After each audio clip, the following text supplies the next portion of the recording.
Well, good morning and welcome to the National Cricket Centre in Balmain, Vancouver.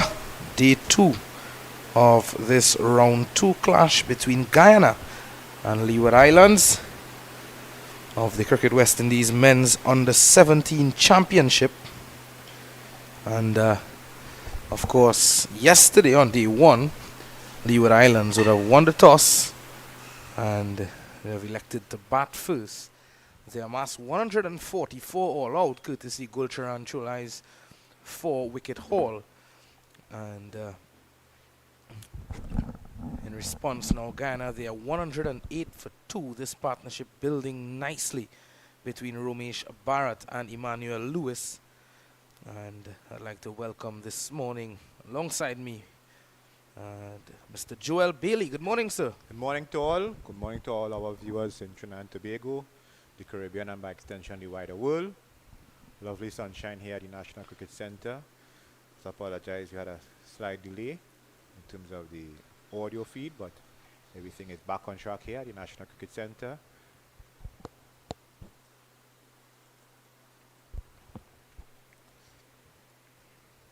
It's going to be Morton to continue from the southern end. Had a good day yesterday with the ball. Left arm orthodox spinner.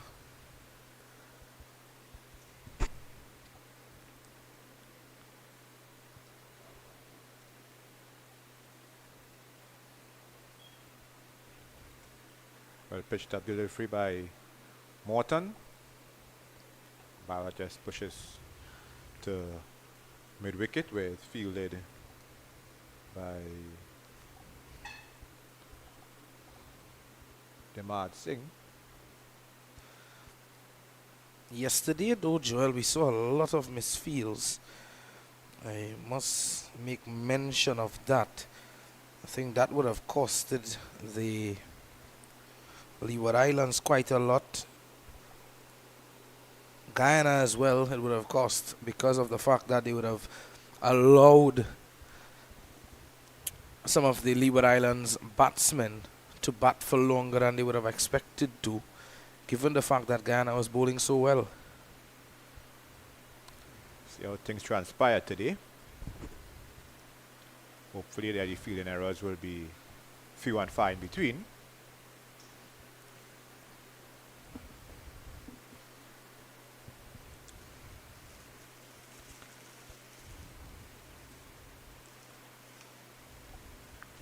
Again, Singh has to do some work at mid-wicket as Bharat pushes one to leg.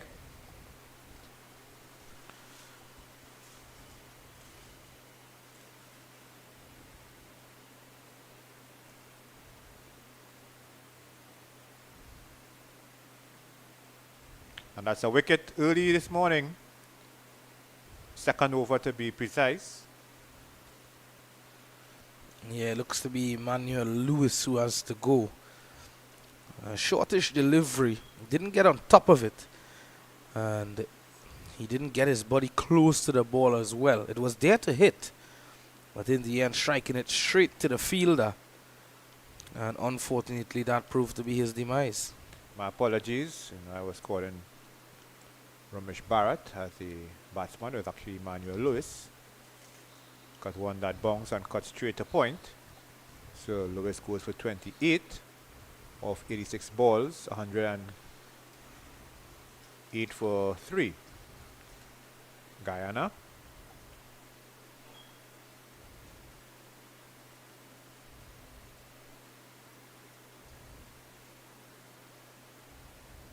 Making his way to the middle is the heavily built Jonathan Van Lang.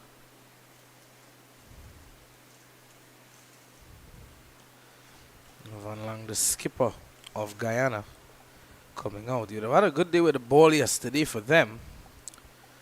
And they all know what he's capable of with the bat as well. They've had a good Cricket West Indies under 19 tournament just a couple weeks ago. And now coming in to marshal the under 17 troops, Joel. He looks like he could well be a marshal. He's he's not fat. And let me not make it clear, I'm not trying to imply any untoward thing on his physique, but he's very, very muscularly built, strappedly built for an under 17 player. Big boned, I should say, compared to the diminutive Romesh Bharat.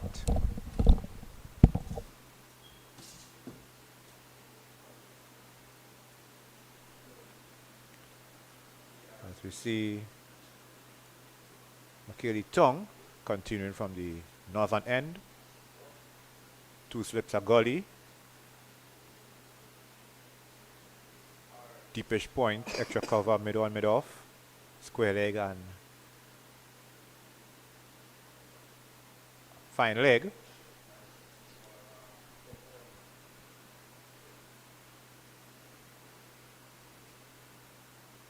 Play and a miss by Bharat. Ball a bit wide. Going through to wicketkeeper Eric Richards.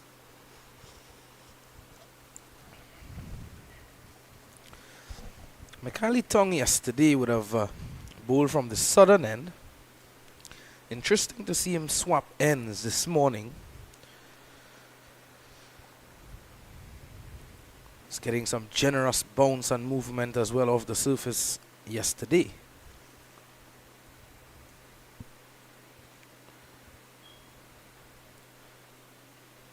Well defended by Bharat. Ball trickles to mid-off. Yeah, Bharat has looked solid. So solid that yesterday he had some cramps as well. He was dealing with that. Hope he got some rest. Just informing you that the lowest dismissal you was caught by Jaco and Athenes. That wicket exactly what the doctor ordered for Leeward Islands this morning. They worked hard yesterday, apart from the few misfields that we would have mentioned. Bowled well. Likes of Micah McKenzie, the leg spinner. Really impressed yesterday. And that's him there, Micah McKenzie.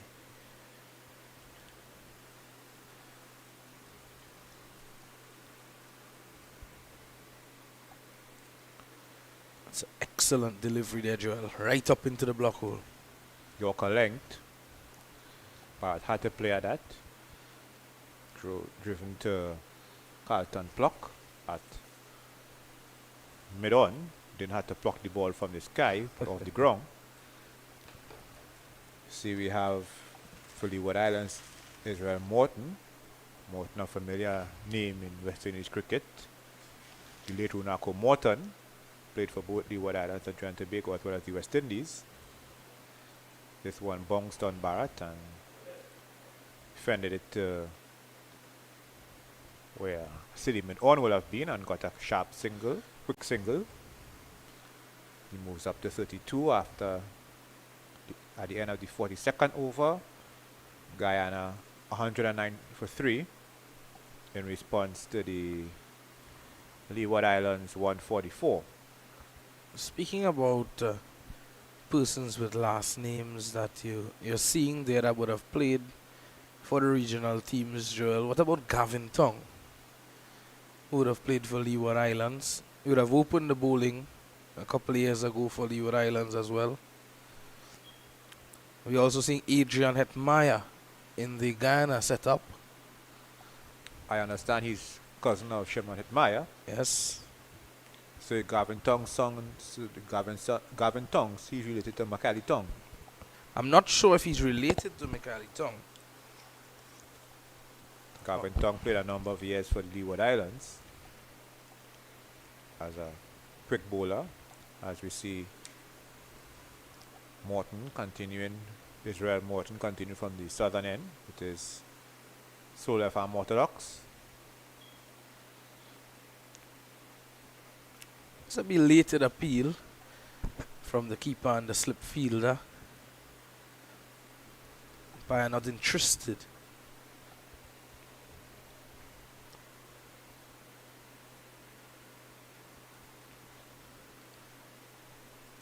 Bowling very slow as well, Joel. Trying to entice the batsman to come down the wicket. Hasn't taken the bait as yet, Bharat. Peel for a caught behind, and he's given. That one kept a bit low by Israel Morton. Let's have a look at that again.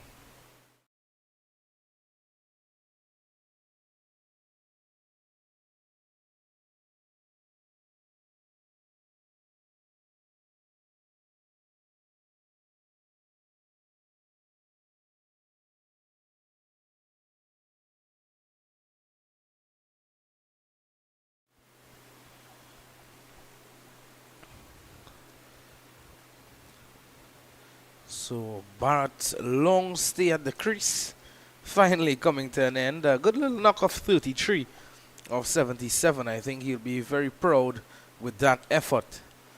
But Leeward Islands, though, on the other hand, good to see them picking up 2 quick wickets this morning. I wouldn't be proud if I was Morton. Not Morton, sorry. I wouldn't be proud if I was Bharat, because after setting a foundation, I really would have liked to carry on at least to 50. But he's making his way back to the pavilion for 33. Adrian Hetmeyer joins his skipper Jonathan DeLang in the middle here. As we have as the batsman Hetmeyer makes his way to the crease, just to give you an update on the other matches taking place in Couva vicinity. Trinidad and Tobago versus Barbados. Trinidad and Tobago dismissed for 121, Barbados dismissed for 96. Trinidad and Tobago in the second innings, 17 without loss. That match is being played at the Inchinali Park in Presal. And at the Gilbert Park in Couva, Windward Islands dismissed for 92, Jamaica dismissed for 48, and Windward Islands in the second innings, 121 for 6. 26 wickets fallen yesterday at the Gilbert Park venue.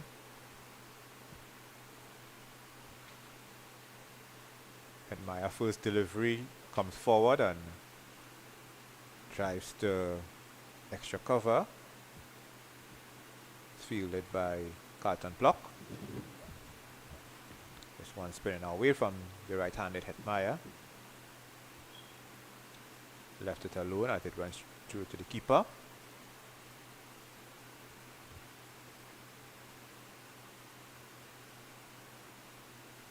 Defensive prod to end the 43rd over. Guyana, in response to the Leeward Islands first inning score of 144, they are 109 for 4. Both batsmen Jonathan Van Lang and Adrian Hetmeyer yet to get off the mark, as Makalai Tong will continue from the northern end.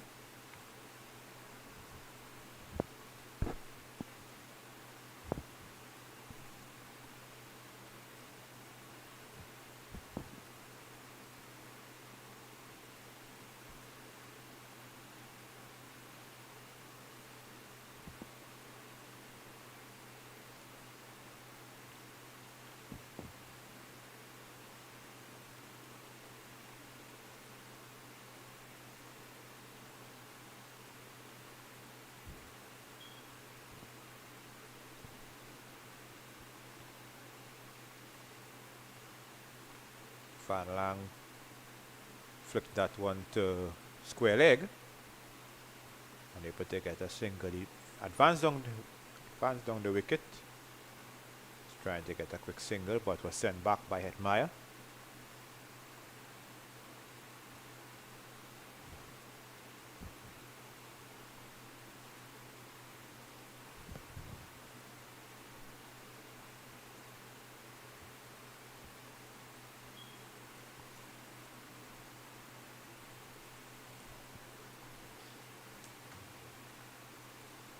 This one was rising at the batsman, but he was well behind it. Pushes it to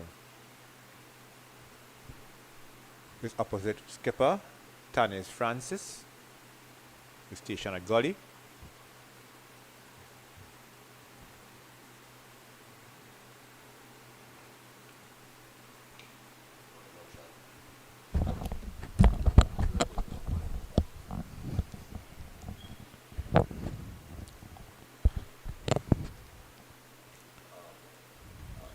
this one kept low.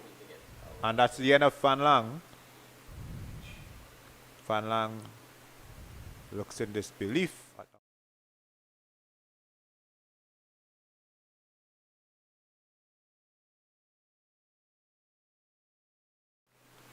Van Lang dismissed without scoring. So Leeward Islands making further inroads to the Guyana batting. It is excellent from the Leeward Islands. Tong and Morton picking up those 3 wickets this morning quickly. And that's what was needed, Joel. Yesterday you could have seen the Leeward Islands team. Shoulders were dropped in the afternoon and they were trying hard. There goes a dejected Van Lang back to the dugout. But yeah, they were trying hard yesterday and proved to be tough for them to find a wicket in the late afternoon. Coming back this morning is very commendable to see how they are approaching this. Seemed like they would have had a long team talk either this morning or after play yesterday. Try to get their strategies in place. So far it has been effective this morning. Guyana resuming from the overnight 97 for 2. I've slipped to 109 for 5.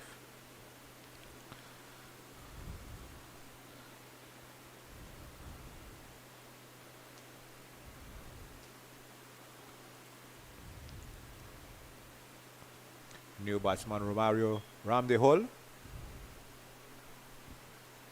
First delivery drives to deep point.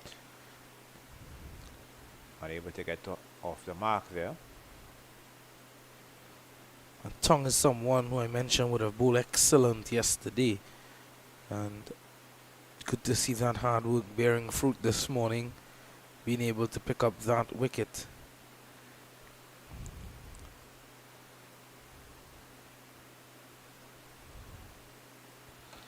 I think that is exactly why he would have swapped ends, Joel. Because of the fact that he has a lot of pace, one of the more pacey bowlers in this contest.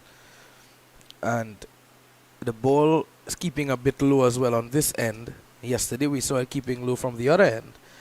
So he swapped ends, maybe to sneak the ball through quickly as he did to Van Lang. Surface here at Couva normally favors the bowlers in terms of the variable bounce.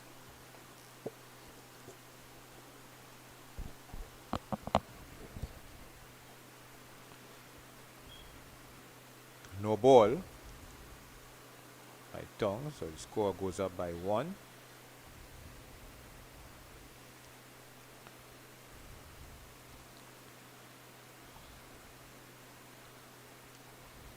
Really nice weather here at Couva.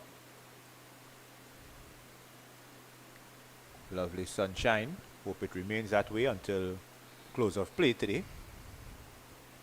Even though we are in the rainy season here in the Caribbean. Variable bounce to be seen here again. This one looping high at Ramsey Hall, who got behind it and got it to square leg, wasn't able to get a run as DeAndre Drew fielded at square leg. End of the 44th over, Guyana under 17 boys 110 for 5.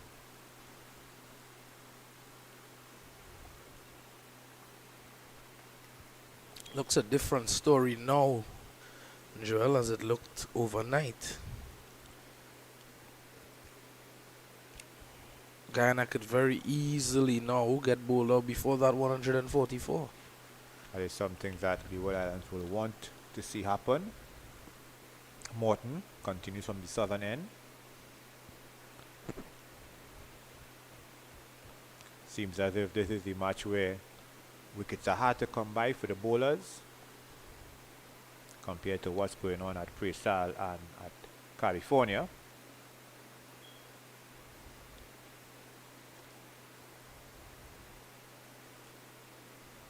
I'll just give you an update as to what's going on in Presal after the delivery by Israel Morton.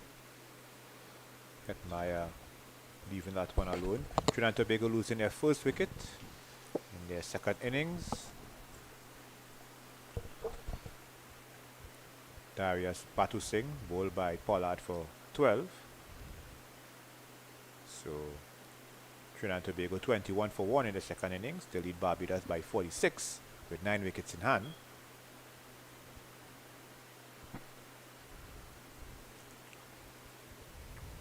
That's a good shot by Hetmeyer. Unable to get a single off the misfield.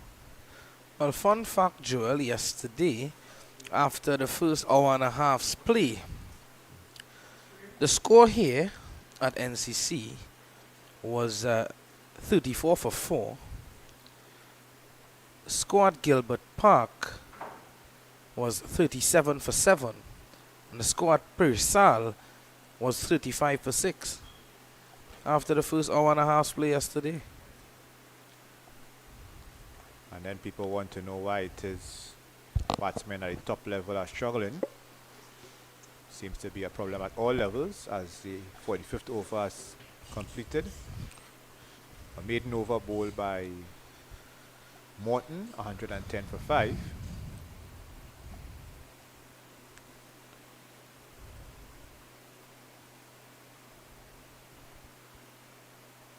Yeah, 110 for 5. Guyana in a spot of bother now after losing those 3 early wickets this morning. Within the first half an hour, I should say. Loud appeal for leg before this time. Umpire Raj Kumar says not out. And the 3 batsmen to go if you're just joining us. First to go was Emmanuel Lewis, caught at backward point of the bowling of Morton. And second to go was Bharat, followed by Van Lang, the skipper of Guyana, to Mikhaili Tong, trapped him leg before.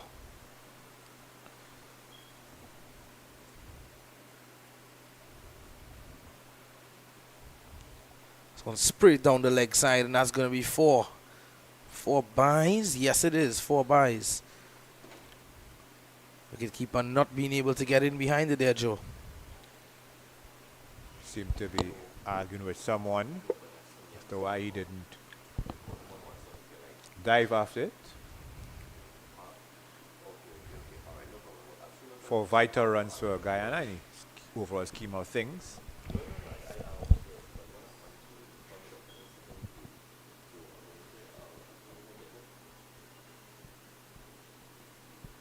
Tong will switch his line of attack. Now he'll be going around the wicket to ram the hull. Trying to attack the batsman's body. Ram the hull safely behind this one. As we on the topic of wickets falling, first wicket to go for today at Gilbert Park. Leeward Islands under 17s against Jamaica.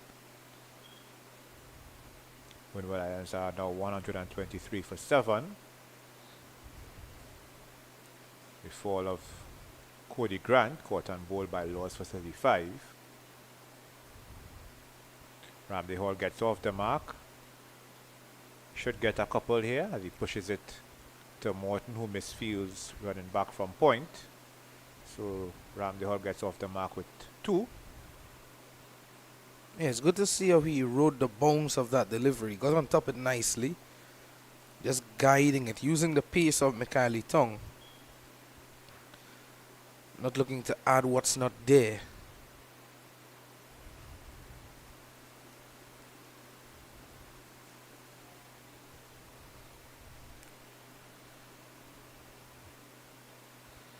That one seemed to have dropped short of that second slip fielder.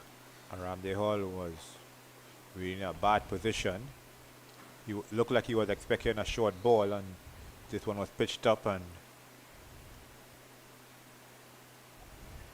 really ball could have gone anywhere.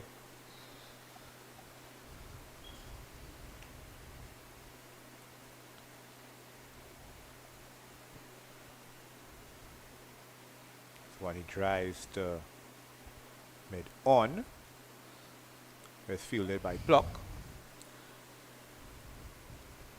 6 runs coming off this over. 116 for 5, Guyana.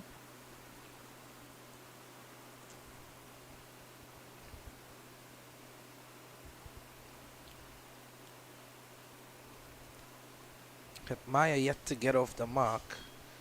A lot has been said about Adrian Hetmyer. He has scored a lot of runs in Guyana in youth cricket, and he would have captained the Guyana under 15 team in the Cricket West Indies regional under 15 tournament in Antigua earlier in the year. So he has some experience on his shoulders as well at this tender age. And cricketing pedigree. As Morton continues from the southern end, the full toss that's swatted away by Hetmyer, he will get off the mark with 2.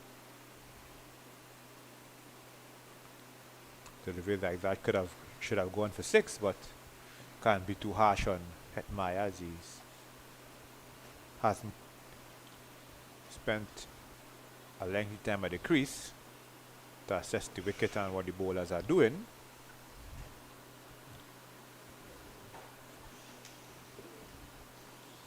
Playing that one very late there, Joel, just under the eye line.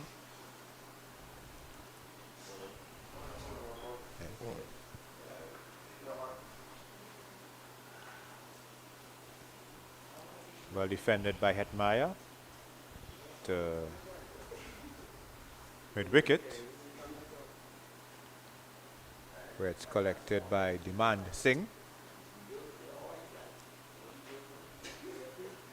Wonder if he will be in demand in the second innings when Leeward Islands come to the crease, weather permitting. Seemed to have been a drop catch there, Joel. In and out. By Morton react.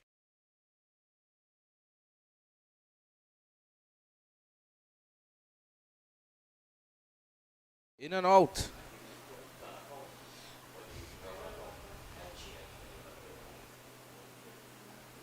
That one spinning away from the batsman.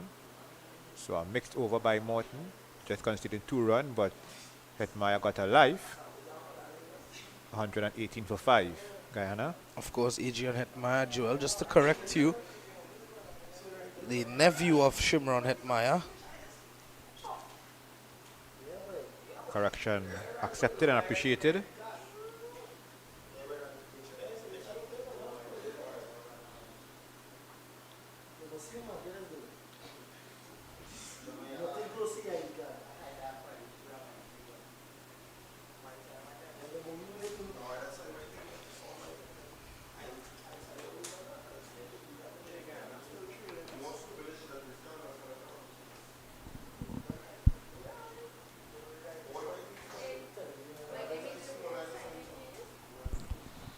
Tong continues from the northern end. And in the lead up to the under 15 tournament earlier in the year, Joel, of course, they would have had the inter-county tournament. And Adrian Hetmyer would have scored 112 runs with a high score of 55 at an average of 37.33, 2 half centuries in that. And Emmanuel Lewis would have had 174 runs. So I'm driving nicely. This could go away to the boundary, and it does. That delivery deserved for any level of cricket. Wide full toss, met by Ram Dehal with a lovely cover drive. It was even with a slow wide full toss, to be honest. Yeah, it was dealt with as it should be.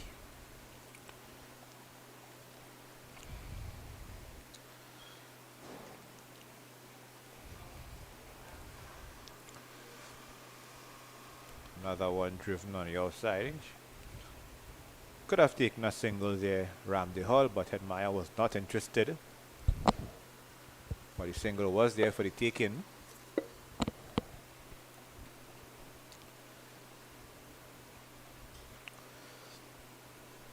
Mario Ramdehall. Looks good. The early exchanges of this innings.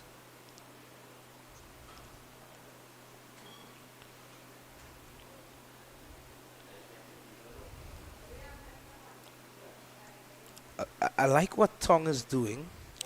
He knows that the ball is keeping low, Joe, and he is also aware of the amount of pace that he has. And he's keeping things tight. He's keeping the ball on the stumps. And that's good. At a good length as well. Have to remember that the pitch, there's variable bounce in this wicket. Have to be consistent with line and length. Edged away down to third man. That's 4. Over the fence now. As I talk about being consistent with line and length, pitch one wide outside the off stump. The Hull on the edge cut pass. Jacob Athanase at second slip. And the race to the third man boundary for 4. And these two players, of course, plays for the same inter-county team. Hails from the same county, that's Berbice. Hetmyer and Ramdehall. So they would know each other pretty well.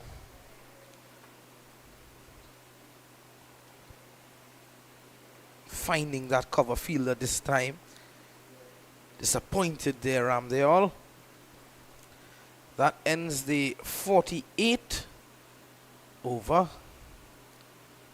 There's 126 for 5.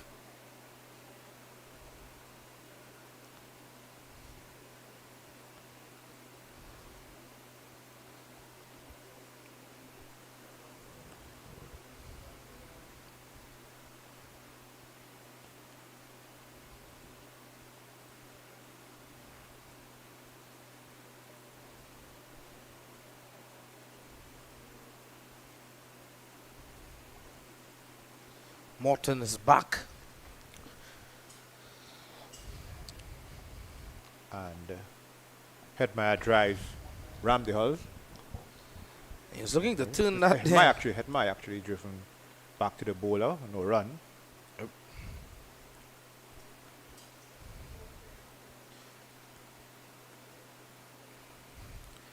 Hetmyer not getting close enough to that, just staying away from the delivery and looking to cut. Playing from the crease, wasn't effective there. Excellent delivery there from Morton. Pitching, spinning past the bat of Hetmyer.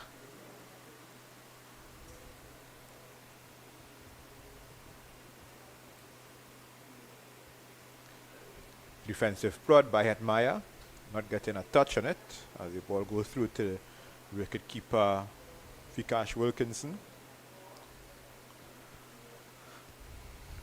In the air, this could be out and dropping just short of the fielder at extra cover.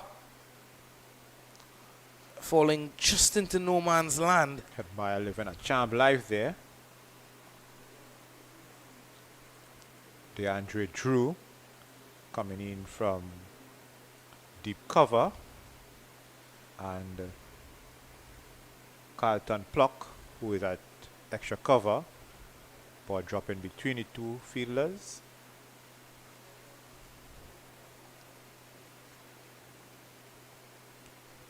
Hetmyer drives, plays and misses as the over ends. 126 for 5. We have a break in play for a drinks break. We'll be back shortly.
Back here at the National Cricket Centre after a couple of minutes of drinks break. For Mario Ramdehal continuing with his on its merry way. Flicked one from tongue to fine leg for a single.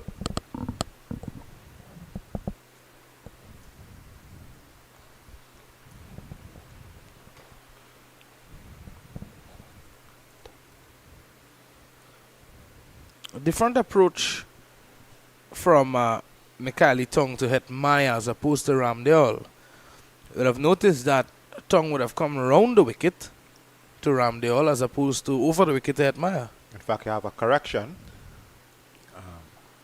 It's not Mikhaili Tongue, his bowling is number 9, Jaheim Clark. Jaheim Clark, yes. Jaheim Clark. Tongue is at third man. Jaheim Clark taking over from Tongue.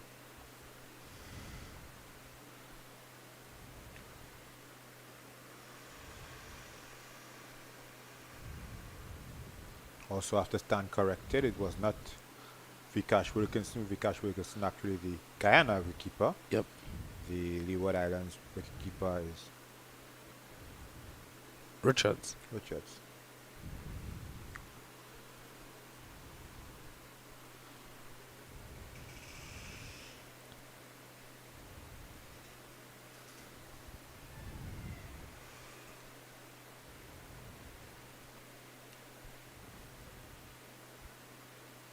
Hedmaya drove one back to the bowler. No run. Hedmaya still on 21 balls.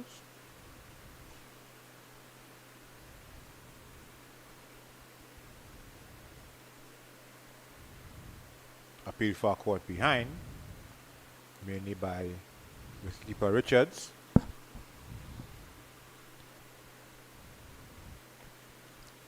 Not supported by his bowler Clark.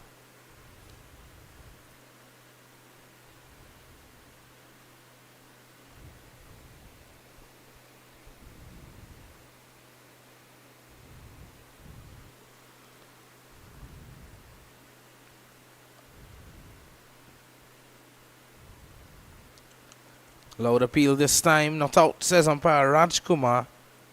Batsman was camper for a leg by as Clark vented his fury, stomping on the outfield.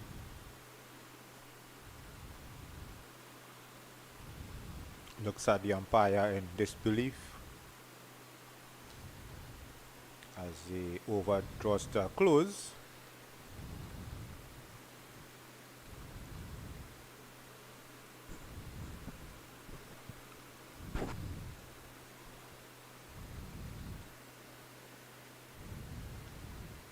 Just to give you a couple updates at Gilbert Park in Couva, Leeward Islands 140 for 8 in their second innings. They lead Jamaica by 184 runs with 2 wickets remaining. Remember, they were dismissed for 92 in their first innings, and in reply, Jamaica were bundled out for 48. Leeward Islands 140 for 8. Can Elcock top scoring with 42 thus far, and 35 from Cody Grant, as left arm spinner Israel Morton will continue from the southern end.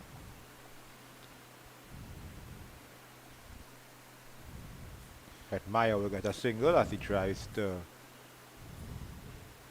mid off, fielded by Jaquan Athanase.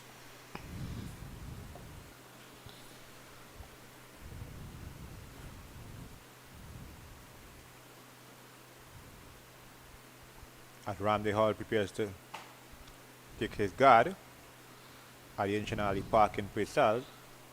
Okay, I'll give you that score after this delivery here.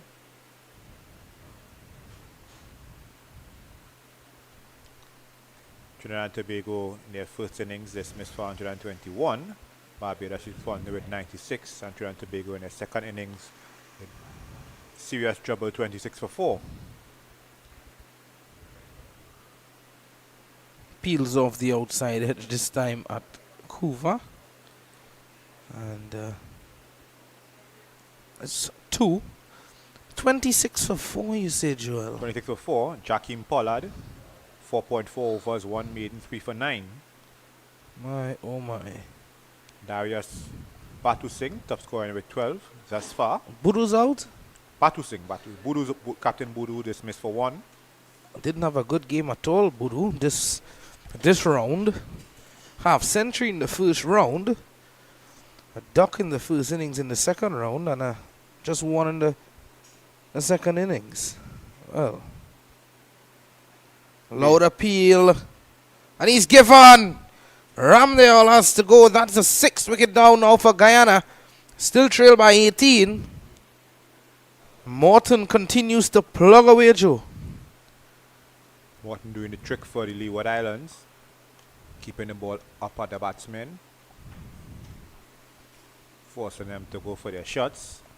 Ramdale getting a edge to the keeper.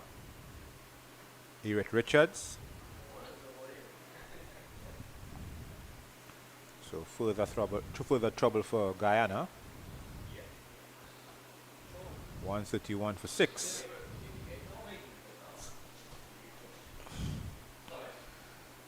Ramdale all dismissed for 13.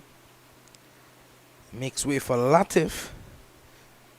Latif, the leg spinner, who had a good day yesterday as well with the ball. Extracted some spin from the surface. Riyad Latif. Yes.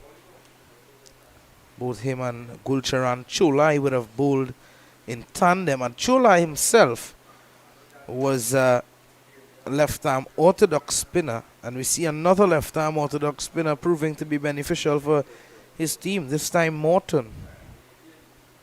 Joe, what is it about left-arm spinners and their trend of being so economical? We see the likes of Akil Hussain, Kari Peer, Ashmead Ned, Imad Wazim, all of these cricketers, even the women's cricketers, Sophie Eccleston, all of these left-arm orthodox spinners being so economical. Wonder if it's their line of attack. A lot of the batsmen in the Caribbean face a lot of right-arm bowlers. I don't know if it's the left-arm variety that tend to confuse some of the batsmen. This one pitched up by Morton. Latif had to get his bat in the way, otherwise it would have been struck on the pad and would have been an easy leg before decision. But Morton have continuing his merry way, having a successful morning thus far. Picking up 3 wickets this morning. He has figures of 3 for 22. 131 for 6. Guyana trailing Leeward Islands by 13 runs. You see Leeward Islands coach Kisroy Tittle speaking to Gavin Tong, a third man. Jaheim Clark will continue from the northern end.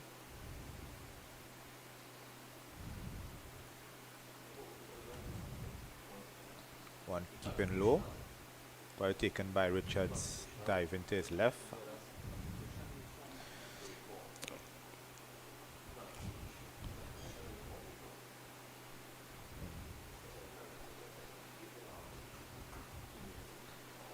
Speaking about left-arm orthodox spinners and their economy,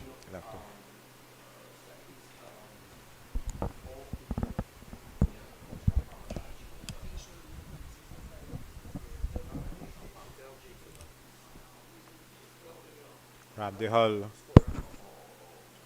driving aerially to square leg, but it's picked up by DeAndre Drew.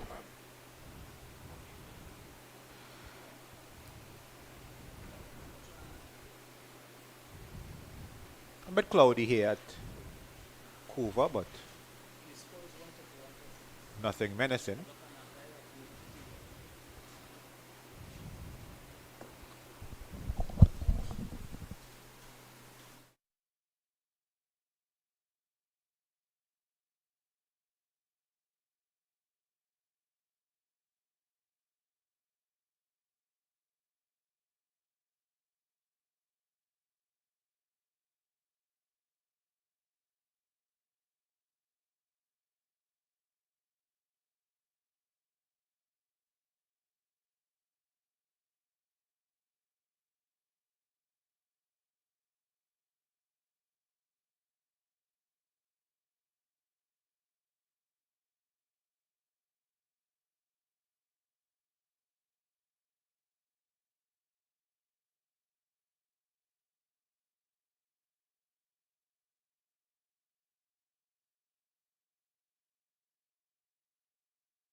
53rd over, 137 for 6 Guyana.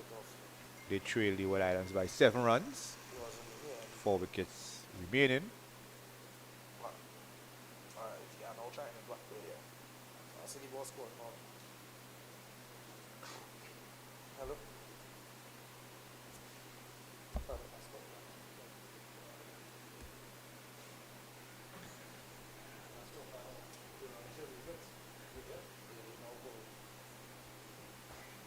Clark continues from the northern end to Latif, who lets that one go through to the wicketkeeper Eric Richards.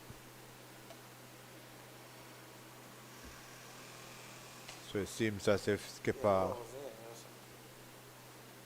Tanis Francis decided to use third man where Tong is stationed. So he's going slightly defensive, trying to make Guyana work hard for their runs. Latif almost got himself in trouble there, pushing to Francis. I was luckily able to survive Francis' direct throw at the stumps, the batsman end. Ball went to DeAndre Drew at square leg. Latif was attempting to run on the overthrow, but was sent back by Hetmyer. All's well that ends well. Score remains on 138 for 6.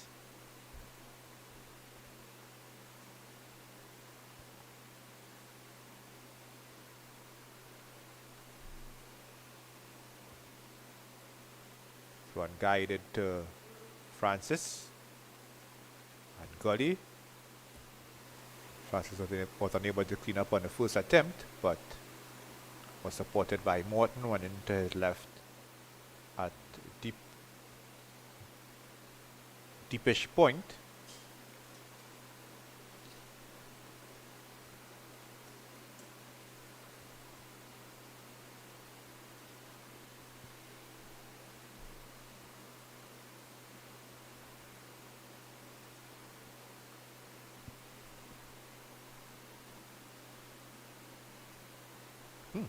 That was over the waist. Don't know if the umpire will what he was signal for that, but Latif was able to guide it to the left of the Andrew Drew at square leg. So the umpire Rajkumar has signaled no ball for above the waist.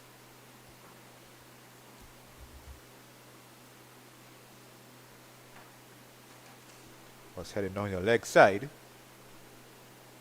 Latif could have pulled it for 4, but he got 2 runs as a result of it.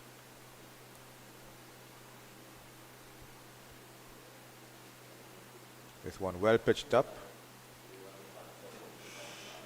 Clark unable to collect on his follow through, and the batsman scamper a single.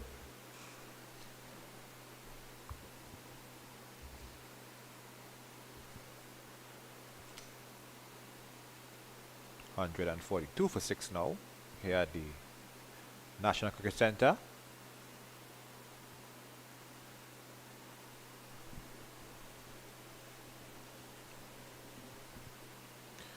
Houses the Trinidad and Tobago Cricket Board.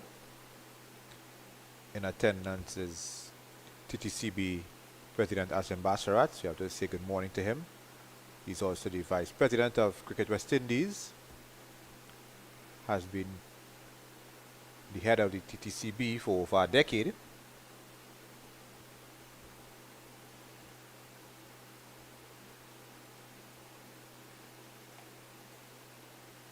The administrative complex here, where we are located, on the southern end of the ground. Another full toss by Clark, driven by Hetmyer to extra cover. As the over comes to an end, 142 for 6. Adrian Hetmyer on 4. Riyad Latif for 9.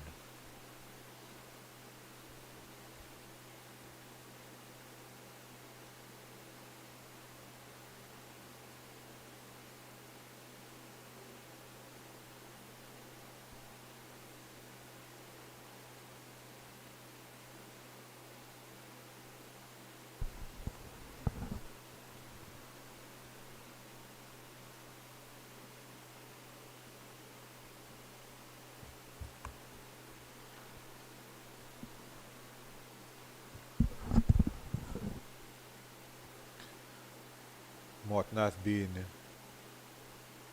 the most successful bowler for the Leeward Islands this morning, taking 3 wickets, 3 of the 4 wickets to fall. He'll be bowling to Latif, who drives to the right of Demand Singh at mid-wicket. Adrian Meyer wasn't keen on a single. Perhaps if it was a limited overs version that he will have attempted a run.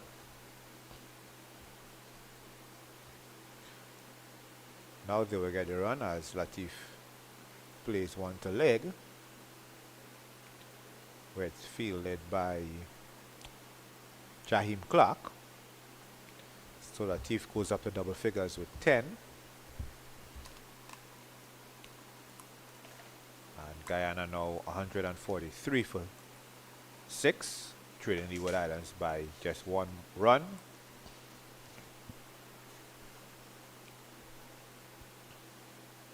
Where we are, the National Cricket Centre. Next to the venue is Atabolan Stadium, named after the quadruple Trinidad and Tobago Olympic medalist. Also has, in walking distance, there is the National Cricket Centre, the National Aquatic Centre, and the home of football. Really lots of sporting venues here within walking distance at Balmain, Vancouver. Even have the indoor nets here at the National Cricket Centre.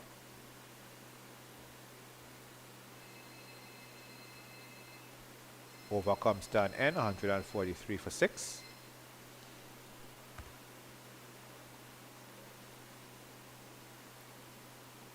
My only bone of contention here is that not much, I wouldn't say not much, but hasn't been much upgrades venues here. Also could have been used as one of the major hubs for sports in Trinidad and Tobago and the Caribbean, where we could have cycling, swimming, football, cricket on a regular basis. It's never too late though, as Michael McKenzie will replace Jaheim Clark from the northern end. Michael McKenzie 1 for 35 off his 13 overs. Bristol leg spin. Latif plays and misses.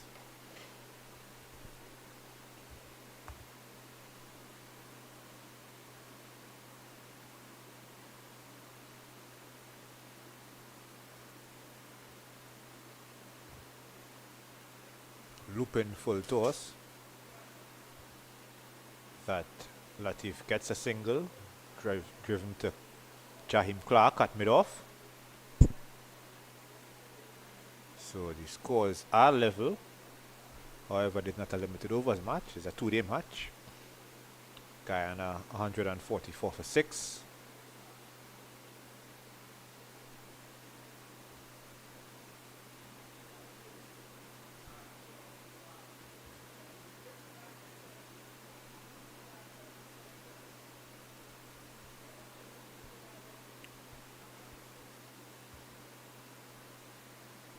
And Guyana will get a first innings lead as Maya drives to the covers and he gets a single. So Guyana in front as it stands now, 145 for 6.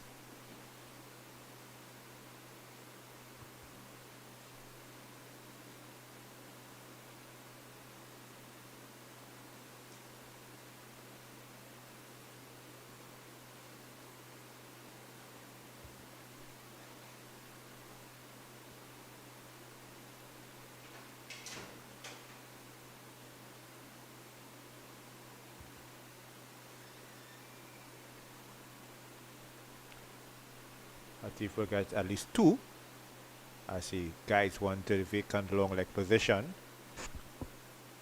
Macaulay Tong had a lot of running to do from deep square leg. 2 more runs to Riyad Latif. It goes up to 15. 147 for 6. You see the scoreboard on the screen. Corrected. Thanks to those in operation there. It was bad fielding by Clark. Moving nonchalantly to his left at mid-off and diving over the ball. What should have been 1 turns out to be 3.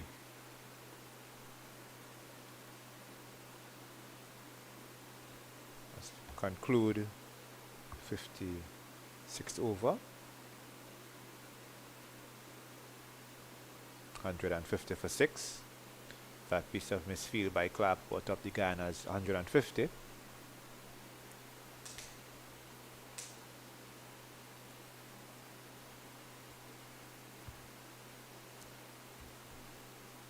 Checking on the other matches, well, at least one other match where a wicket has fallen since I last gave an update.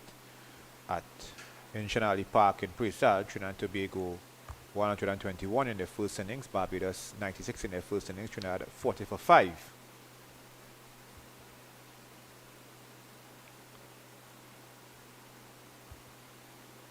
Samir Sarup on 8 and Christian Lal on 4 here at National Cricket Centre. Israel Morton showing little signs of weariness. Let's continue with his left armers. Driven by Latif. The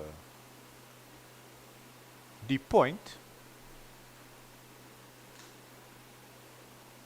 This time well beaten by the flight.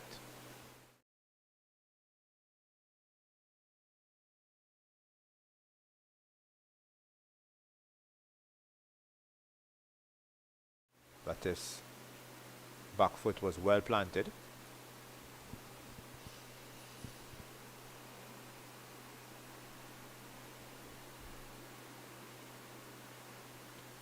In limited overs cricket, that would have been called a wide. It was pitched wide and spun well away from the batsman. But this is red ball cricket. One well cut by Latif. Lots of work for Drew to do and unable to prevent a boundary. So Latif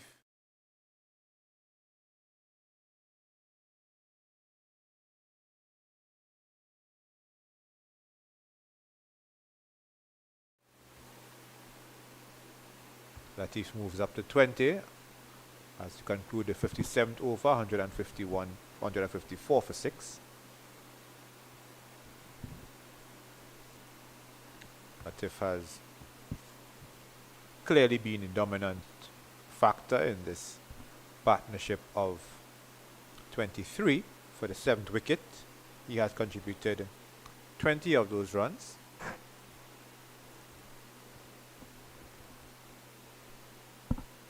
Adrian Hetmeyer, sedate at the other end, 5 of 39 balls.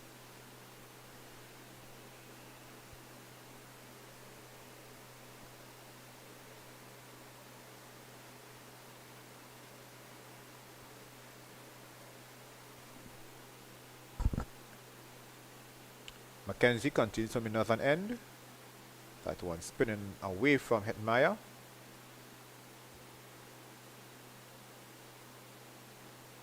Spinning away to his right.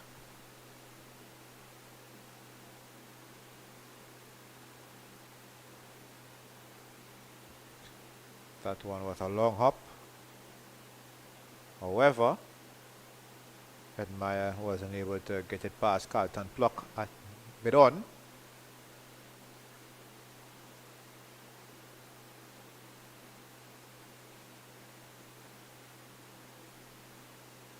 This one spinning away from the batsman. Essayed a cut shot but missed.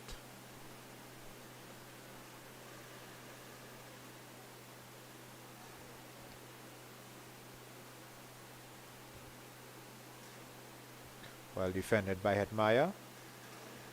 Collected by Tanis Francis at short extra cover. Mackenzie bowled into a 5-4 field. Two fielders on the boundary. Mid wicket and square leg.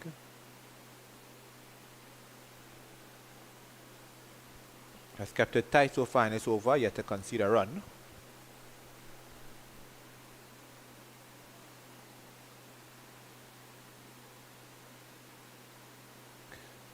Spoke too soon. This may be 4 byes. No, it stopped just before the boundary. The man Singh scampering after it from slip. So it's 2 byes.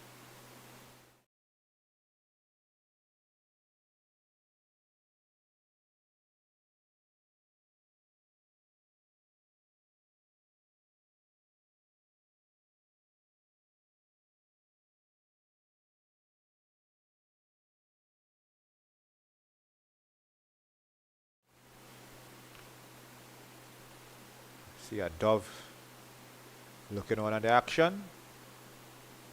156 for 6.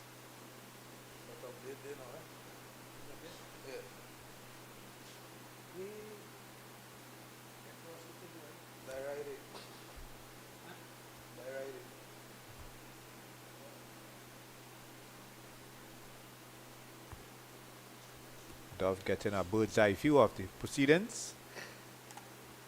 An appeal for court behind. And umpire Roger Davis raises his left index finger as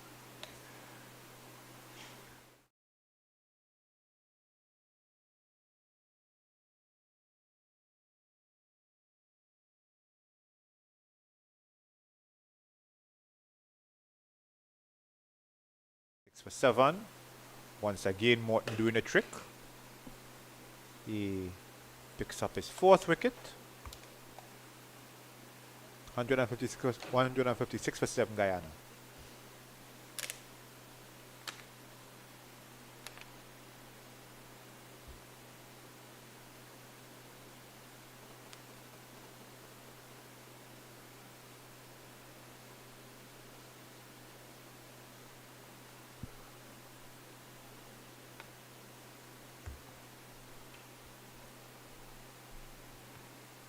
Latif tried to get things going. To that extent he did. But Israel Morton had the last laugh. Really has been effective from the southern end, Israel Morton. He's taken 4 for 32. Or 17.1 overs.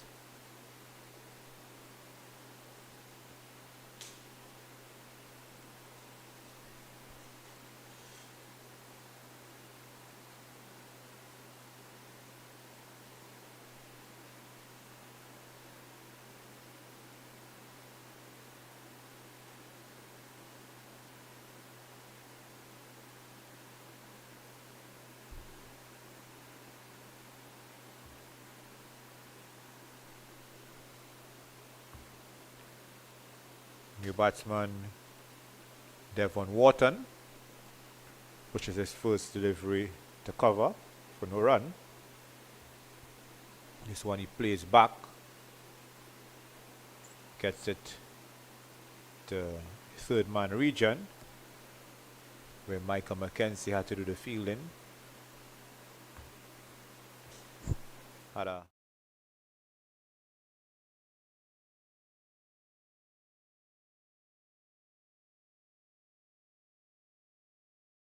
return for second run, so he gets off the mark with 2.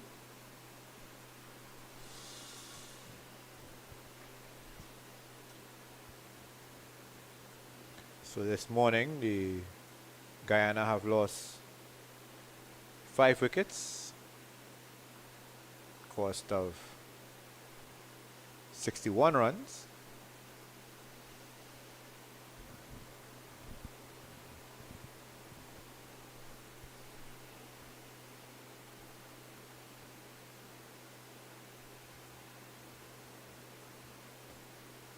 play and a miss by Wharton. National Cricket Centre here has staged a few first-class matches, but now it's used a lot by the Trinidad and Tobago Red Force as their training base. Over comes to an end, 158 for 7.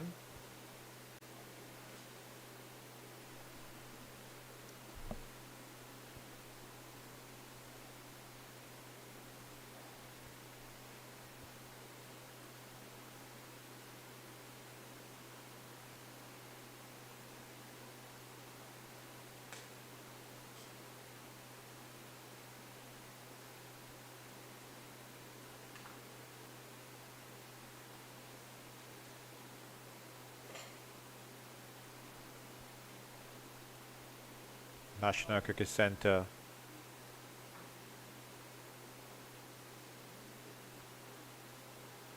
opened in June 2002.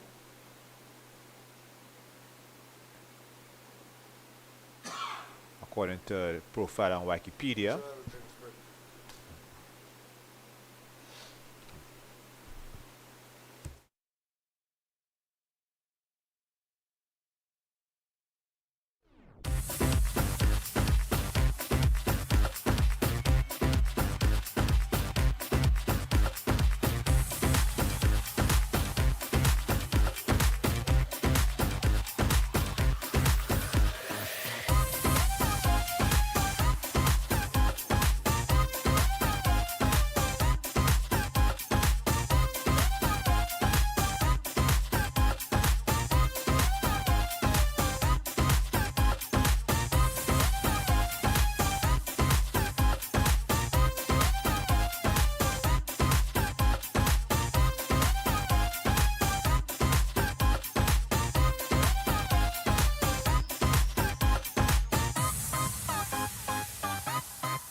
After the drinks break here at the National Cricket Centre, Guyana 158 for 7.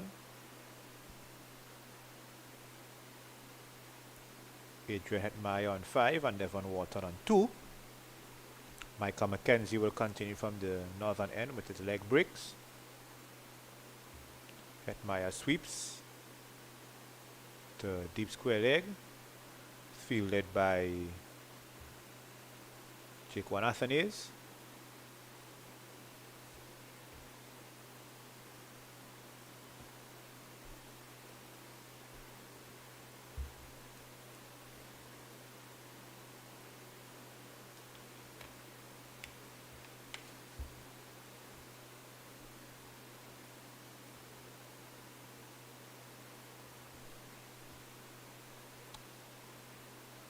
So just before the drinks break, I was mentioning about the National Cricket Centre, opened in 2002 after 5 years of construction, 17.5 acres of land. Forward defensive shot by Wharton, almost losing his balance there. Ground staged a few first-class matches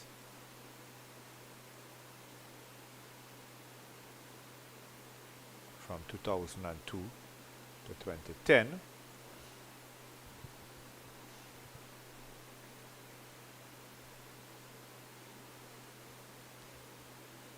Then there were some matches between 2015 and 2016.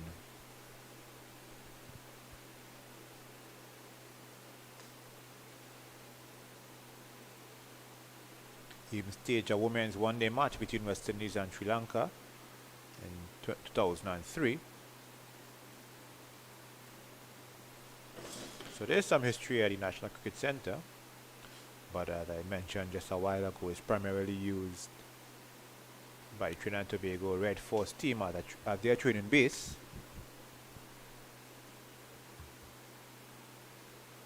Wharton seeks a quick single and was sent back by Hetmeyer. Was able to get back before Morton threw it to Richard.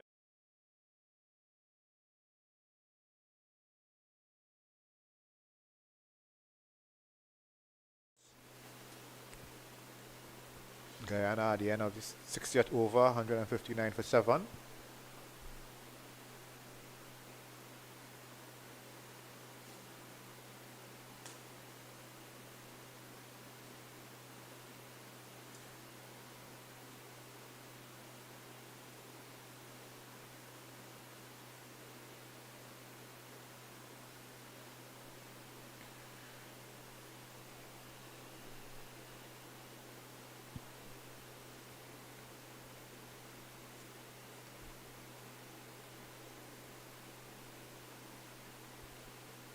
Morton to Hetmeyer. Hetmeyer plays forward to Carton Pluck. That extra cover.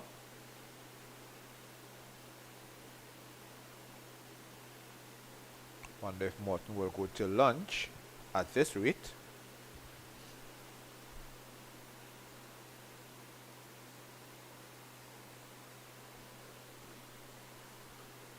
Have updates on the other two matches being played here in Trinidad. At the Inchinali Park, Trinidad and Tobago in their second innings, 51 for 6 against Barbados. They lead by 76 runs, 4 wickets remaining.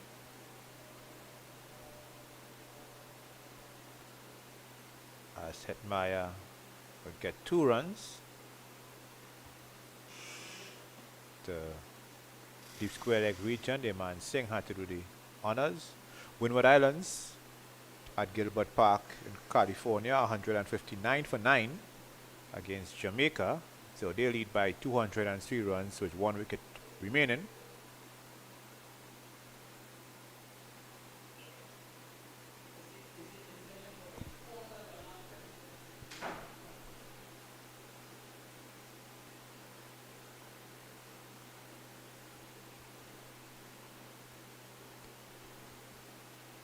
not much wickets falling at Gilbert Park in Couva after 26 wickets fell on the first day, and this one will fall one bounce over the rope for 4. First real shot of aggression.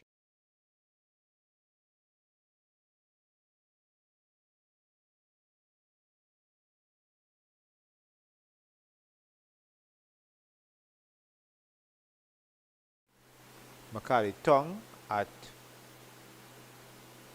mid-on with one bounce 4. So over number 61 ends with a 6, 165 for 7.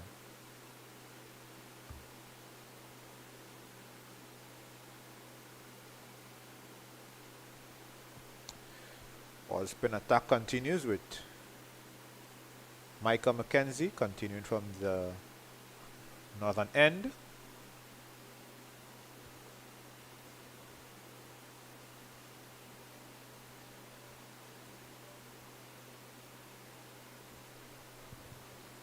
Wharton attempts a sweep shot. This one play and a miss.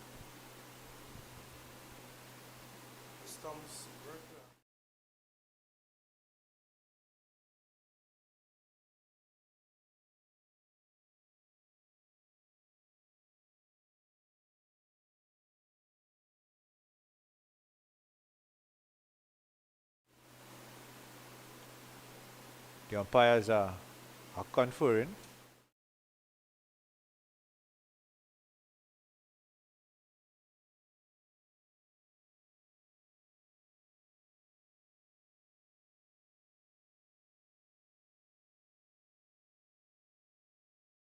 Because inside edge or the ball turned, but the umpires are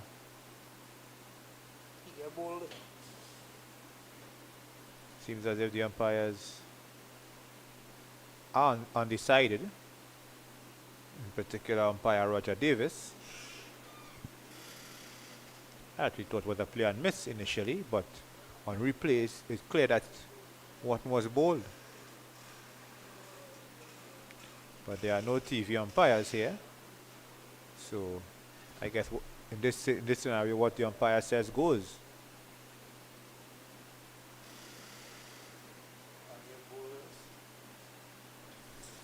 Quite bizarre.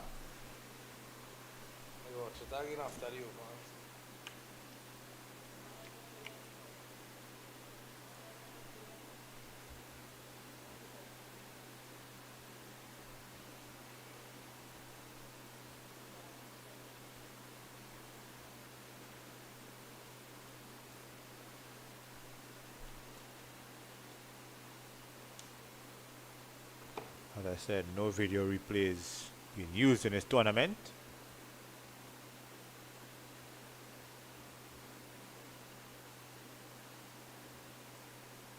I'm almost sure if he checks back the replay, Micah McKenzie, he will feel aggrieved.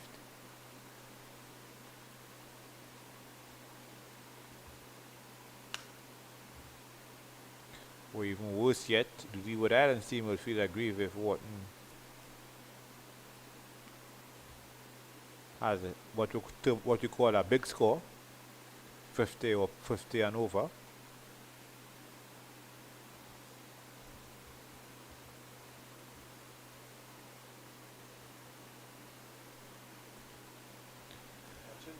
Ends of the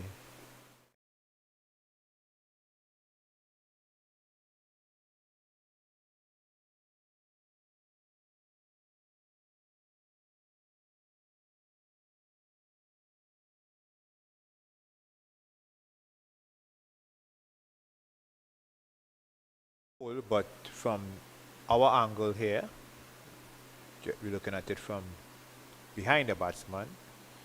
Not sure if Wharton if the ball brushed Wharton's leg before it struck his thumb, so it turned.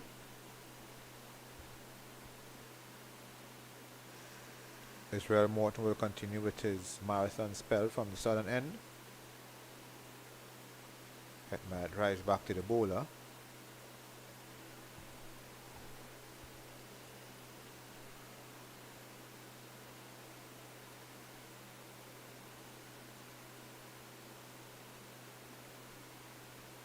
wonder how come that one isn't called a wide. I mean, I understand it's under 17 cricket, but a wide ball is a wide ball. This time, Hetmyer adds salt to the wound.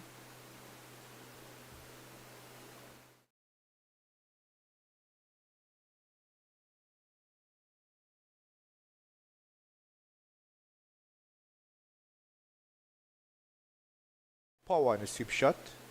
Well, slog sweep, to be precise. Goes over Jaquan Athanaze at mid-off. Races to the boundary for 4.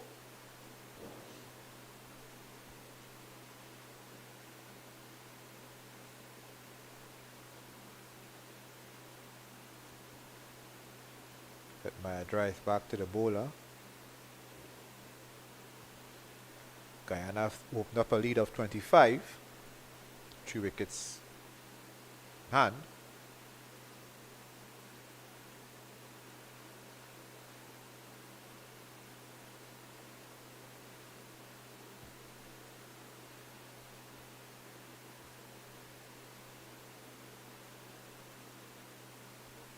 Hetmyer drives back to the bowler. And of the over, 169 for 7.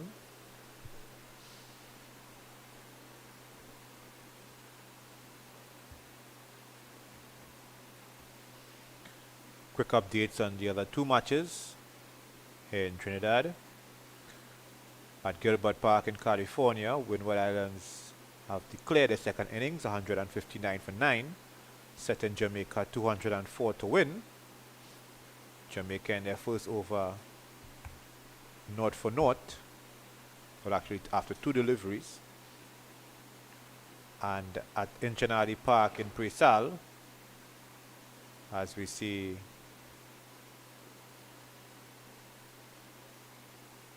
umpire Davis having a discussion with Hetmyer. Trinidad and Tobago in their second innings against Barbados, 57 for 7. They lead by 82 with 3 wickets remaining.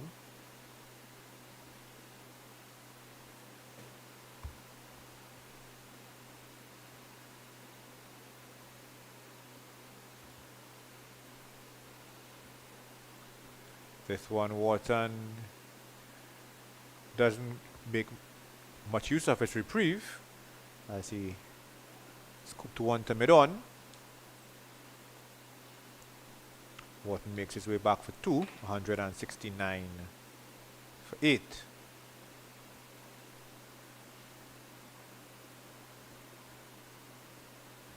Collected by Pluck at mid-on.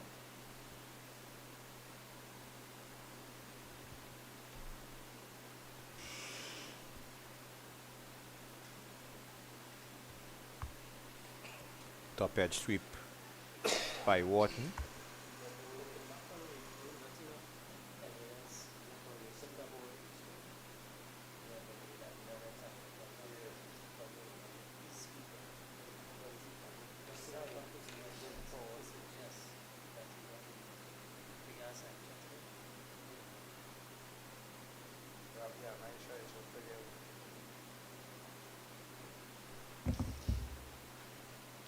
New batsman at the crease, Navendra Sankar.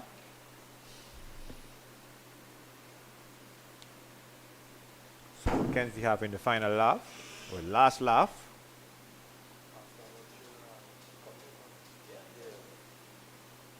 Wharton did not score after getting his reprieve of the last over where he was bowled. But Roger Davis, the square leg umpire, as well as Lyndon Rajkumar, the standard umpire, were unable to rule conclusively after consulting with one another.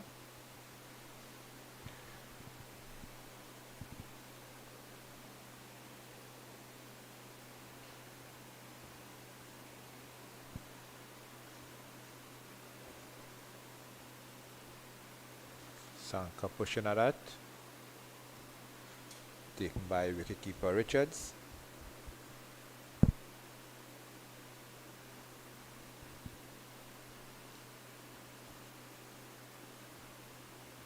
Leewards will be looking to wrap up the tail as quickly as possible. Well, get rid of the tail and wrap up the innings.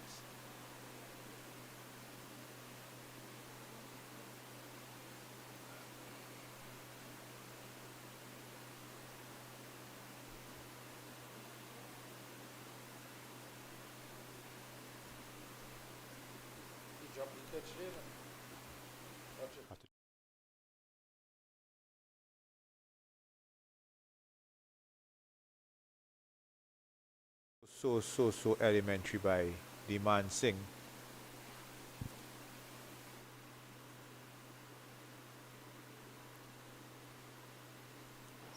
Seem to have lost track of proceedings.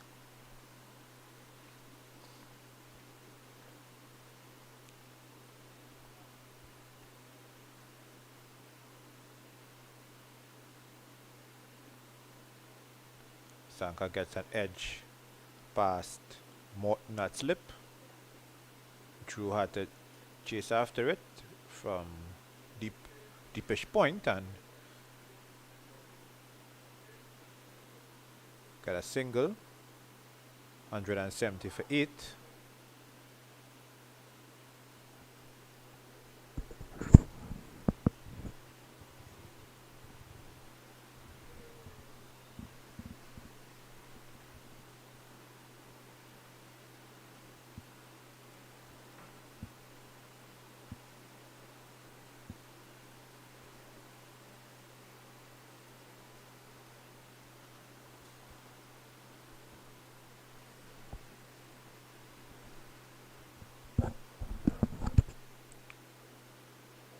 No surprise who has the ball from the southern end.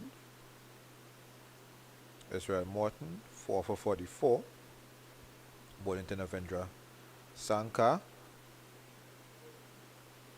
And as easy as Sunday morning.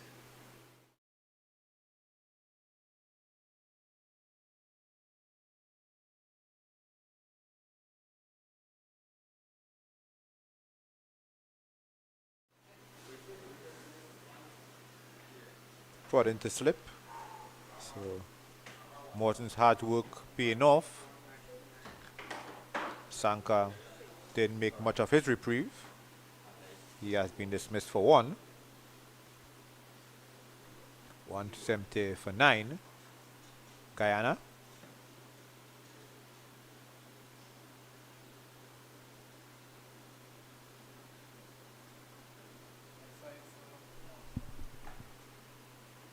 So Israel Morton, 5 for 44.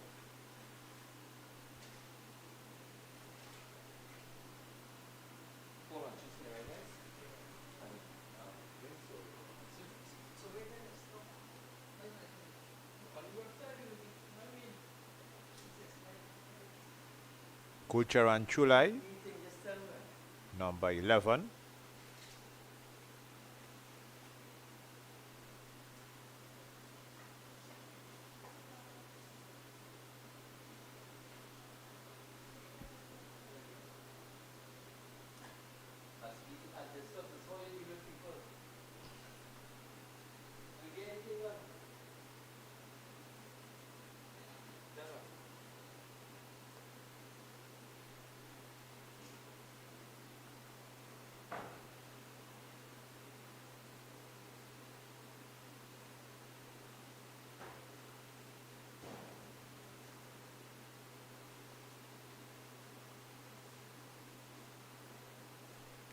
Chulai faces his first ball. Plays and misses. Taken by keeper Richards. So that's really been an effective bowling performance by Morton. Doing the bulk of the damage for the Leeward Islands team.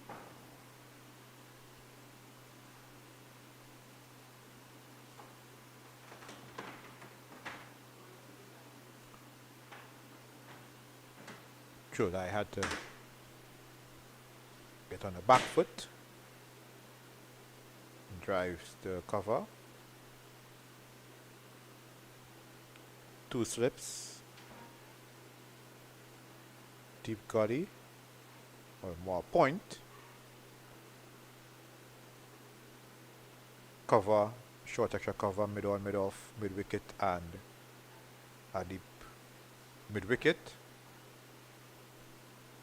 That concludes the over. A wicket maiden for Israel Morton. Guyana 170 for 9. They lead Leeward Islands by 26.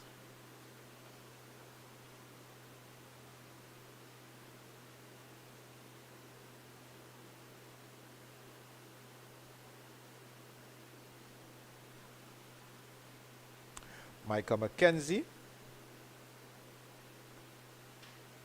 continue from the northern end. Looks like this is the tandem skipper Tanis Francis will be using to deal with the last wicket partnership.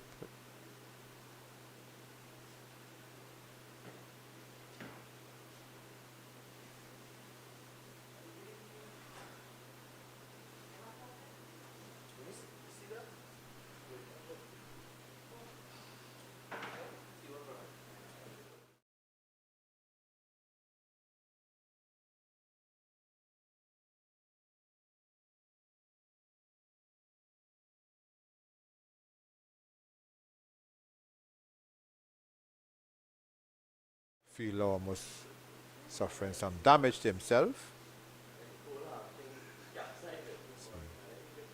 Collided with the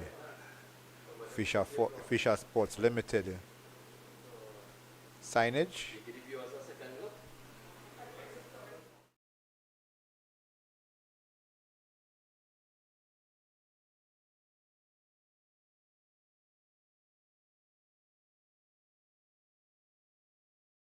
A bag.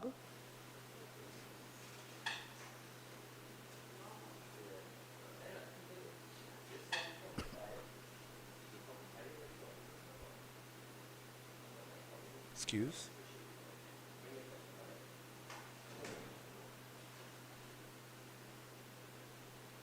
Looks like it was Carlton Block. Just requiring, yes, it is Block.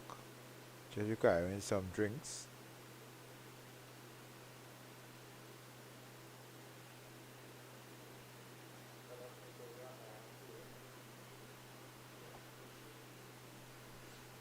Really was good work by, well, good awareness by Pluck. Could have really done himself some serious damage if he wasn't alert to where the advertising board was.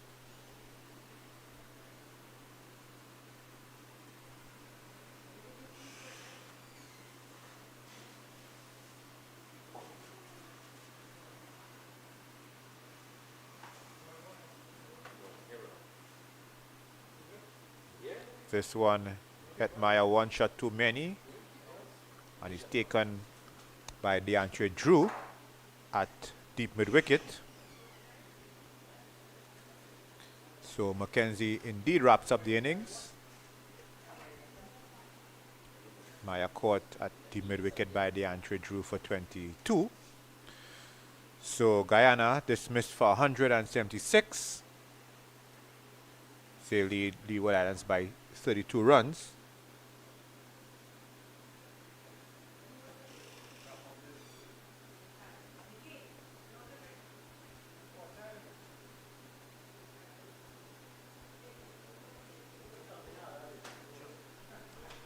Yeah, so that ends the Guyana innings. 176 all out. Give a quick summary.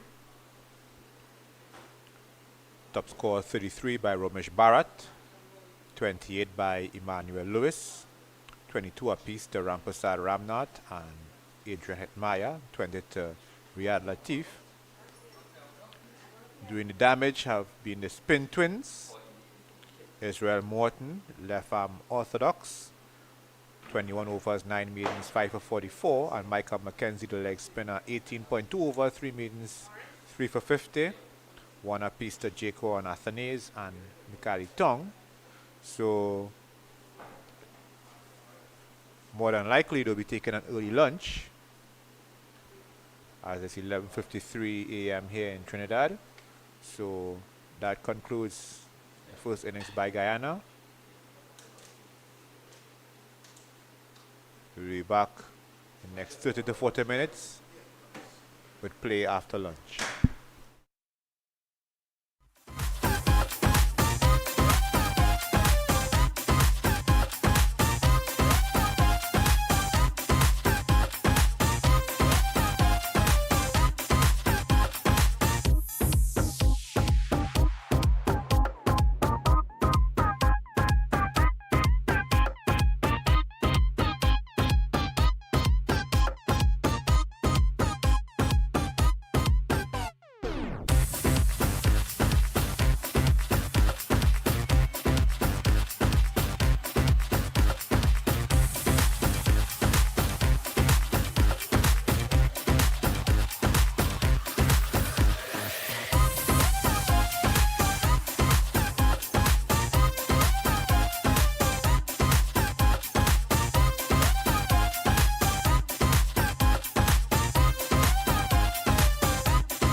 Good afternoon to all our viewers in Trinidad and Tobago, the Caribbean, and wider world. Joel Bailey and Visham Lalman continuing with the commentary of play after lunch, second and final day of the West Indies Rising Stars men's under 17 two-day championship match day 4 between Leeward Islands and Guyana. Leeward Islands in their first innings, they were bowled out for 144 yesterday, and Guyana resuming on 97 for 2, they were dismissed for 176. Skipper Tanis Francis at the strikers end, the non-striker Demand Singh taking up the attack with a new ball will be Devon Wharton. Skipper for Guyana, Jonathan Van Lang.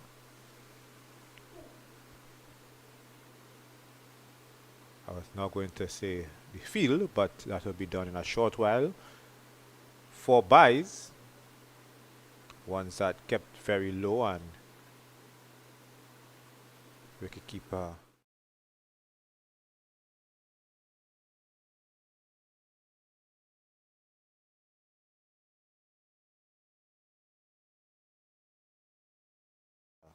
leaving the batsman. So Van Lang is a second slip. Rashid Latif for the former Pakistan keeper. Riyad Latif at first slip. As Wharton misses his run up.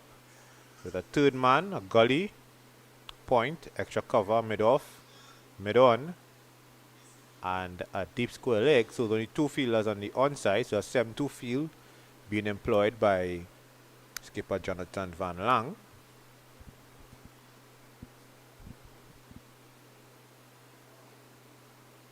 Francis will pick up at least 2.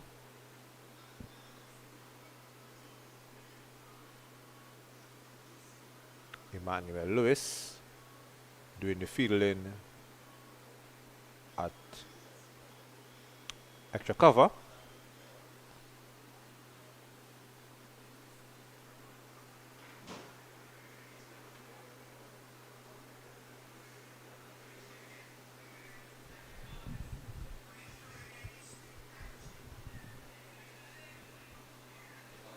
Francis let that one go to keeper Wilkinson.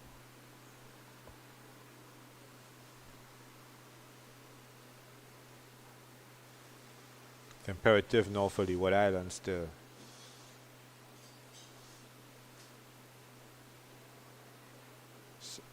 firstly erase the deficit.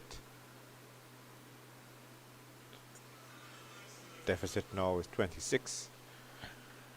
Try to set a reasonable target for Guyana, but Francis will not be key to that. Edging to Latif at first slip. So Francis goes for 2. 6 for 1 in the first over.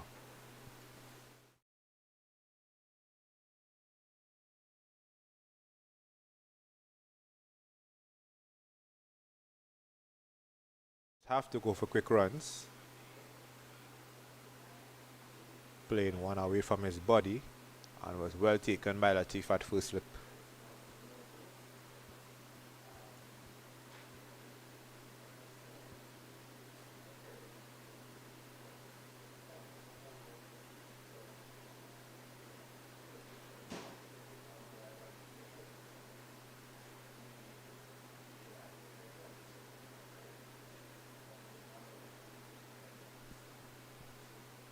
So Latif goes for 2. 6 for 1 as DeAndre Drew makes his way to the middle, batting at number 3 for the Leeward Islands.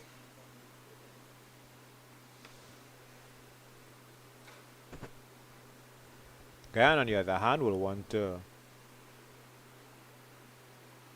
restrict Leeward Islands to as low as total as possible. Total they could perhaps chase before the day is up.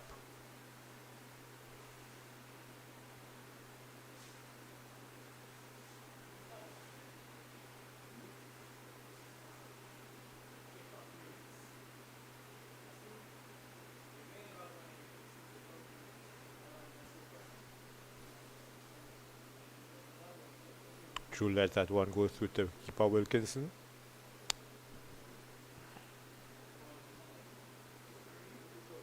Other matches taking place in the Couva vicinity at the Inchinali Park in Preside, Trinidad and Tobago, 78 for 7 in their second innings against Barbados. They lead by 103 runs with 3 wickets remaining.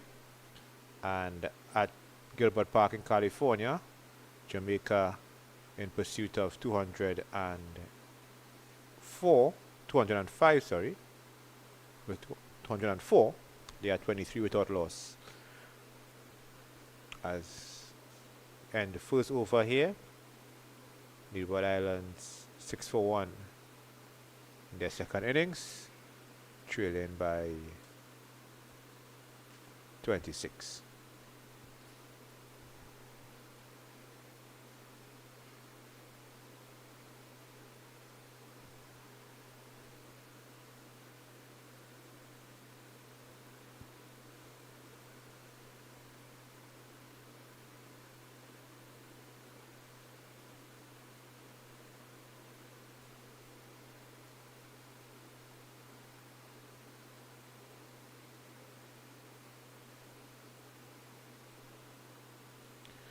Jonathan Van Lang, the skipper, will share a new ball with Devon Wharton.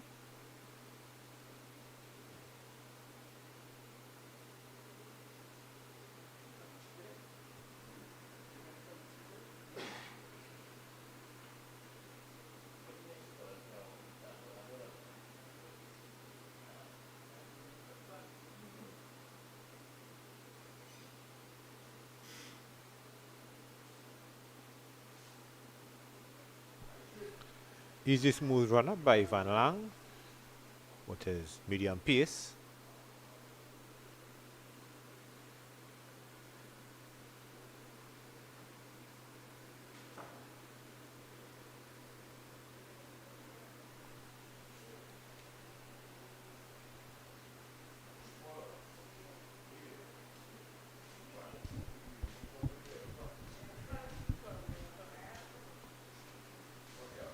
Score sheet we had here was saying Liman Singh, but it's really Devon and Singh.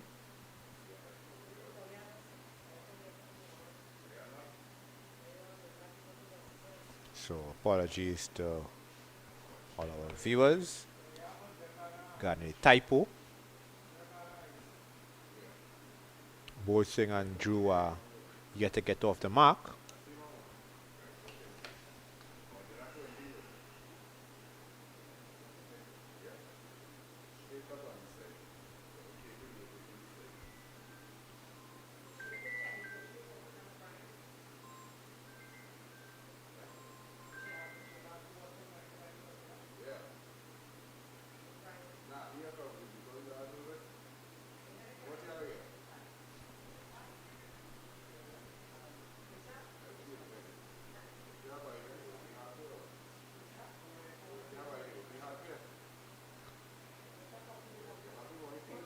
Bouncer ball by Van Lang.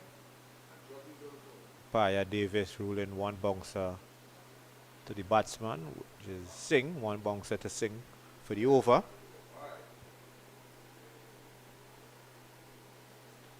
Once again, Van Lang deciding to use a 7-2 field.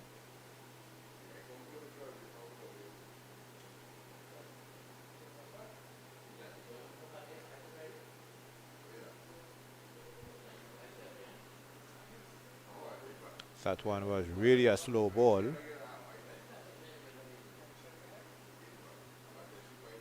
That was a bit lumbering one up by Van Lang.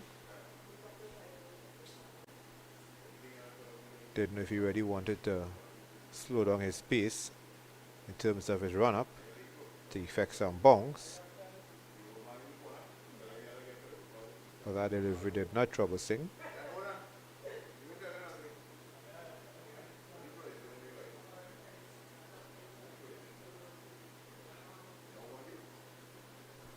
End of the second over, Leeward Islands are 6 for 1.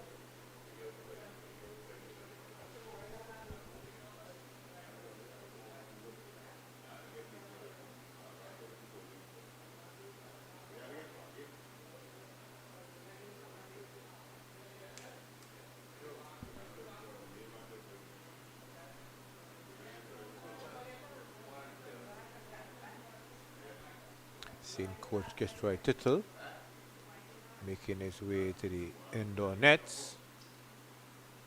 But one of the Leeward Islands players.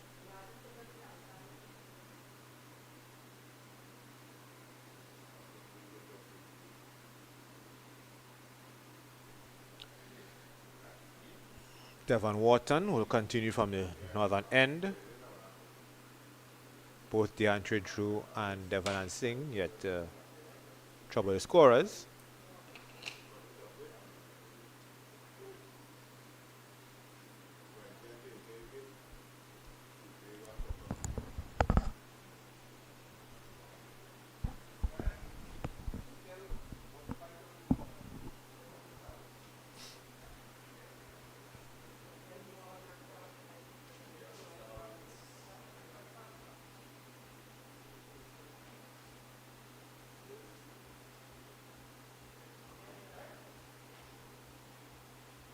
Once again, Wharton misses his run-up. There's something he will have to take a look at. Don't know if he want to ask Van Lang to switch ends, or he may have to bowl around the wicket, or he may have to redo his run-up.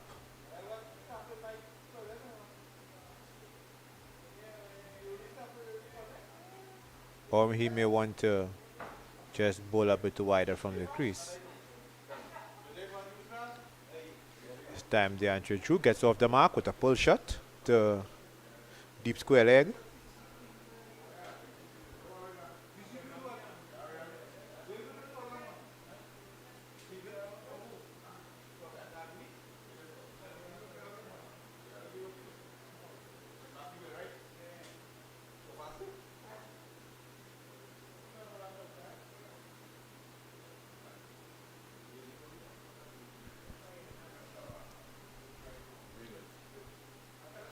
Really humid conditions here at the National Cricket Centre. Lovely sunshine. This part of Trinidad.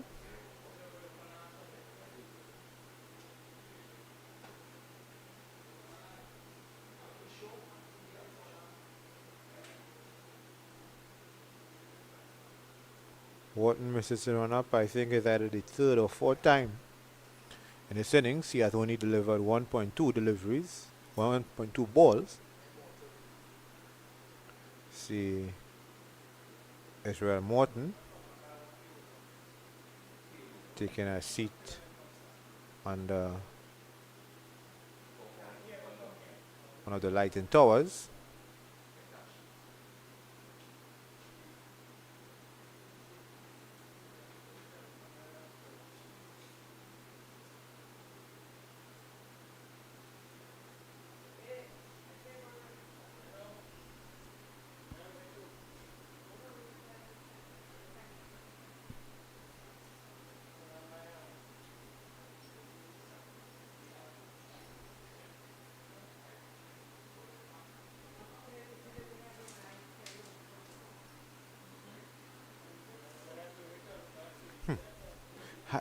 A bit bizarre here. I was going to say a puff of dust, but some sun blew from east to west while Wharton was making his way to the not making his way back to his delivery start, but he was on his way to deliver.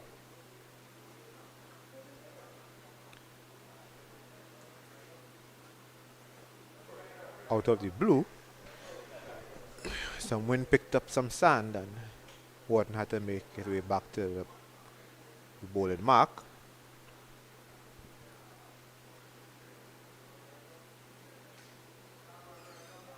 So the line of attack obviously will be outside the off stump.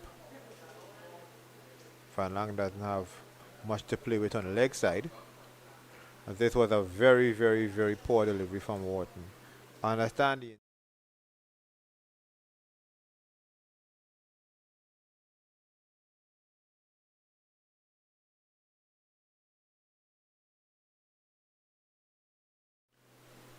was easy for Singh to pull. Got it to the right of Navendra Sankar for 4. Singh gets off the mark with that boundary.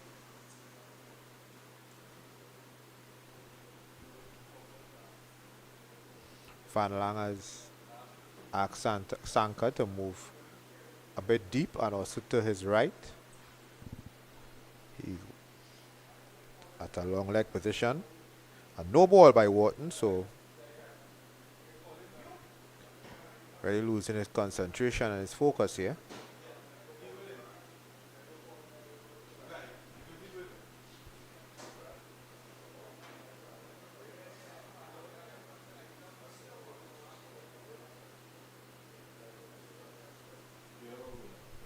Good.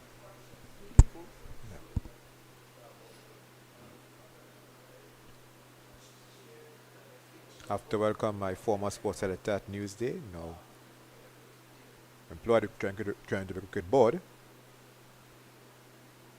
One of their media specialists, Zaid Mohammed. As Singh pushes one to mid-on, he gets a couple. Score goes up to 14 for 1. Leeward Islands, they trail by 21 runs. Not 21, they trail by 18 runs.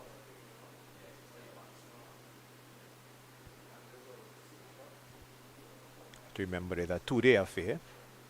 So, first thing Leeward would have to do is erase the deficit.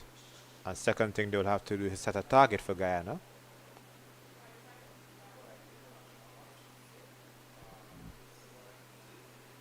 I don't think they would just want to just bat whole day and not try to force a result, especially as there's still some time remaining. Van Lang continues from the southern end, well defended by Drew. Pushes it to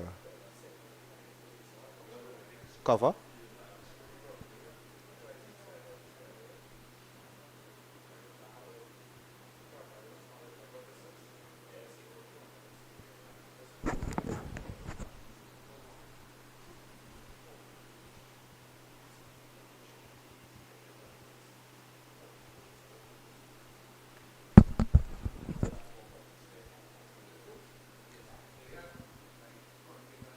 Drew should get at least 1 and he will stay at 1.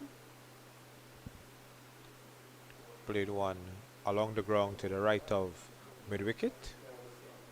To the right of Sankar at mid-wicket. Singh moves up to 6. 15 for 1.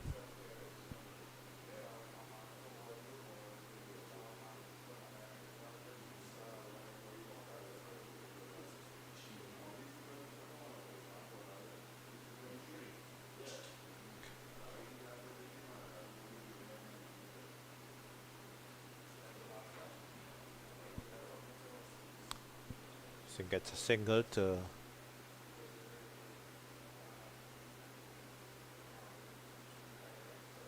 long leg, where Gulcharan Chulai is stationed.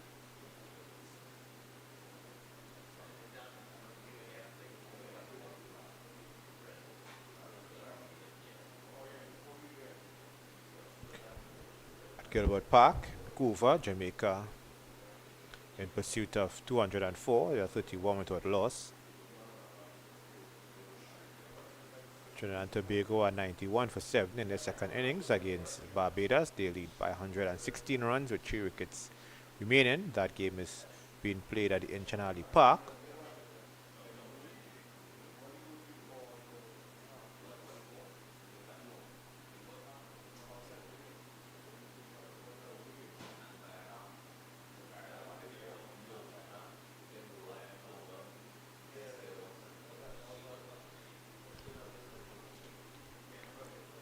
Next over, I have some news with relation to West Indies cricket.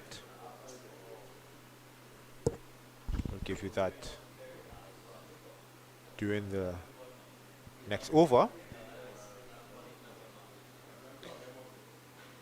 Van Lang was preparing to run up the ball. The fielders were not in their right position. Bongza that Drew watches as it goes through to wicketkeeper Vikash Wilkinson. 16 for 1 at the end of the fourth over. So West Indies women, the under 19 team who had a recent series, 5-match series, which drew 2-all against United States.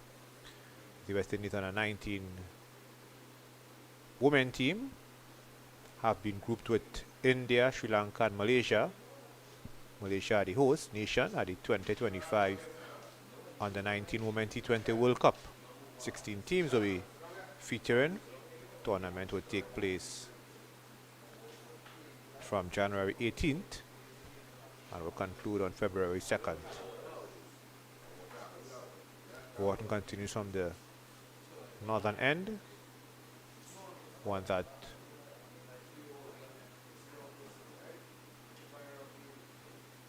was bowled at the pads of Singh, who guided it down to deep square leg.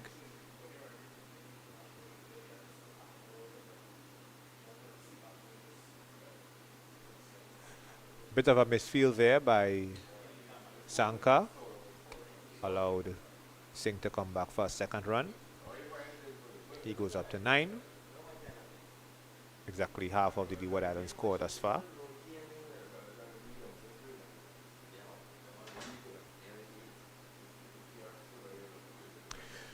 Where the 2025 Women Under 20 World Cup. The groups are India, West Indies, Sri Lanka, and North Malaysia. That's Group A. Group B, England, Pakistan, Ireland, and United States. Group C, New Zealand, South Africa, Samoa, and Africa's qualifier. And Group D, Australia, Bangladesh, Scotland, and Asian qualifier.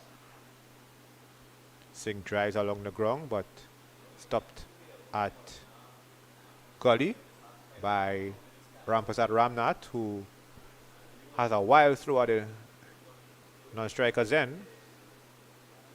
However, there were no overthrows.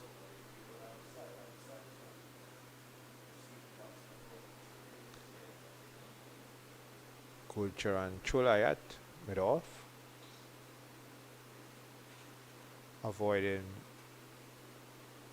preventing overthrow.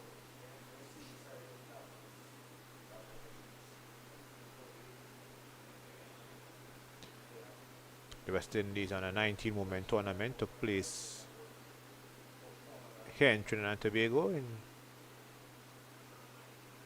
July. Guyana were the champions.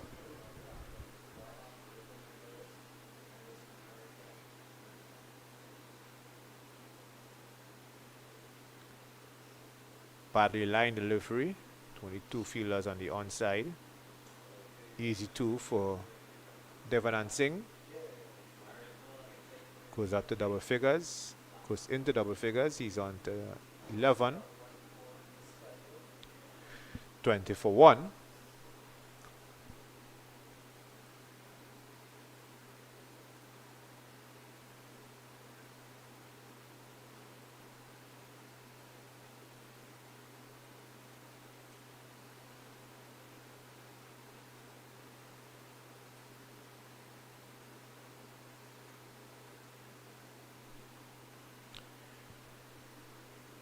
Over number 5 completed, 20 for 1, Leeward Islands.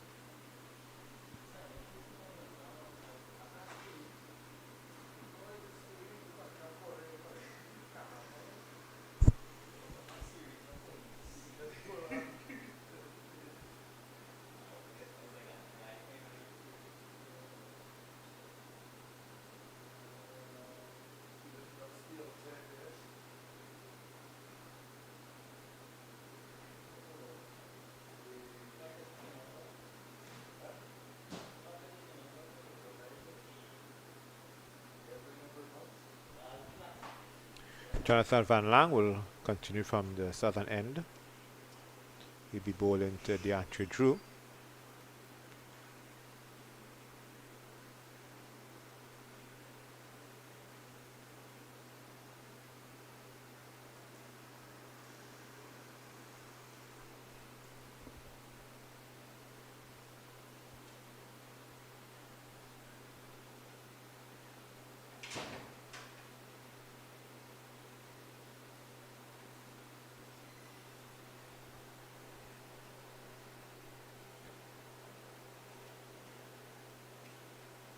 Van Lang again, some life out of this wicket. Getting some balls which are not well lined at the body, but just a touch short and moving away from the batsman.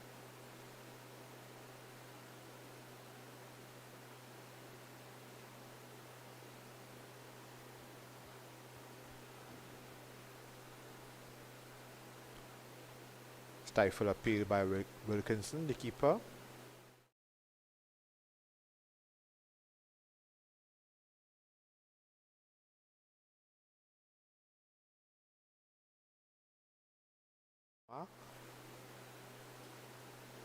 Appeal for a caught behind. But not all the fielders were supportive of that call.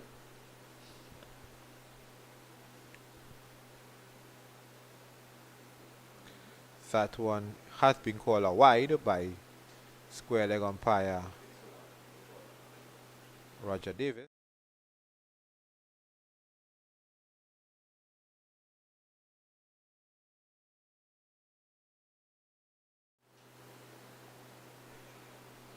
Really was a badly lined delivery by Van Lang.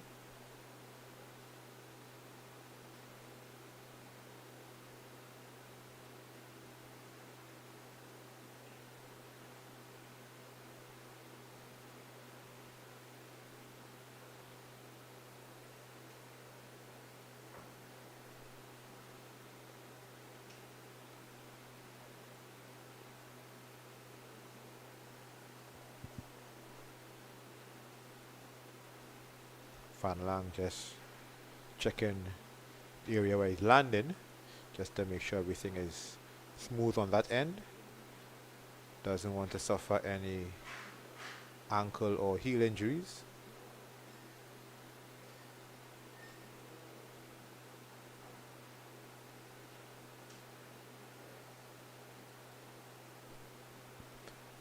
Two more runs to Drew.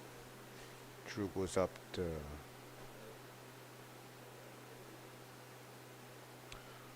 4. 23 for 1.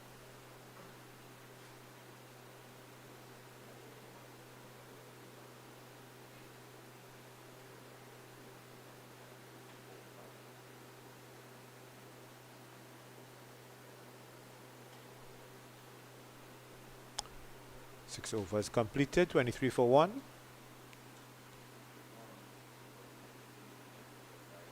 Leeward Islands.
Gulcher and Chulai replaces Devon Wharton from the northern end.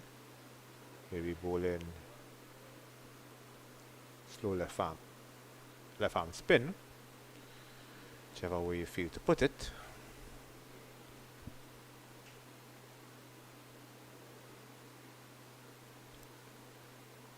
Gets a wicket with his first ball as Devon Singh adjudged leg before by umpire Roger Davis for 11. So Cholai with the goal and arm, first ball of this innings, first ball of his spell, trapping Devon Singh leg before for 11.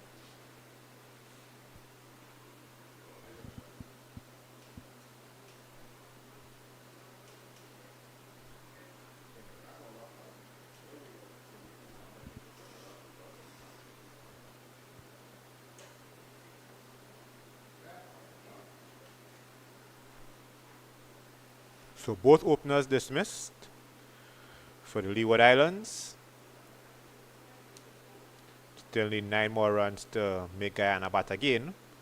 They are 23 for 2. Tanis Francis was dismissed in the first over for 2 and Devon Singh dismissed for 11.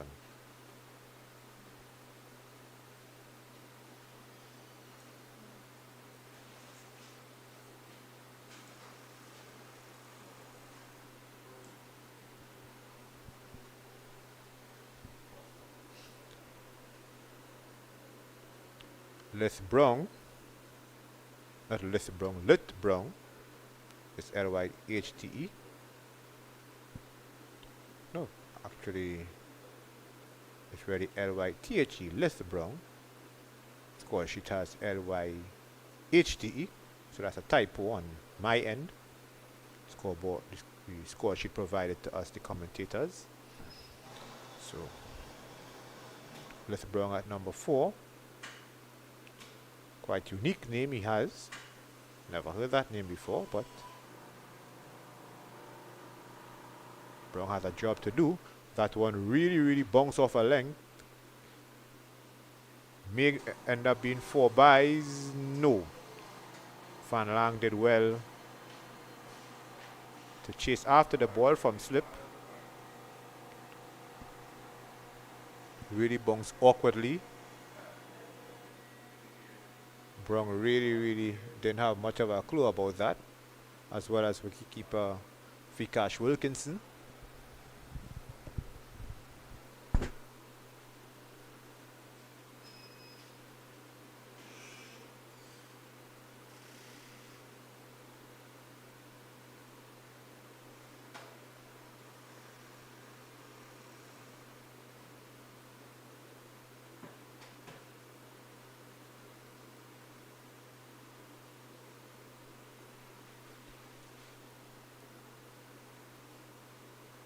One more run to Drew.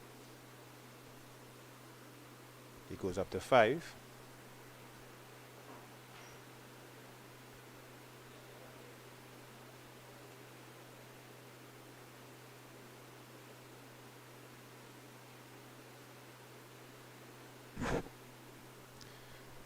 My. 2 wickets in the over for Chulai. Brown leaving one alone and was clean bowled.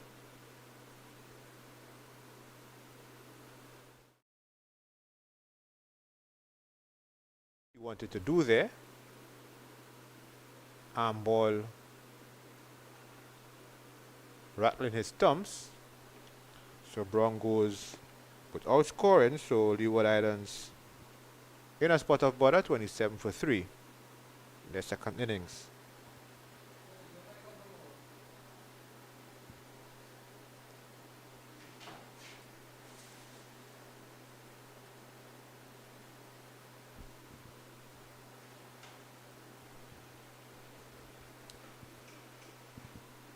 Jaquan Athanaze, number 5 batsman. So they moved him to introduce Chulai, reaping immediate rewards. for skipper Jonathan Van Lang. Chulai trapped Devon and Singh. Plum in front for 11 and Lith Brown ball for second ball duck.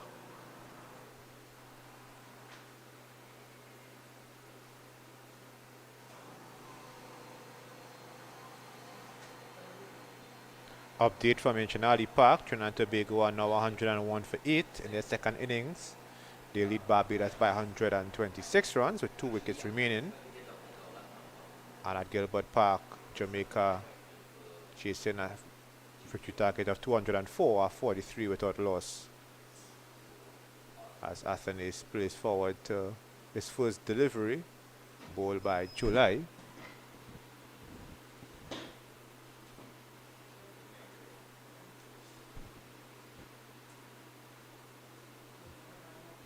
That delivery by Chulai really looked like it was bowled in slow motion. Athens allows it to go to keeper Wilkinson. At the end of 7 overs, Leeward Islands 27 for 3.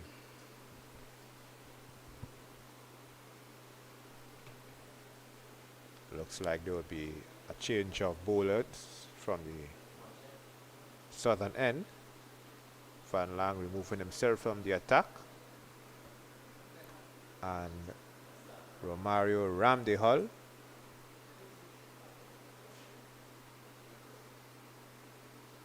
he'll be taken over from the southern end.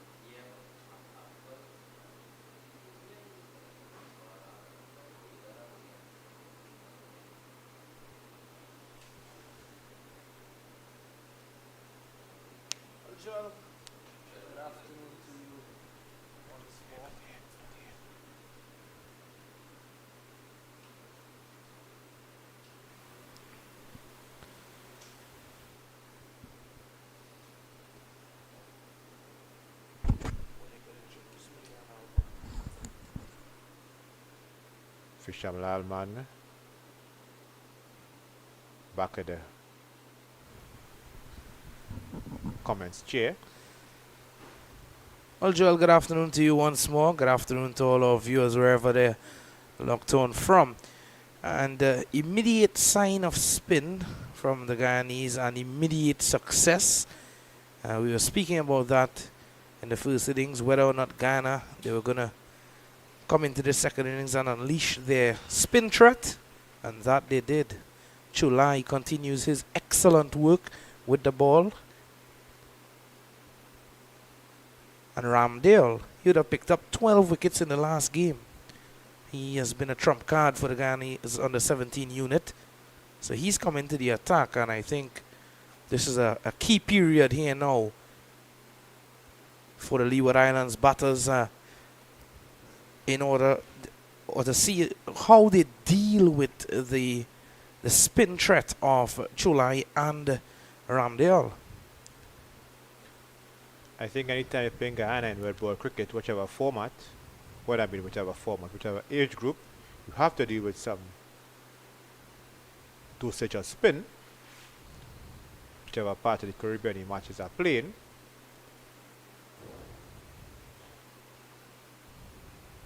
Drew lets that one go through to the keeper Wilkinson.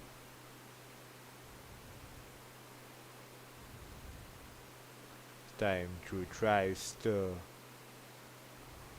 mid-on. It's fielded by Wharton. 1 run taken by Drew.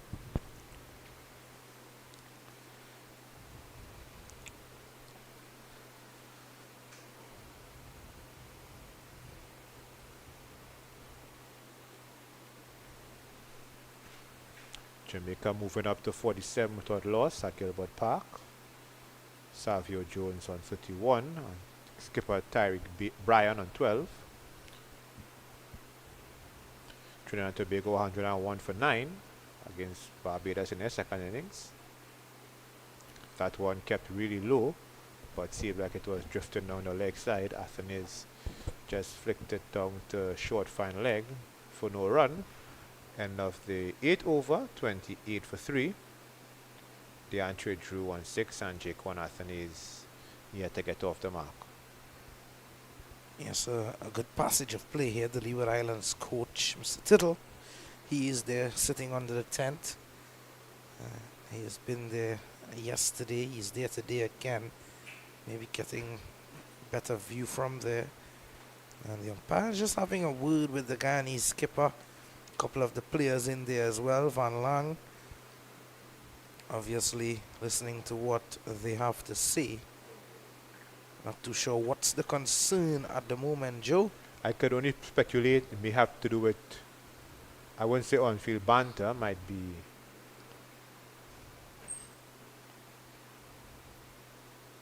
the umpires trying to curb any sort of sledging, because the two batsmen were also in the mix, Athanage and Drew.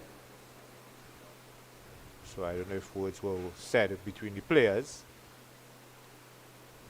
especially at the Leeward Islands players are struggling against the spinners. July giving the batsmen something to think about here. 2 wickets already to his name, 6 in the game.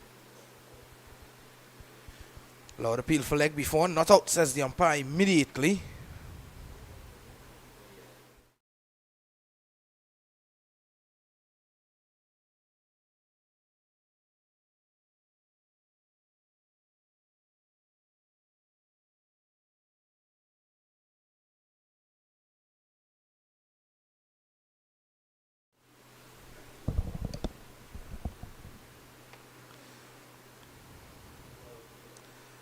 Was turned away, but you can see what Chulai is doing. He's varying his pace.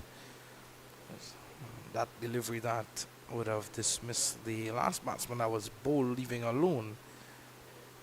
That was a quick delivery. Jolai's arm action is really slow, but he's bowling at the stumps. Action reminds me a bit of Akshar Patel. Well, look at it there, Joe. Yeah, well, it's a bit methodical.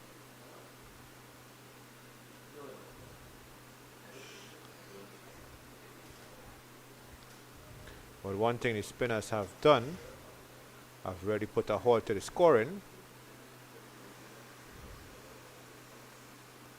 and taken wickets. Well, Chola in particular. Short ball that Drew was unable to get much contact to. 9 overs completed, 28 for 3. Yeah, definitely putting a stranglehold, so to speak, on the Leeward Islands team. And with that, 9 overs completed, 28 for 3. We're going to see a drinks break being taken. But before you go, Visham, just one update from Inchinali Park. Trinidad and Tobago have just been dismissed for 106. Top scorer being 32 by Basant. Barbados now will have to get 132 to win. So you keep you posted as to how things go there. Yeah, definitely. That looks to be a good game setting up there. But for now, we'll take a short break. While the players have a drink, we'll do as well. You do too. And we'll be back with more in a short bit.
Well, you're back with action. Ramdale continues for Guyana.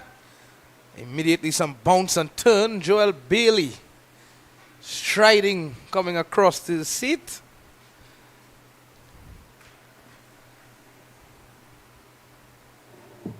Have to ask Joel how was drinks. This one turned away. Look at one. How was drinks, Joe? Good, plenty water. We'll have my possession here, so I'll be enjoying drinks for the rest of the afternoon. Quite hot today. Luckily we're in the air condition, Joe. Thankfully, score update. This time, score update will come from Gilbert Park.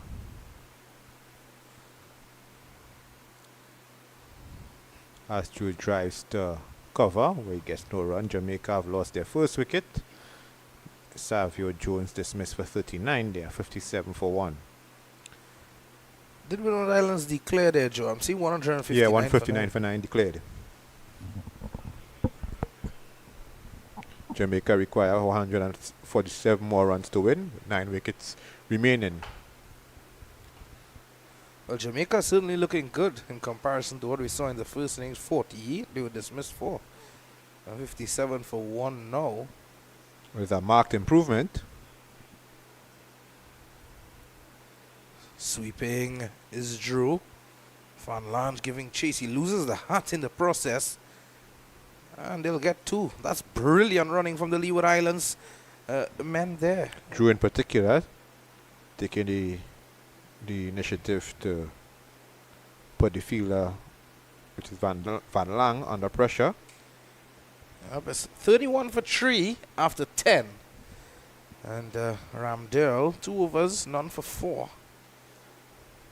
And Chulai, on the other hand, his 2 overs, he's picked up 2 wickets. So bowling in tandem, bowling in partnerships. And Joe, sometimes, you know, when you're bowling in partnerships, your partner at the other end, just like us, if both of us are bowling from each end, Joe, I don't have to pick wickets. I can build pressure, and you pick wickets from the other end. Sometimes that's how it goes. Sometimes, but I am more the traditionalist. I think both bowlers should be looking to get as much wickets as possible. Yes, definitely. That's the goal. Yorker length delivery delivered by Chulai, which Asanis had to dig out. Fielded at point by Adrian Hetmeyer.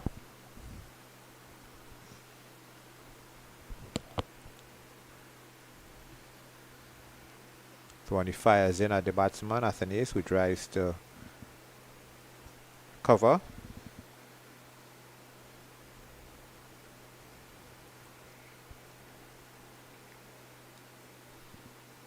Remember, following this 2-day leg of the tourney, the shorter format begins on Thursday. The 2-day tournament will end. Excellent delivery there from Chulai, pitching in the footmarks, it seemed, and turning sharply past the bat of Jekwa Atanes.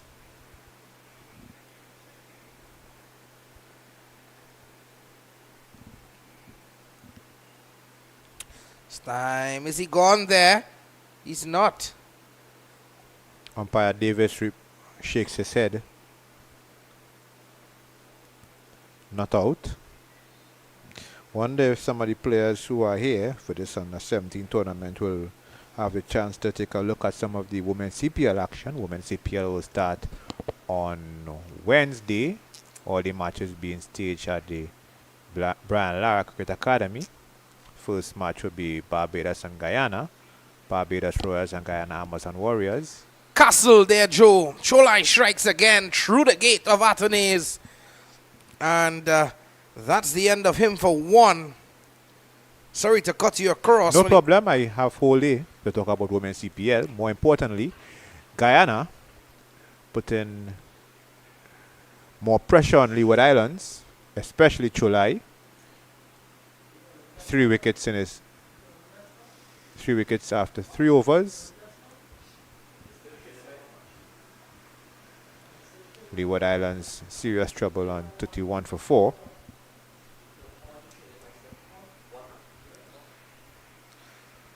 $31 for 4, Joel Bailey. Are we nearing a early day? I'll be glad for that. Could do with some rest. Don't think Leeward Islands would be thinking about an early day. Kadir Mohammed has come in thinking about an early day. In my case, it will not be early. I have some errands to run later, but that's another topic for another day. Maybe tomorrow, Joe, we'll speak about that. Tomorrow you won't be here. No, we can phone call, Joe. Okay, true.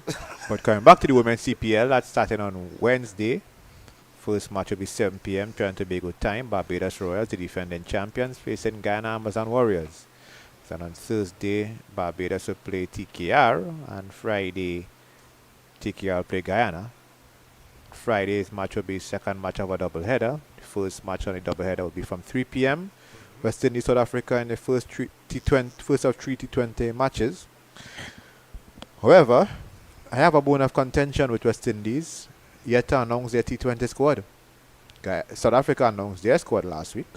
I mean, yes, their players will be traveling in, but they announced their squad last week. Don't know what West Indies are waiting on. I know they have this issue with the coach being their quote-unquote main selector, but I don't know if they're checking up some players who may be injured. So you have the 100 going on and all those other T20 franchise tournaments all over the globe. To know if some players who featured in the test series may get a call up or not. Yet to be seen. Oh, good effort in the field. Surprise package, maybe, Joe. West Indies team. And on the topic of that, I will say who I may pick in my 15 for that series as Pluck gets off the mark with a single, and with that single, Leeward Islands are in front in terms of they have now surpassed the deficit, so Guyana will have to bat again.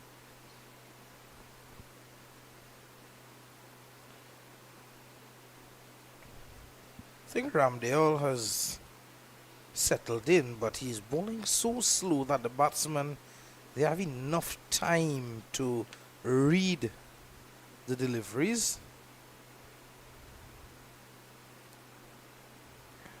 Yes, in a short while, I will announce my 15. In fact, I have to pick my 15. I haven't picked them yet, but I will go with a 15-man squad. South Africa will be coming on with a 15-man squad for the T20 series. In the air, over that leg slip fielder, the trap was set.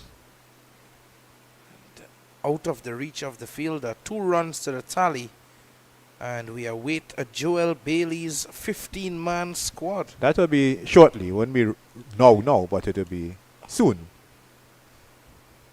It will be very soon. As we end the 12th over, 36 for 4. Well, the way in which you announced your announcement, I should say, Joel, I thought you had it on hand. No, not yet.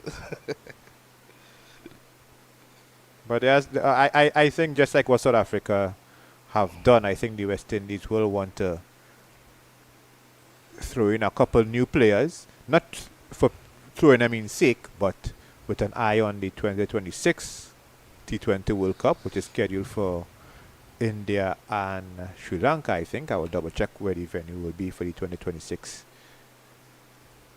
T20 World Cup. Yes, it will be Sri Lanka and India will be the joint hosts, February and March 2026. So I think just like what South Africa have done, West Indies more or less will want to blood some new players with an eye on that tournament.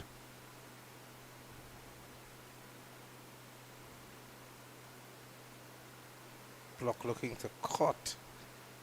South Africa have included their left-arm fast bowler Kwena Mafaka, who was the player of the tournament at the Under-19 World Cup, which they hosted in January. Well, he would have had a stint with Mumbai Indians in the IPL as well, Mfaka. Yeah. This one goes into the boundary for 4, Joe. In the meantime, good looking drive there by.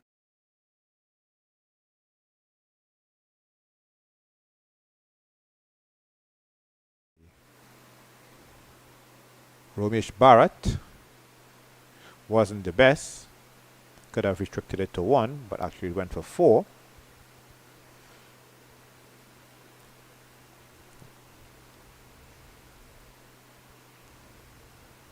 Another new face for South Africa is Jason Smith, a middle order batsman.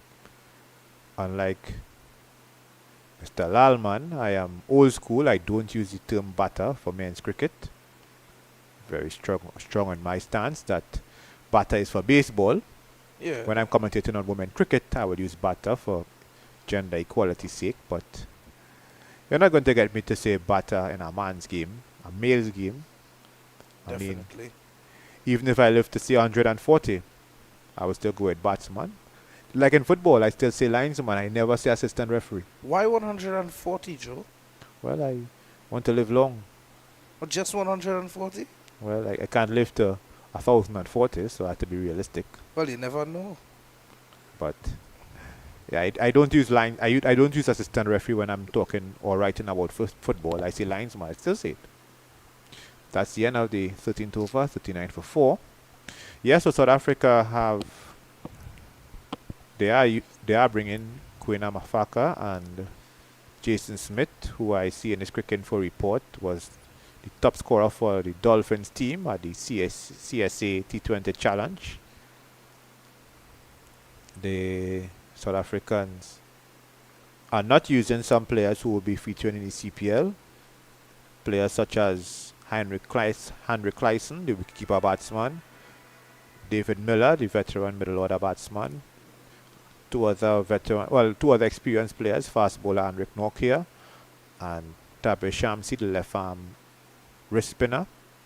They will not feature in this series.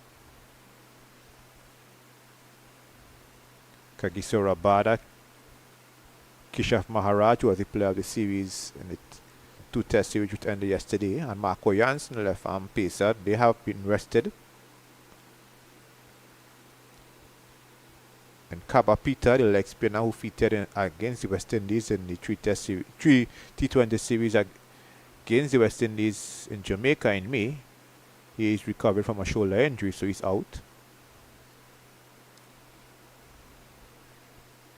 The South African team will be skippered by Aidan Markram, who led South Africa to the final of the T20 World Cup. They will be fielding a 15-man squad. That delivery by Ramde Hall, if there was a silly maneuver, that would have been an easy catch. Yeah, definitely. I can't understand why the Guyanese team haven't employed a short leg. They should go for broke. I mean, Drew just popped one in the air. That would have really been an easy catch for Silly Medon. South Africa team, from those who featured in the test series, left arm fast bowler Nandre Burger, all-rounder Wian Mulder, fast bowler Lungi and Gidi, wicketkeeper batsman Ryan Rickleton, and middle order batsman Tristan Stubbs.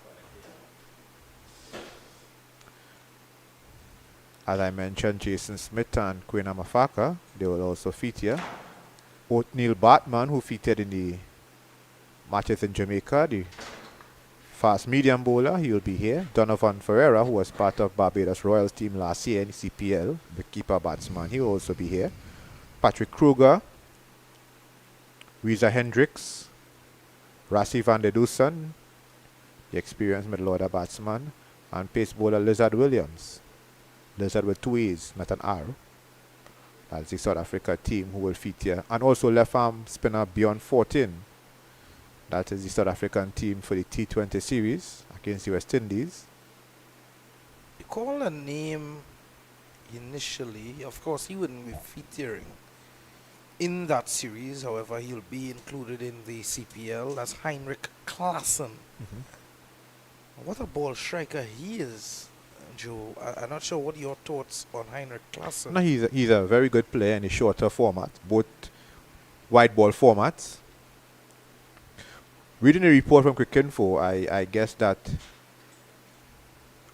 the I think they are not saying that Klaassen has been written off, but I guess the selection panel may want to look at a couple other players, probably to widen their pool of players. I mean, really and truly, Klaassen will be a first choice, but as well as David Miller. But I guess South Africa may be looking at their reserve players to see how good they are at this level. Yes, certainly, and I like the fact that they're giving Mfaka that opportunity. Jason Smith, you would not have really heard about Jason Smith that much, and he just like that, he's making, well, who knows, he may just make his international debut. So pulled into the gap, and it's going down to the deep mid-wicket boundary, and that's 4. Lovely looking shot. Yes, Drew has been a bit sedate lately, especially after the fall of wickets. Got one that was short and not threatening, and pulled it to the vacant deep mid-wicket position for 4. Sun has just cooled down a bit here at the National Cricket Centre, and it's had lovely weather over the weekend. Looking to sweep, almost falling over as well, the entree Drew. That was fired into his pads. Played and miss. We have a group of spectators during the this change of attack. They have decided to do some personal cleaning. I thought they were the securities for the venue. They'll be stationed by the gate, not on the railings.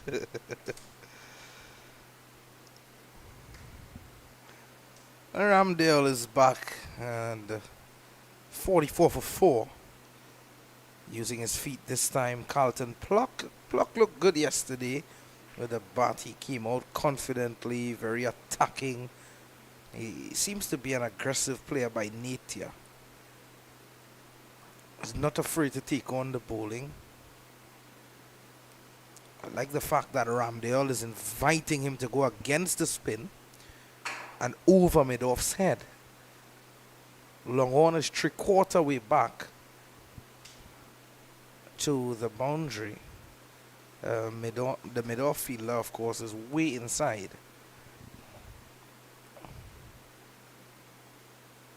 Climbing onto that one quickly, but finding Latif at mid-off. Has been a weird surname, Pluck. I've never heard that surname before.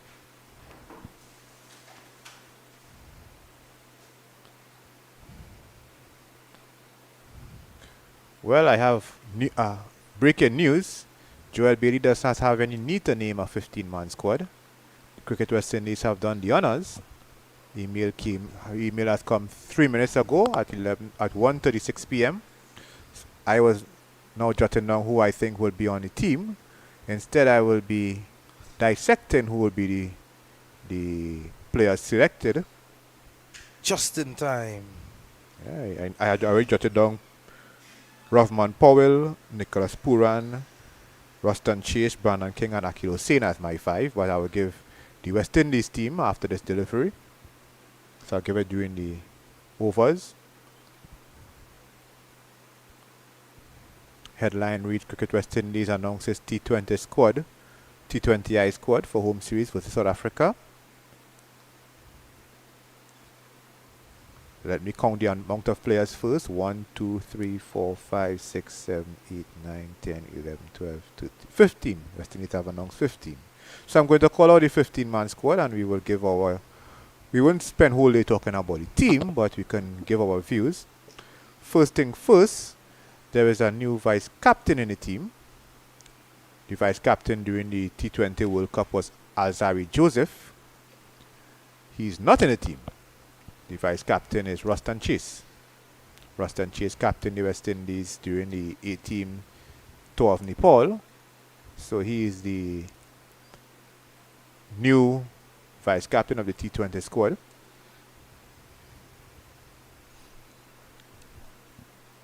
Chulai continues from the northern end. One spinning wide.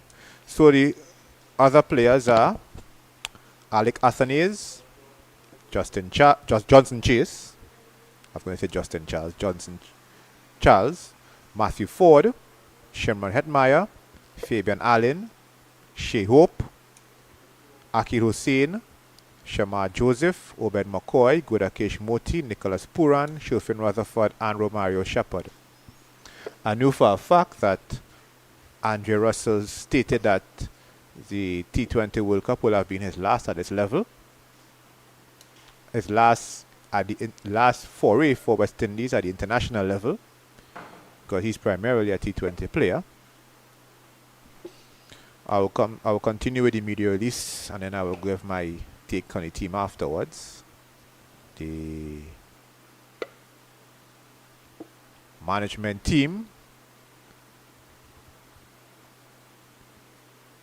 Coach Darren Sammy, assistant coaches Rayon Griffith, Floyd Reefer, and Ramesh Subha Singh.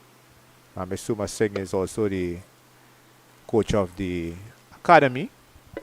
Physiotherapist Dennis Byam, strength and conditioning coach Ronald Rogers, team masseuse Fitzbut Raw Lewis will be the manager, team analyst Avinash Sitaram, and team media and content officer John Phillips, who I met during the test series recently.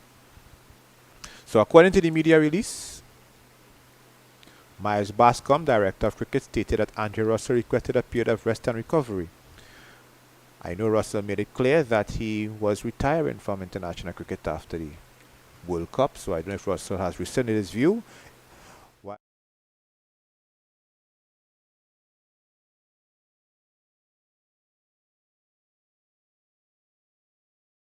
Wicket friends for 4, so that shot brings up the Leeward Islands 50 for 4.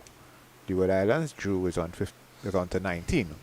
So yes, Andre Russell requested a period of rest and recovery, so Russell is not yet retired. Jason Holder, who played 5 back-to-back tests against England and South Africa, he's also been rested.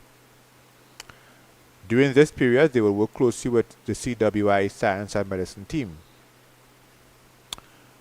Darren Sammy remarked, facing a strong South Africa side is an excellent opportunity for our team to reset and refocus with our game plan. We have played them recently, that was in May, as well as in the World Cup, so that'll be 4 matches in a space of a few months, and had mixed results, so this should be an exciting and important series. I'm confident in the squad we have selected, and with eyes already on the next T20 World Cup in 2026, I know the guys will be keen to show their hunger for success. Close quotation marks. So, don't forget the T20 matches will all be played at the Brian Lara Cricket Academy at 3 p.m. Trinidad and Tobago time. Matches will take place on August 23rd, 25th, and 27th.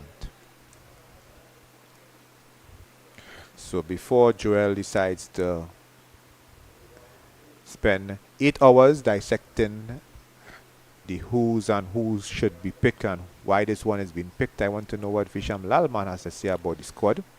I mean, I have my screen here in case he wants to see what's going on. We'll come to that in a short while. Pluck has been dismissed there. Joe, while you're speaking about the West Indies team for that T20 series, Pluck has struck one straight into the hands of Latif at mid-off. And I was now speaking about that, Joe. He's inviting Pluck to go over mid-off's head.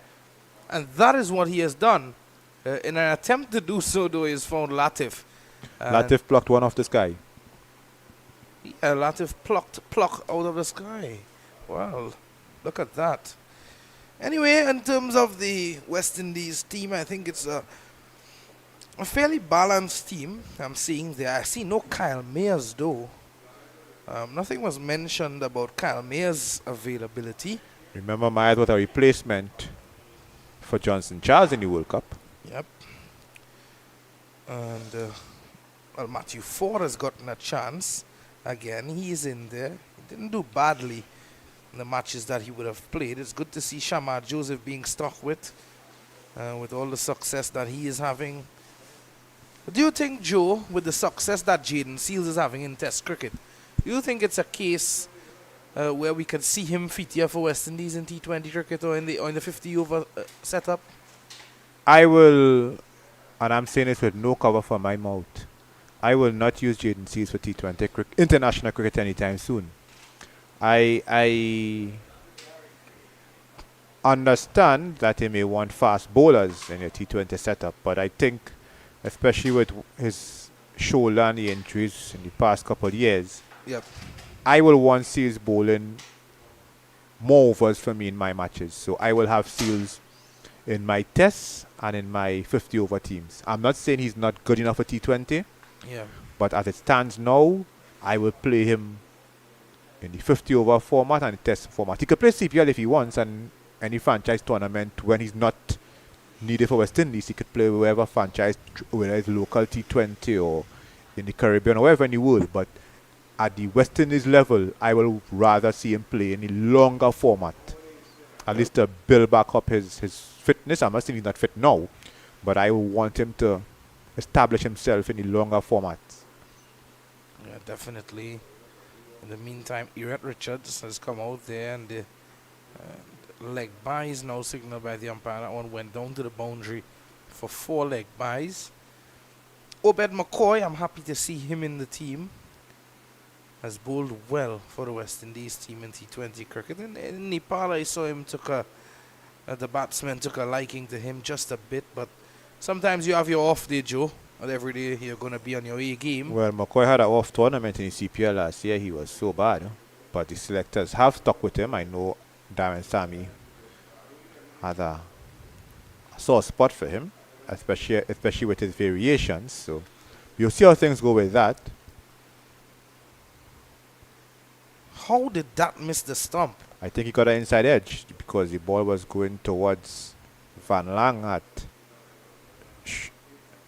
leg slip, yeah. Well, the pitch is turning quite a lot as well. But Alzari Joseph is no longer the vice captain. He was not mentioned in this media release. So there's nobody on planet Earth who can convince me that Alzari Joseph will be rested for this T20 tournament. There's nobody could convince me of that. Not even my father. So I am saying it openly, Alzari Joseph has been dropped. There has been no mention of him in this press release at all. Against in his test series, it was said he was being rested. His name was not mentioned at all in this media release. So there's no doubt in my mind that Alzari Joseph has been dropped. There's no doubt in my mind. Nobody could convince me otherwise. Fabian Allen is back in the West Indies T20 team. That's a good. He's an excellent all-rounder, Fabian Allen. I like to see Allen play. Personally, just like me, he suffered a death of a parent recently, and I will openly say when you lose a parent, especially someone who you are close to, it is a troubling time, could be depressing. And I watched Fabian Allen in Super 50 last year, and really and truly his cricket really had looked like it was going to pieces. I'm not saying his skill set had dropped, but it was clear that his mind was not in cricket.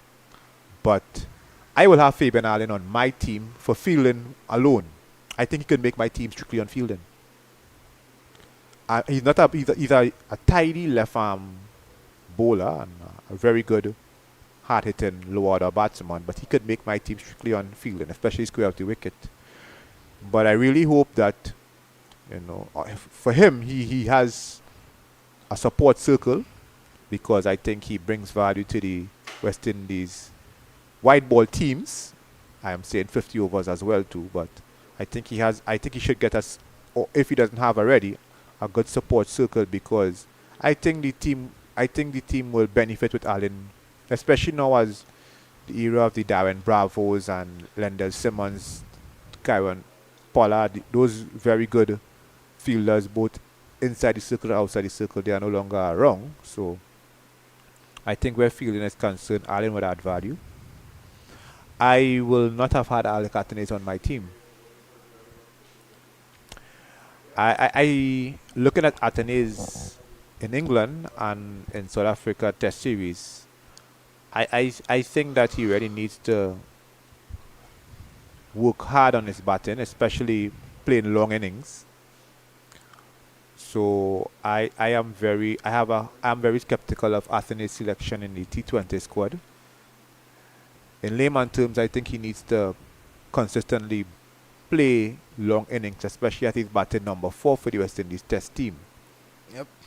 I'm not saying he's a terrible player, but I think that just like Jaden Seals, I will want him to feature in my longer formats, being the 50 overs and the Test.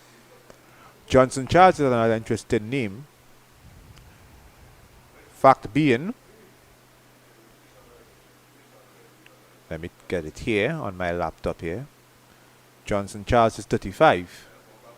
And in the World Cup, I know he was injured, but I don't know if a 37-year-old Johnson Charles in the 2026 World Cup will be that effective. But I mean, I don't know. Darren Sammy seems to. I don't want to call country bias, but I think Johnson Charles is liked by Darren Sammy, so I will have looked beyond Johnson Charles. I don't know if a hit or miss Johnson Charles will be really that effective. Well, I see we have 3 wicket-keeping options: Johnson Charles, Shea Hope, and Nicholas Pooran. Well, you know who will be getting the gloves. And so there's very 2 options, because Shea Hope doesn't keep for Guyana Amazon Warriors. Yep. And if we look at, if we make a comparison here, Joe, Alec Athens, yes, excellent cricketer, excellent batsman. Still has some work to do on his game. But I'm not too sure, as I mentioned, what's the issue with Kyle Mayers. As you said, he was the replacement. As this one struck into the air, this would go into the boundary for 4. Yes, it does. Yes, it does. A valiant effort there from the fielder. That's Adrian Hetmeyer. Talking about Hetmeyer, my view on Shimon Hetmeyer has not changed. I'll leave it right there. Yes, and I know your view on Shimron Hetmeyer, but I was about to speak about that. Alec Athens being picked in the T20 squad. Yes, excellent cricketer, as we said. But Kyle Mayers, we are not too sure. He wasn't mentioned, just like Azari Joseph. He wasn't mentioned in the press release. But when you pick someone like a Kyle Mayers, let's make that comparison between him and Alec Athens. You get an opening bowler. You get an opening batsman, you get a bowler that can bowl anywhere in the innings as well, Kyle Mayers, and who can also open the batting for you and give you a swashbuckling start, as opposed to Alec Athens. Yes, I understand, but Kyle Mayers' cricket really went backwards last year. Remember, Kyle Mayers was the vice captain to Robin Powell up until the Australia tour. Yep. When they went to Australia this year, Kyle Mayers was the vice captain. Yeah, Then he lost form so badly he was out of the team. No. Alzari Joseph was the vice captain for the Australia series. Myers was the vice captain up until India last year. And Myers fell. To be honest, Myers had a really poor CPL as well, just like Obed McCoy. And yes, I mean, he was a replacement player in the T20 World Cup, but I don't know if he has gotten the full confidence of the technical staff to such an extent that he warrants a recall. So that's open for debate. Another bone of contention for me. As I said, I would not have had Shinma Hetmeyer on the team. I will call a name. I mean, we have seen this individual play in the Trinidad and Tobago T10 and T20 festivals. He's not Trinidadian by name, but this is a player I will have had in my team instead of Shinma Hetmeyer. I will have gone for Kadim Allen.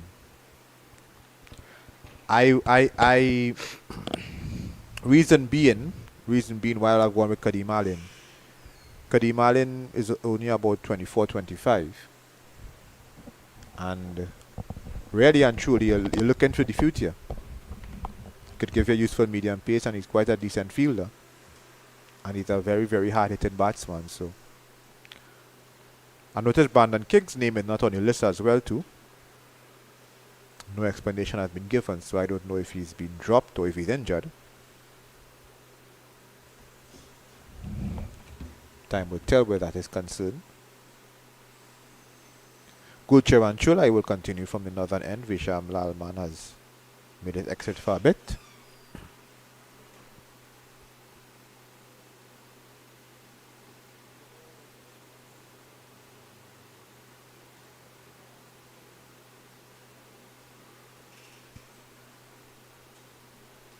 Gotten a bit cloudy here at the National Cricket Centre.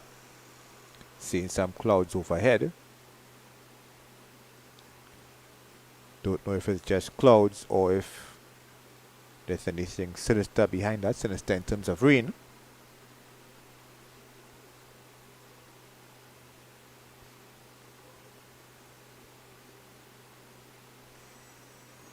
Leeward Islands struggling on 65 for 5. In their second innings, they lead by 33.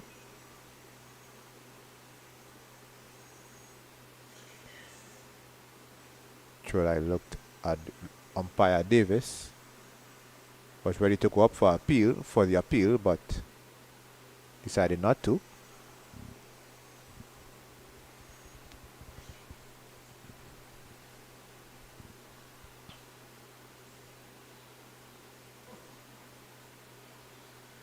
Richards drives to extra cover, where it's stopped by Rampasad Ramnath.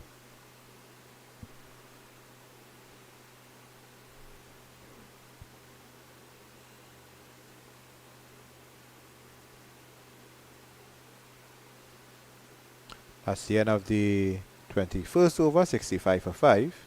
So back to the West Indies team. If you look at the West Indies team who played in the World Cup, I will not mention Kyle Myers in this instance because he was a replacement player. Brandon King is out.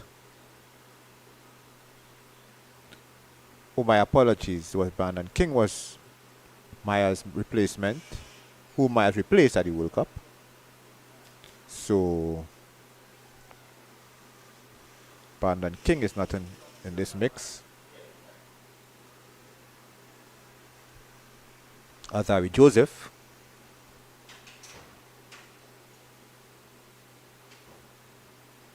So you could see perhaps Matthew Ford has replaced Azari Joseph.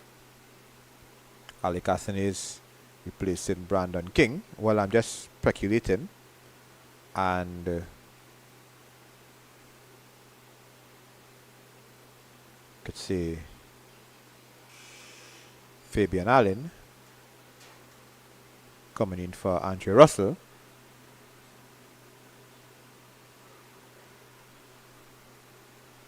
Change of bowler from the northern end, Navendra Sankar replacing Romario Ramdehol.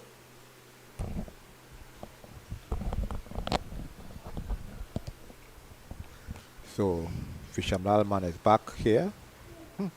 Ball turned sharply. Really sharp turns. I was just mentioning Fisham that looking at the West Indies team, I wouldn't call Myers because I said Myers was a replacement for Brandon King. If you have, it was already 3 changes from the World Cup team. I mean, Obed Bokoy was a replacement for Hola, but Obed Bokoy will have him in his squad because he was in his squad from the start of the World Cup. Alec Athanase, Matthew Ford, and Fabian Allen have come in. Andre Russell, Brandon King, and I just mentioned the player, but I forgot the third, Andre Russell. Those are the players who are out of the team from the World Cup squad. Yeah, definitely. But all in all, we want to wish the West Indies team all the best. Yeah, I'm not going to say they will be beaten. I want them to win every match. I did say, though, I really will have like 1 or 2 more of the newer players. I said I will have considered Kadeem Marlin as an opener. I'm not saying that he's a world beaten player, but somebody with an eye on 2026. I will have looked. He did feat. He was part of the tour of Nepal as well. So I would have had him in consideration. And there we see again a delivery taking the inside edge of the bat. No short leg in place just yet from Guyana. Not sure what they're waiting on. Now that ball went to more short fine leg vicinity. And the leg slipper has been taken out as well. Of course, leg spinner Sanka is bowling at the moment. Yet to see Latif. Talking about young brigade for the West Indies, a lot of the players will have opportunities to make their names during the CPL. They will have a chance to put their names in the selectors' minds. Yes, certainly those players will be looking to do so and knock on the selectors' doors. With that, 22 overs have been completed, 71 for 5 Leeward Islands. And that has taken us to a drinks break here at the National Cricket Centre. And of course, we'll be taking a drink. The players will. You do too. We'll be back with more in just a short bit.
Welcome back to the action here at the National Cricket Centre in Balmain, Couva. Topic of discussion, the West Indies cricket team that has been picked for the T20 series against South Africa. At the moment, Guyana. They have picked 5 wickets of the Leeward Islands. This game, we could very well see a result in this game, you know, Joel Bailey. We could see a result in the Trinidad-Barbados game as well. Before I continue on my West Indies teams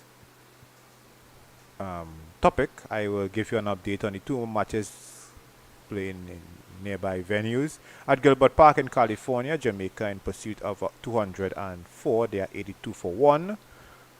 Tariq Bryan, the captain, on 27, and Marco Scott on 11. Savio Jones was dismissed for 39.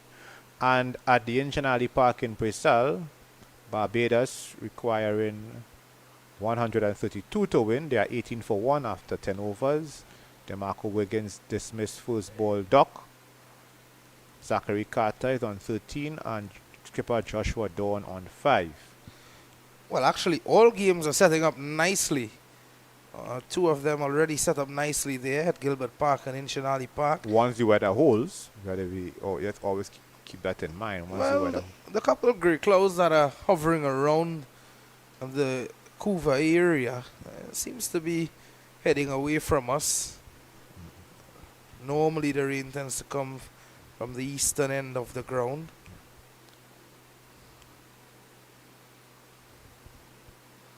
No dark clouds there. Chulai for Guyana has been excellent. 3 for 14. He's just completed his 9th over.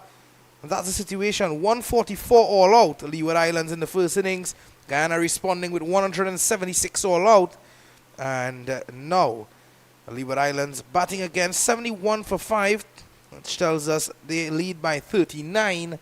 Of course, Guyana will have to bat again, and we'll have to wait and see how this game pans out. I'm quite excited to see Riyad Latif come into the attack. He's not been introduced just yet. Sanka has taken up the attack from the southern end. While Chulai continues to spin a web from the northern. Don't know if he may be carrying an injury or maybe a strategic move to utilize the bowlers being Chulai and now Sanka. Coming back to the West Indies, I mean, after this, we have the CPL coming up. That will be a further chance for some of the French players, and especially some of the younger brigade. We have like Naeem Young, who has been skipper of the West Indies Academy Red Ball team for a couple of years. Those like Teddy Bishop, even here in Trinidad, Mikel Govaya. A rounder who reminds me a lot of Lendell Simmons. We have Matu Nandu from Guyana Bazan Warriors. Kevin Anderson, those guys will have a chance to prove themselves in the CPL, because there'll be lots of cricket for West Indies, all 3 formats, between now and March. At least at the CPL level, the T20 level, a number of the younger players can put their names in the hat for West Indies selection.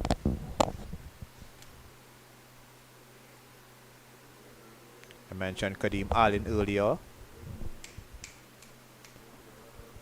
Have Joshua James, McKenny Clark, Kelvin Pittman, Ashmead Ned, Joel Andrew. Those guys could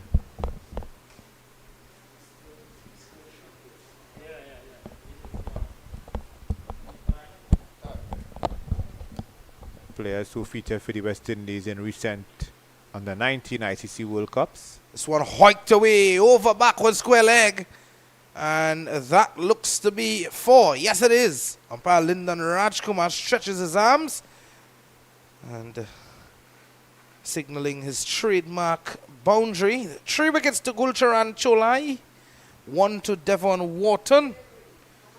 And of course, was it one to Ramdale? Joel, one to Ramdale Ramdale. got the last one. Yes. So Guyana in need of a wicket. Will they call on Joel Bailey No, to pick a wicket they're for going to them? continue with Chulai. July. Yeah. Well, as I was saying, a number of opportunities for the younger players. I mean, yes, people want to see the established stars, the Sunil Narines, the Andre Russells, Kyron Pollards, the Mario Shepherds. You know, people want to see those guys excel, Johnson Charles and those guys excel in the CPL. But I think the younger players should hit the ground running, I'm sorry. After all, they want to establish themselves at the international level. Well, I applaud the West Indies cricket board. This one edge short of a second slip. Latif is there. Yes, I applaud the cricket West Indies though for always putting in plans for development of young cricketers. We've seen a number of camps held in Antigua over the years at Coolidge after tournaments like these. Chance for run out at the striker's end. And there's an appeal whether or not Deontay Andrew would have changed his direction of run. There's an appeal here. Guyana has appealed. Well. Did Deontay Andrew, we need to look at that again, whether or not he would have changed his direction. Let's see. Well, we can't see it from that angle, Joe. From what I saw, I don't think he did. I don't think it was. I think he was just trying to get out of the way of the ball. But it seems as though he's been given out, is he? No. Or maybe seeking medical attention. Yes. Physio is coming out. The umpires are consulting one another. Umpires Davis and Rajkumar. Lots of consultation today. We have seen that, possibility of a dismissal of Barrett when he seemed to have been bowled. Was it Barrett? Yes. Seemed to have been bowled round his legs. Devon Wharton, correction. And it wasn't given out. Then we're seeing this now. But of course, the umpires don't have the luxury of a replay like we do, Joe.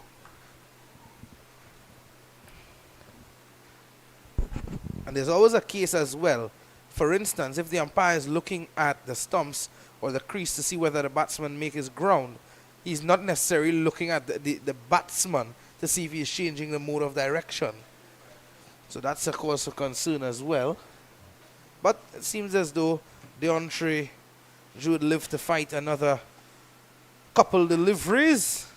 On that score, let me just update viewers that after the CPL, West Indies will have 2 white ball series. White ball in terms of T20s and ODIs. They'll be going to Sri Lanka in October. 3 T20s and 3 ODIs. And then England will be here in November for 3 ODIs and 5 T20s in November. After that, West Indies will be playing all format series against Bangladesh here in the Caribbean. So West Indies will travel to Sri Lanka and then return home to host England in white ball series. Bangladesh will be here for all format tour, 2 tests, 3 ODIs and 3 T20s.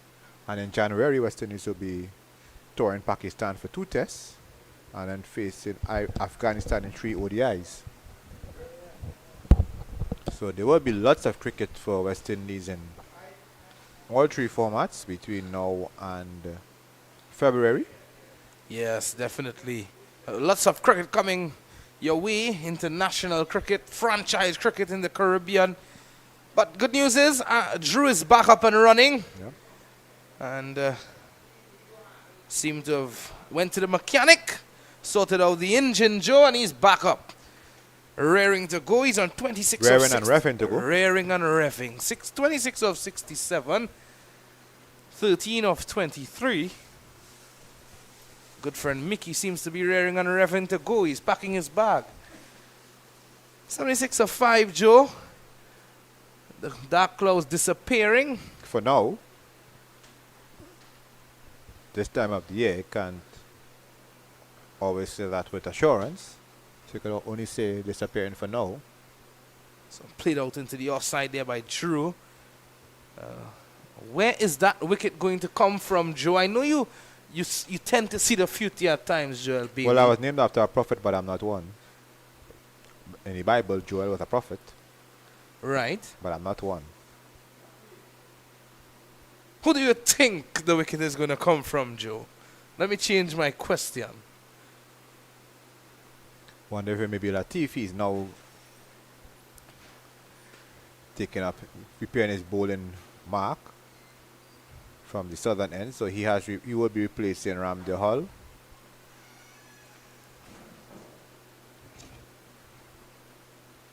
Back to the other two matches here, or back to the other two matches in Trinidad.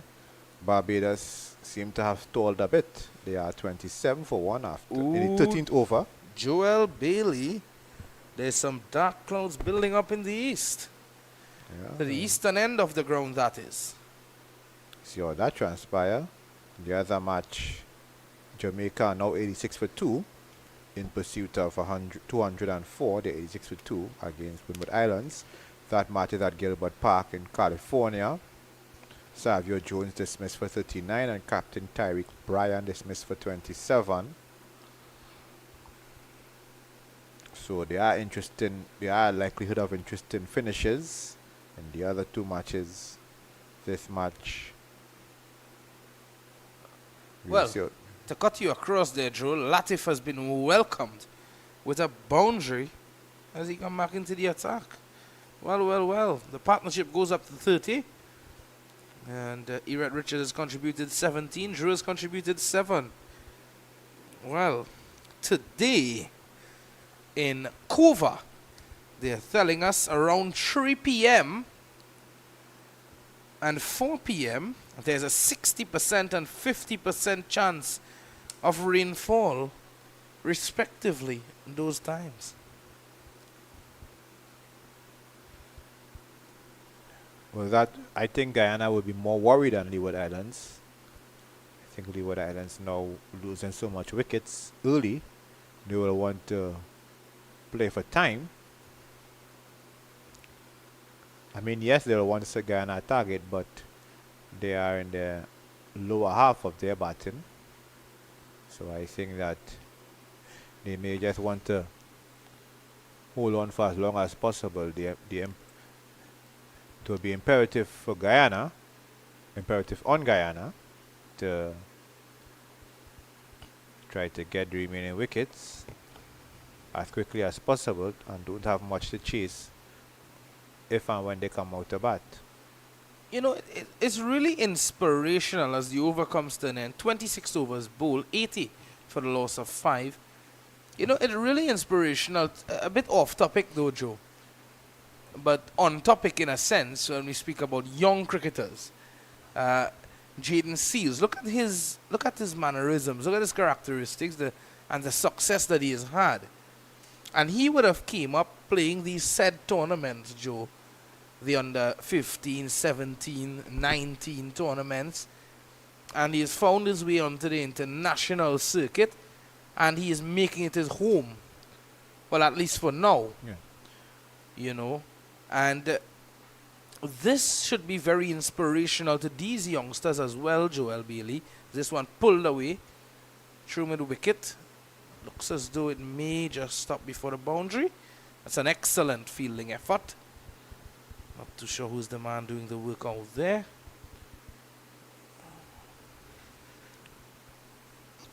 As you were talking about inspiration, I think there'll be more inspiration if everything is winning, especially Test match. Yeah, definitely. But, you know, these are the little things. I mean, amid the loss, you know, these are the little things we have to look at. I mean, I'm old school. I am a believer in sports. Winning is everything. Well, according to the saying, winning not everything, winning is the only thing.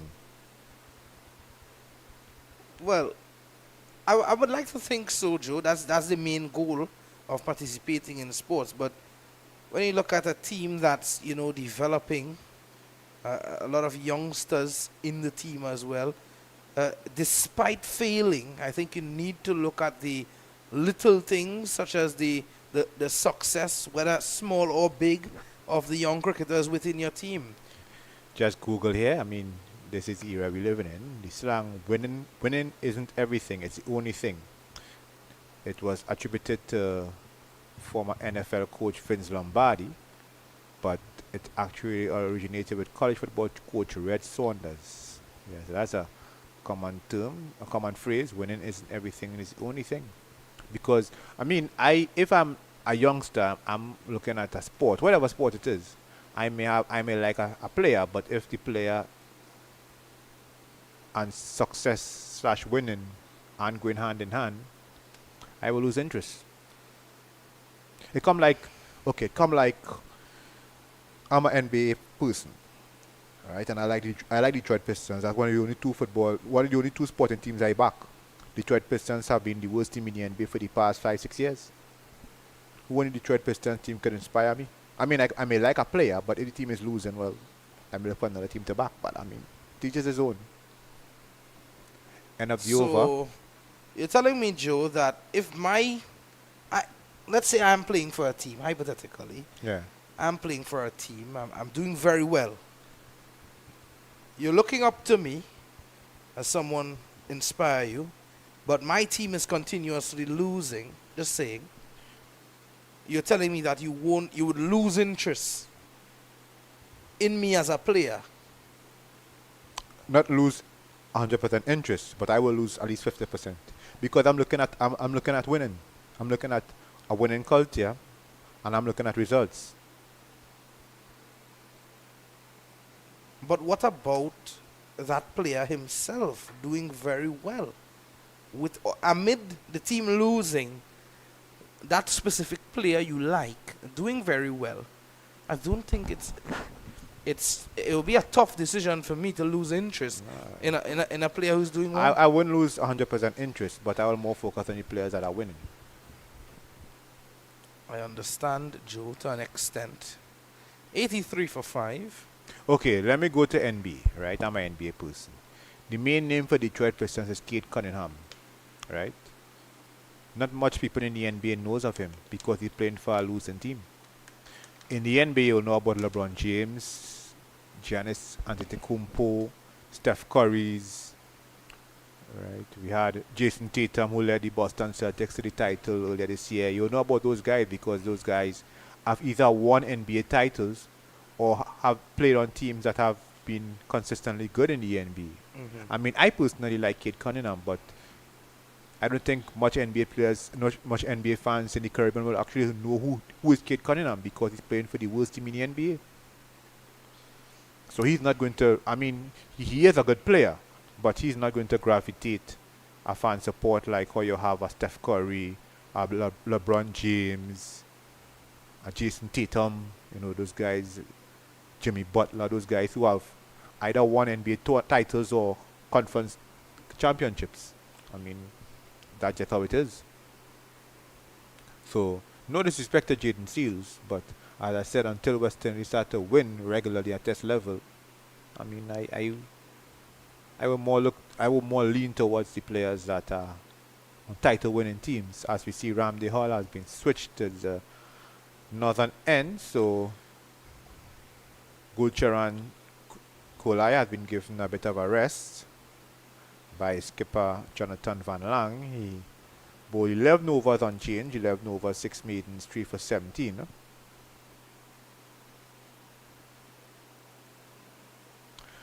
Now another update, another West Indies cricket board, as the old timers like me, well, it's Cricket West Indies. They have announced a West Indies under 19 women's squad, as I just mentioned about the World Cup in Malaysia next year. They will be touring they'll be touring the United Kingdom. So I'll give you the release as they come very soon. Well, during the course of this over. According to the media release, Cricket West Indies is excited to announce the West Indies under 19 women's squad selected for the upcoming tour of the United Kingdom. I don't like to use the word upcoming, by the way. It should be up and coming. But anyway, this is not an English class. This tour is a crucial part of the team's preparation for the ICC and Women's Under 19 Cricket World Cup set to take place in January 2025 in Malaysia. The tour will see the team participate in a series of highly competitive matches, including an England and Wales Cricket Board ECB development tournament.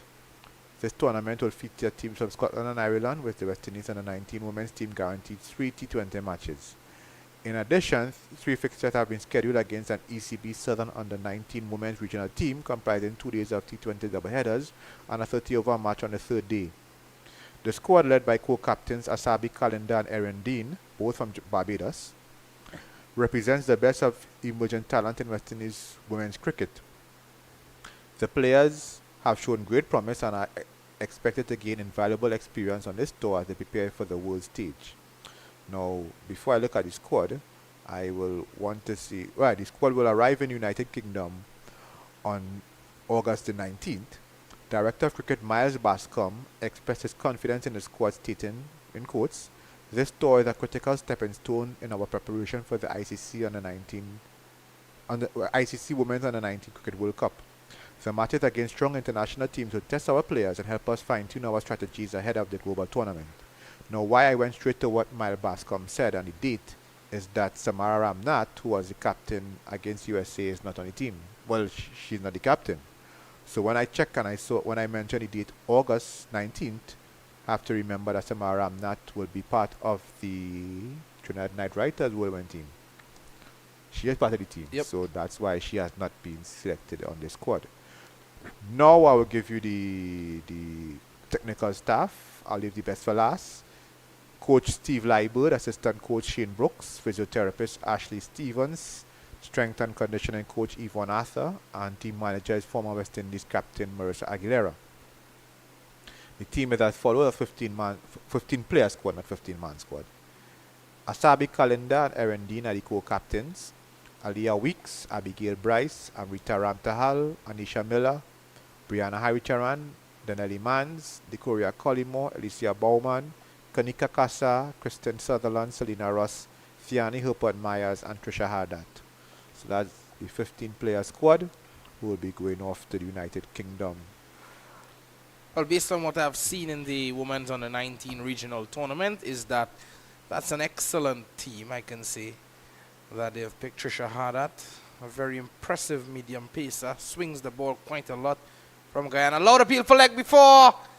Not out, says umpire Raj Kumar. Latif. Initially, he was interested. Now he's asking the umpire whether or not it was too high. In Lyndon Raj Kumar nods at him and tells him yes. In case folks are wondering about Decoria Collymore, yes, she's the daughter of former West Indies and Barbados ended up being a fast medium bowler, Corey Collymore.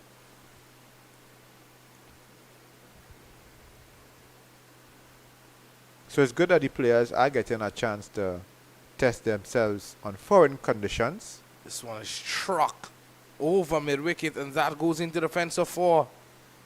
Here at Richards. Good shot by Richards. Yeah, he moves on to 22.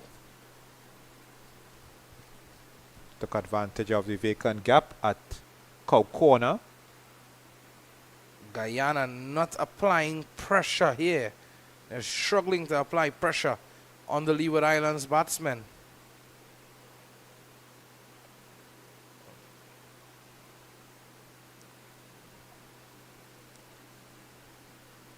So as I said, it's good that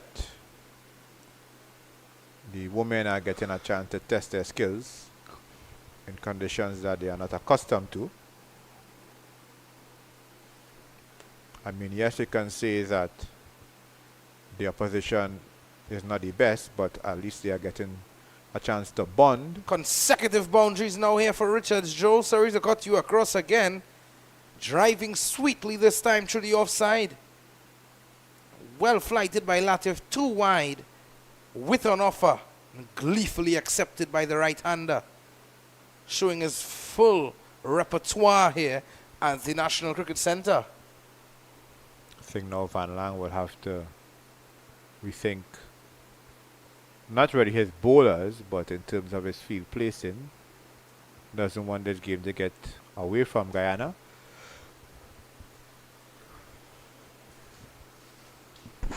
Lead is 62. Well, tea time is almost upon us. Just like that, a broad smile across Joel Bailey's face as tea has just entered where we are. Joel, tea is upon us soon. I don't drink tea. Well, they say you have to eat the tea. At the National Cricket Centre, you don't have to drink the tea, you have to eat the tea. Okay. But you can get a cup of tea with your tea as well. I'll pass on that one. 29th Drew, Richards on 26. Leeward Islands doing well now. And this is something that we should mention. This partnership between Richards and Drew underscores the point that we always make, Joel Bailey. If you bat for a long period of time, you spend time at the crease, batting becomes easier. Yes, it does. Seeing a change of attack from the northern end with Emmanuel Lewis. So back to some pace. We haven't seen pace for a bit of time. Looking for that golden arm, Van Lang. He's trying Emmanuel Lewis now. I think we should see Van Lang come into the attack, the skipper. He has a nerve picking up wickets. Coming back into the attack, you should say. Because he opened the bowling with Wharton. Yes. Or another misfield. That was a bad bounce. I mean, I will give the fielder some leeway there. That's number 15, Gulcher and Chulai. Something I wonder with the West Indies under 19 women team, do I want to know who picked the team? I wouldn't be able to tell you that. I don't know if it might be Steve Lai, but because the trend now seems to be the coach has a lot of say in who's picking the team. So I guess Steve Lightwood and the technical staff did. Just could only presume. Can't help you there, Joe. But have to seek that information elsewhere. True.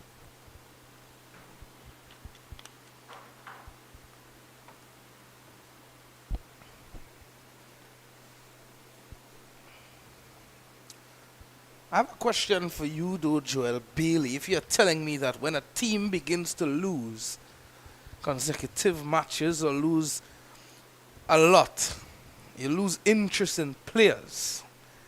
More often than not. Well, hear this. If the West Indies team in 2012 and 2016 in the ICC T20 World Cup, just saying, the team that we would have had then, if they would have continued to lose and lose consistently, would you have lost interest? Well, I don't know if you had interest in these players, but I'm going to ask you still. Would you have lost interest in the likes of Sunil Narain, Samuel Badri, Darren Sammy, Christopher Henry Gale, and Evan Lewis, a Kyron Pollard, a Dwayne Bravo, a Lendell Simmons? My level of interest will have dropped badly. For each of those players? Yeah. Oh my. Okay, let me put it across this way. West Indies failed to qualify for the last 50 over World Cup, right? The players in this 50 over team now, Lishay Hope and Nicholas Puran and Romario Shepard, at the 50 over level, neither here nor there with me. Well, if India consistently lost as well, would you have lost interest in Virat Kohli or Rohit Sharma? Well, I do think some of those players will be living in India or no. Seriously? Well, in there, the trend, since I've been a child in the early 90s, and they have always had a trend that when they lose in the fans spell bottle on the field and not firebomb, but they protest outside the players' homes. I remember in the 96 World Cup, that was the World Cup Sri Lanka won. And Clive Lloyd was the match referee. Well, now Sir Clive Lloyd. Mm-hmm. I can't remember who India were playing, but the team was India was chasing a target, and their batting was crumbling like a pack of cards. And the match, that World Cup was jointly staged Sri Lanka, India, and no, it was India, Pakistan, and I think Sri Lanka as well too. I could be wrong, but I knew for a fact that Tendulkar was still batting, and Tendulkar never completed his innings. Bottles of plenty were being thrown on the field, to such an extent that Clive Lloyd had to try to make peace. He went out in the field and tried to make peace with the fans, and they couldn't care less. India were losing, and Bottles were pelting left, right, and center. And as match referee, Lloyd had no choice but to discuss with the umpires, and the game was called off. I think Sri Lanka was the opponents. Yes, it was, because West Indies played Australia in the second semi-final. That was the infamous match when West Indies were 160 something for 2, chasing 204, and West Indies lost the match. When they decided to put Otis Gibson and Roger Harper as pinch hitters, and Jimmy Adams was in the pavilion just rocking back. So yes, it was Sri Lanka and India. That was semi-final. Sri Lanka and India. That was that semi-final. And as I said, India batting was, besides Tendulkar was just a lone hand. Everybody was just coming and going, and the fans couldn't take it anymore. Well, I have another angle of question for you, Joe. We are keeping on that said point that you're making. There's a name of a Nepal cricketer, a Nepali cricketer that would have struck 6 sixes in an over. That's Dipindra Singh Airy. Okay. I don't follow Nepal cricket, so I wouldn't know of him. I mean, don't mind they played here in the World Cup, but I wouldn't really know of him. But continue. I said Maya Bowes' first delivery. Wayward down the leg side, 4 runs to Richards. He hit Richards. So the Leeward Islands resistance continues. All right. And Dipindra Singh Airy would have struck 6 sixes in an over against Malaysia. Okay. And he would have joined with Kieron Pollard and Yuvraj Singh. Of course, Yuvraj Singh would have struck Stuart Broad for 6 sixes. Kieron Pollard would have struck Akila Dhananjaya for 6 sixes in Coolidge. And now Dipindra Singh Airy would have dealt with Malaysia in the way he does. Now, this angle of question, Joel Bailey, sticking with your point of losing interest, it's a bit different though, but hear me. Would you not celebrate the success of a player that is participating in a team that hasn't yet made a statement on the international circuit or isn't doing very well? I would support the team, but I said I would not support the team in a passionate way. I wouldn't be driven to support the team. I would say they did well, okay, fine, they did well, congrats, but right. I wouldn't go overboard. Right, now I understand your point now. I wouldn't get carried away and, act as if everything is hunky-dory. I wouldn't be that dumb. And I say that openly, I wouldn't be that dumb. So yes, 2 West Indies teams have been announced within the past couple hours. The men's team to face South Africa in the T20 series, and as well as the West Indies under 19 team to play in the United Kingdom. Yep. While I was on air with Shakira Selman, the former West Indies pace bowler, I did call 3 names. Zeta James, the established West Indies all-rounder, and we had who I consider the best captain in this West Indies under 19 women tournament, Rilana Grimman from Guyana, as well as Nia Lutchman, the leg spinner. And I was told that they will be over age for the World Cup because those 3 really did stand out, as well as Jazara Claxton, the Leeward Islands all-rounder. Yeah, but all of these players, of course, have not been named in the team to go to England. Obviously, No, over age. No, yes, because of the fact as well they are participating in the CPL, yeah. Some of them. But Joe, one thing to note though, we have reached tea here at the National Cricket Centre in Balmain, Couva. When we come back though... No, let me just quickly cut off quickly the other 2 matches. Barbados 53 for 1, Against Trinidad and Tobago, they are chasing 132, and Jamaica 88 for 2, require 116 more runs, 8 wickets in hand. So that's the situation at the moment here at the National Cricket Centre. 102 for 5, Leeward Islands. They lead by 70. And Joel Bailey is going to eat his tea, drink a cup of tea as well, and we'll be back with more action in just a short bit. 15 minutes time or so. Sit in front of your TV and we'll be back with more.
Good afternoon to all. Joel Bailey is my name. Just myself and Visham Lalman will be giving you the final session of this two-day match in the West Indies Rising Stars Men's Under 17 Championship here at the National Cricket Centre. And good afternoon to you, Joe, once more. Good afternoon to all our viewers. And just have to say that I caught Joel drinking tea during the tea break. Of the water variety. Not watery tea, but water variety. Anyway, Gulcharan Chulai takes up the attack from the northern end. This partnership continues to climb. 31 to Drew, 32 to Richards. Guyana looking to prize out a wicket or two here, looking to limit Leeward Islands to as little score as possible to chase in this final session, if it gets to that.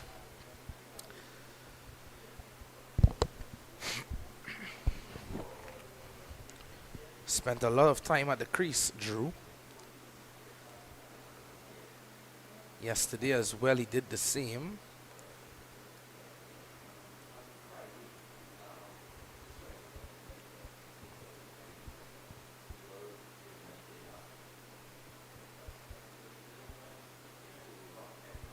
Beautiful leg before.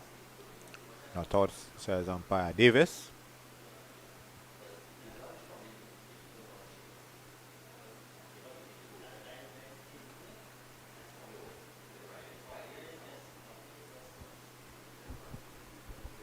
The entry Drew on 31 and Eric Richards an Enterprise in 32 of 47 balls, Drew 31 of 94 balls. Contrast in terms of approach to their respective innings. And the first over after tea. Final session of this match. Do you think, Joel, that Leeward Islands look to battle this final session if they can? I think they will. I think they may just want to err on the side of caution.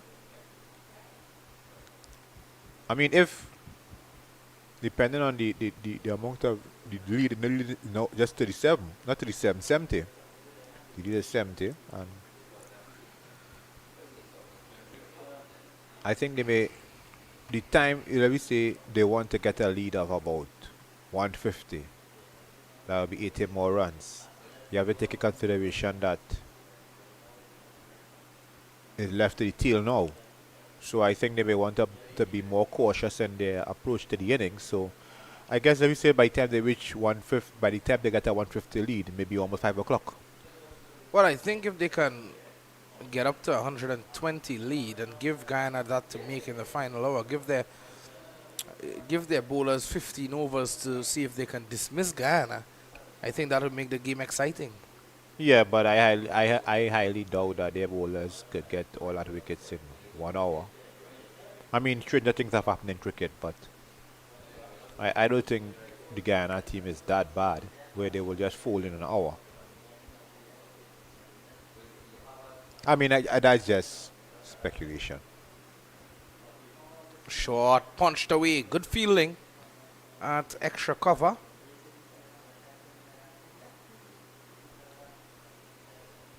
Seems that was Wharton. I will just double check in terms of number on his back. It is indeed Devon Wharton. Did the honors at extra cover.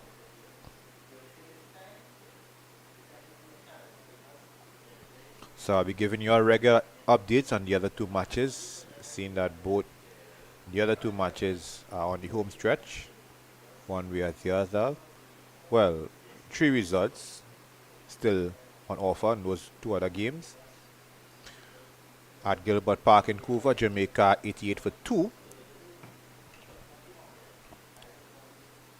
They require 116 more to win with 8 wickets in hand to defeat the Leeward Islands. And Barbados are 59 for 1 in pursuit of 132 to defeat Trinidad and Tobago.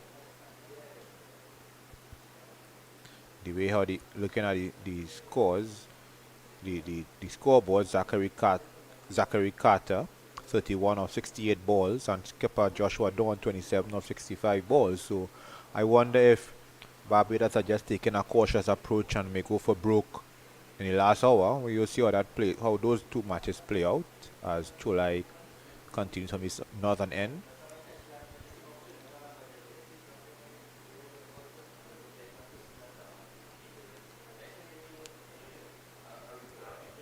As I said, I don't know if in the other matches teams may adopt a safety first approach.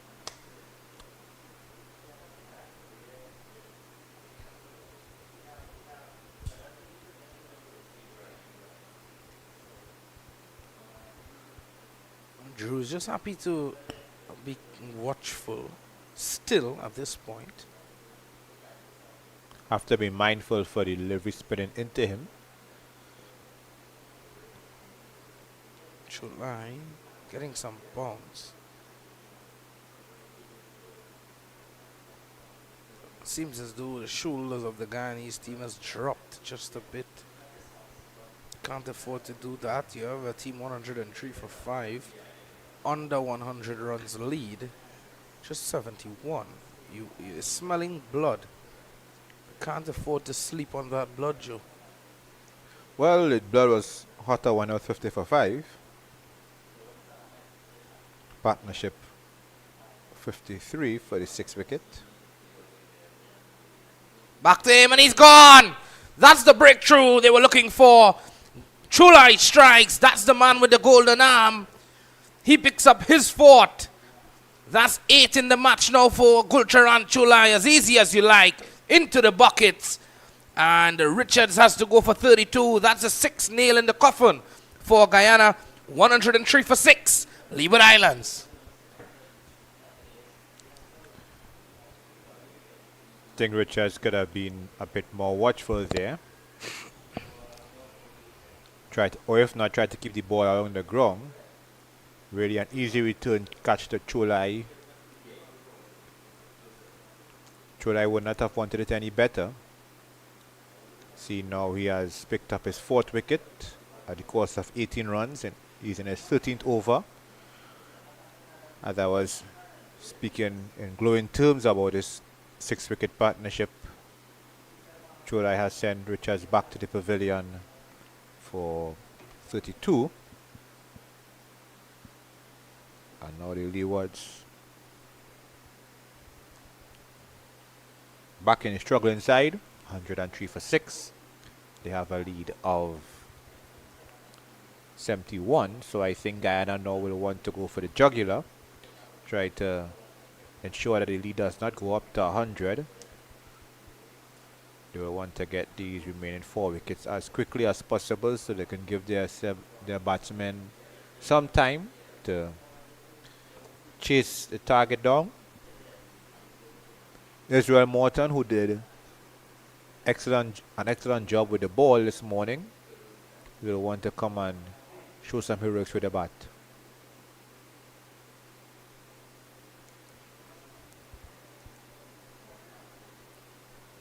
Direct hit, but home safely there, Morton. He was leaving home a bit early. He forgot something back there and he had to go back. Chulai looking for 5th. He has a chance for the 2nd time in the match to get a 5-wicket haul, Joel Bailey. It's good to see players stepping up in each game for Guyana. Oh, magnificently bowled. Ramdale in the first game with 12 wickets. This time it's 8 wickets to Gulcharan Chulai. Yeah, in first innings he got figures of 4 for 34. Now 4 for 18. So he has enjoyed this match. One match that years from now he will look back at fondly. see Romario Ramde Hall, or spinner, will replace Latif from the southern end.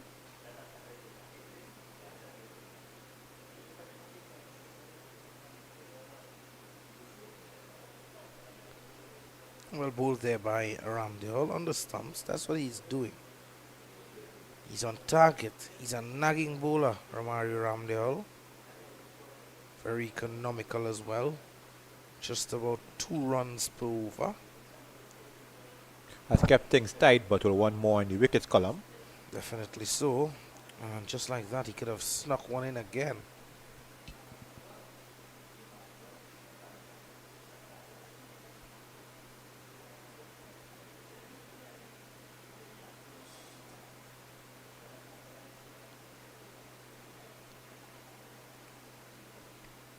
Just an update from Cincinnati Park. Barbados are 76 for 1.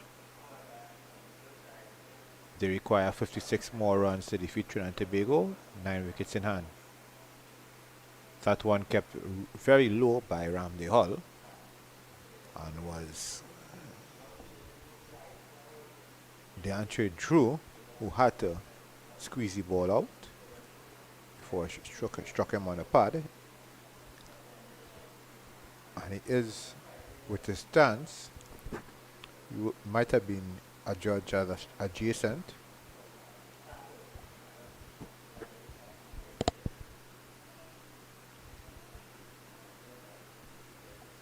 That completes the 36th over. 103 for 6, 4 to Chulai, 1 to Wharton, and 1 to Ramde Hall.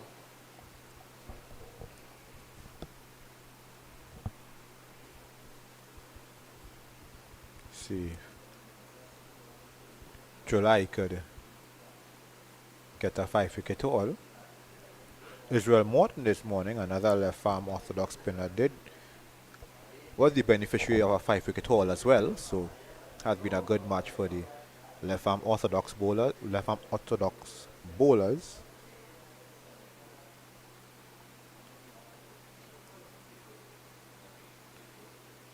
Just taking the outside edge. Chulai continuing to nag the batsman. Just on about that middle and off stump. He has that delivery that he fires in ever so often into the legs of the batsman. But he's operating consistently on about that middle and off stump line.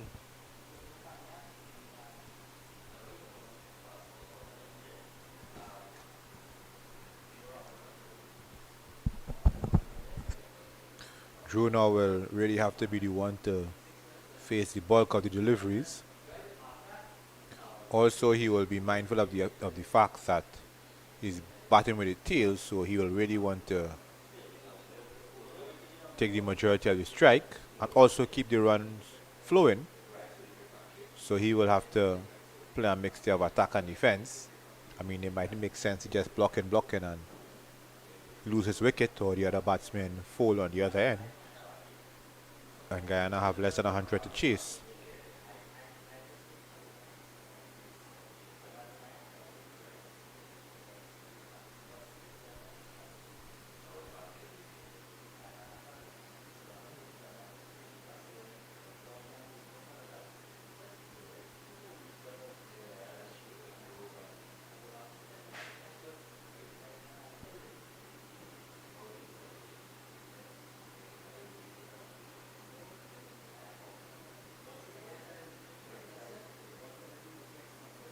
Quick single taken there.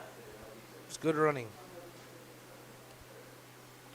Has given Israel Morton 2 balls to face. Maximum.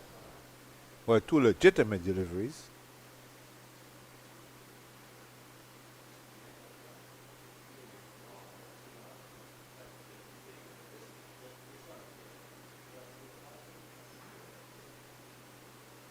Wonder if he got an inside edge there.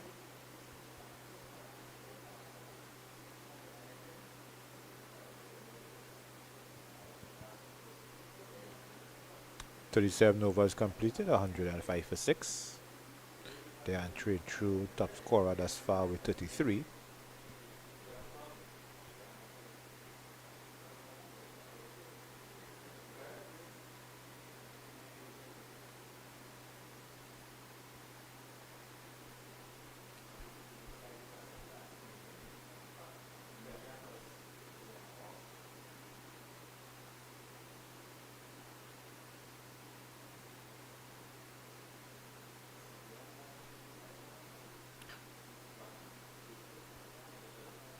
Not seeing any update with the Windies Islands Jamaica game. I don't know if they may have a sharp shower on that part of the area or if maybe internet problems. But at this, back here, 2 buys conceded by Guyana. Leeward Islands moves up to 107 for 6.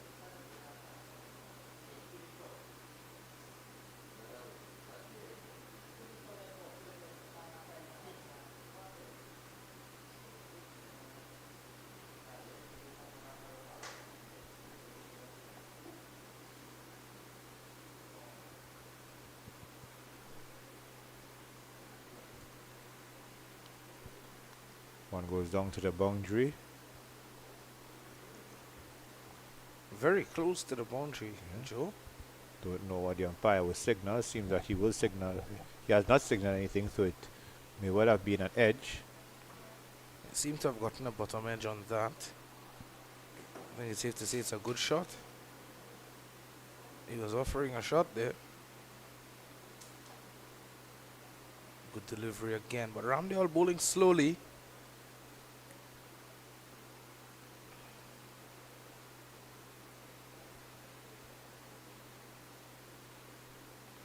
Down to mid on, no run.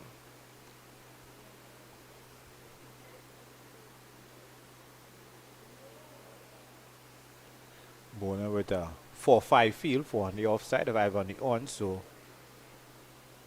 apparently he wants the batsman to play on the onside. 109 for 6 at the end of the over.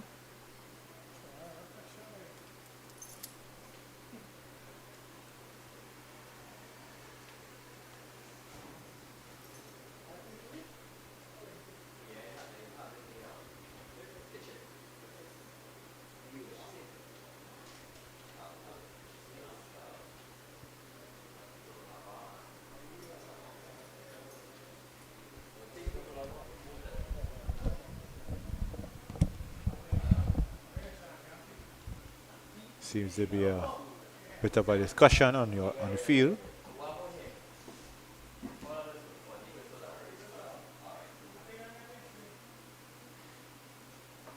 Culture and Chulai will continue. 4 for 20, his figures of 14 overs.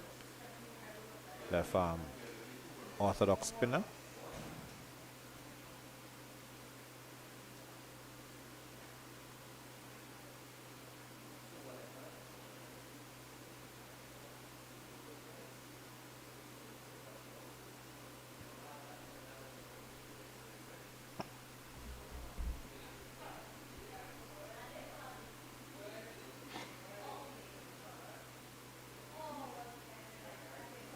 To be better if skipper Van Lang put one more close in fielder, maybe a short mid on, short mid off, or short cover, even a leg slip.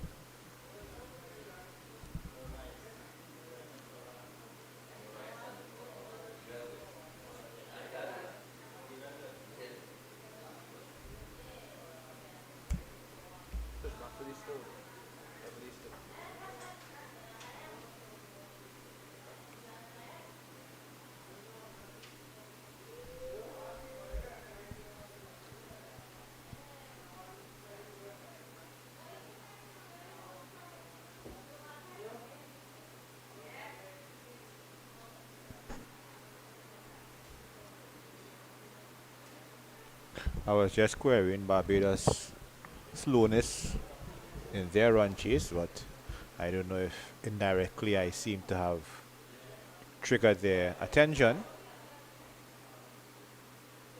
As it stands now, Barbados are 93 for 1. Zachary Carter, the opening batsman, on 63, and skipper Joshua Dawn on 29. So Barbados require 39 more runs to defeat Trinidad and Tobago with 9 wickets in hand. And as I said, I have not gotten an update from Gilbert Park as yet between Leeward Islands and Jamaica. Jamaica 88 for 2, requiring 116 more runs to win. Well, Joe, 39 overs have been bowled in the innings. It's 110 for the loss of 6. That's the situation. John Trade drew 35. Erad Richards falling for 32. And those were the two men that really put in the hard work with a bat in hand today for the Leeward Islands.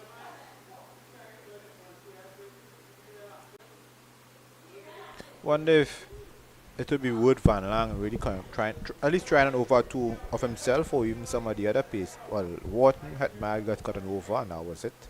But I mean, something at least. I'm not saying that the spinners have been doing a good job. They have been, but at least not to have the batsmen comfortable. Van Lang has a tendency to come into the attack and close off the innings and pick up wickets quickly. This one pulled into the air, down to the backward square leg. That's 4. Lovely shot. Too short there from Ramdale, and put away to great effect.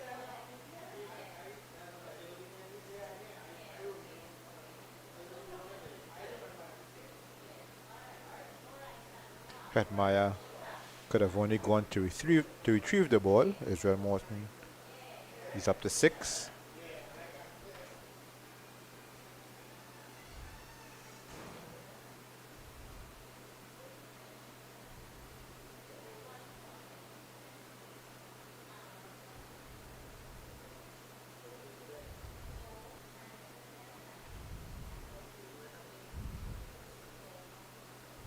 Edging and loud appeal there. Well, was it an appeal for leg before? Not outside umpire Rajkumar. I thought he edged that one down the slip. Thought so too.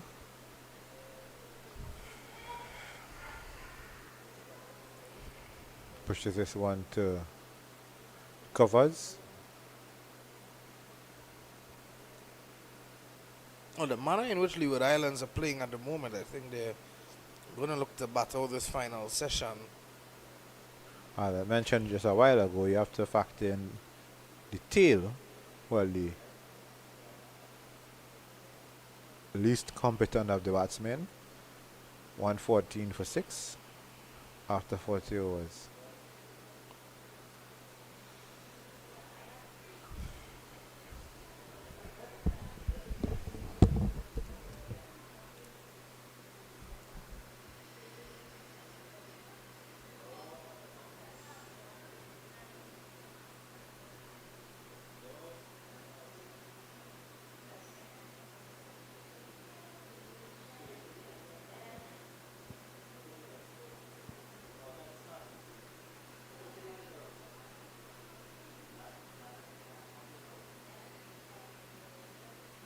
Pushes forward by the anti-Drew. So it seems as if Drew's approach now is just to frustrate the Guyanese bowlers, be as solid as possible. Still think you have to look at the option of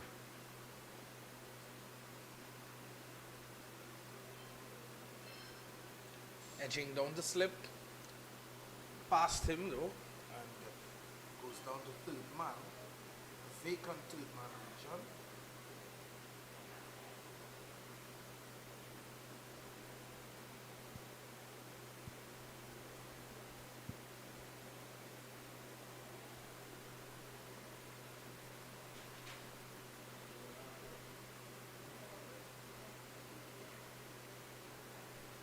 Morton slashes one to point, where it's fielded by Ramnot. He picks up a single.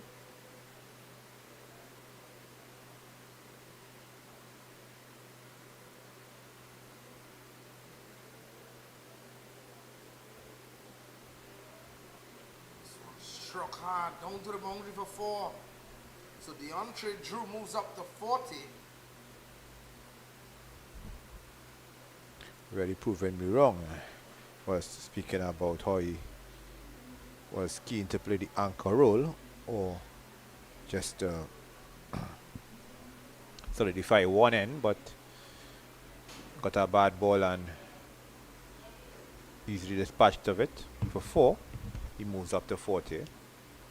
Exactly 1/3 of the Leeward Islands total. 120 for 6.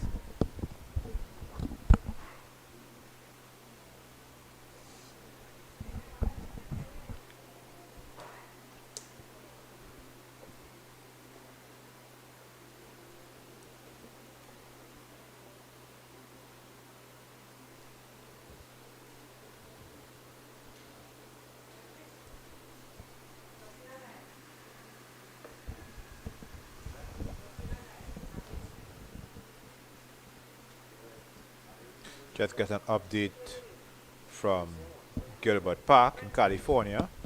There was a rain delay in the Windward Islands Jamaica game. When I was asking how come I wasn't getting any further updates, whether it was rain or internet problems on their end, but it's rain at Gilbert Park. Rain playing spoil sport, Joe, on at Gilbert Park. More so for Windward Islands because they had the upper hand in this match.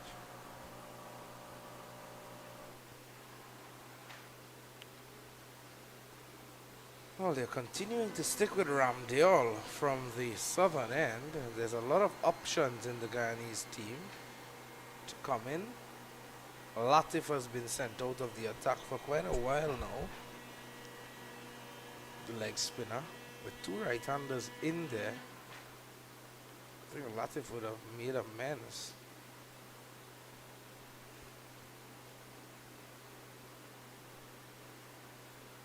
This one. In the air, and he's gone, is he? No, he's dropped. Morton has been dropped. Well, well, well. That's Navendra Sankar running in from short fine leg. I'm sure he won't be spilling a bottle of water like that if it's thrown to him in this sun heat, but he spilled a ball. That was a simple catch. He made it look difficult. Chance gonna begging. Oh, played out into the offside. Chance for a run out at it on striker's end. And he's back home safely. Drew leaving home a bit early. Wonder if Guyana will regret that missed opportunity by Navendra Sankar.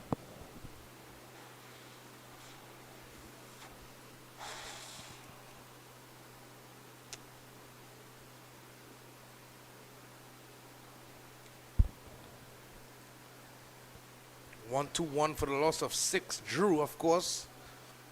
A missed run out chance there on 40. Israel Morton would have been dropped on 8. 7, I should say. Actually, he was on 6 because he got a single. Well, he's on 8 now. Yeah, he's 7. Thanks for the correction. Oh, not looking to chase that delivery outside the off stump.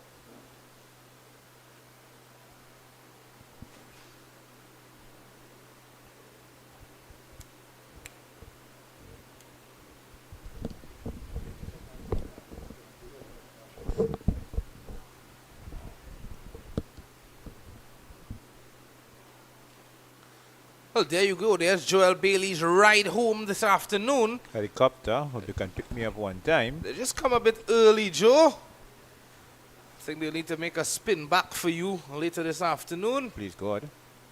Reach home quicker than me, for sure.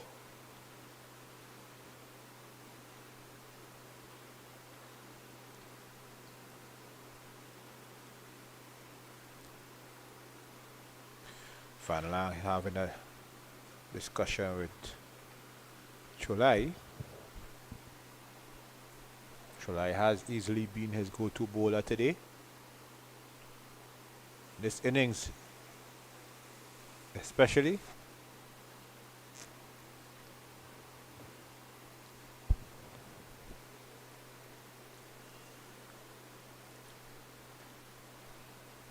Will be good Charan Chulai continuing. Entering his 17th over.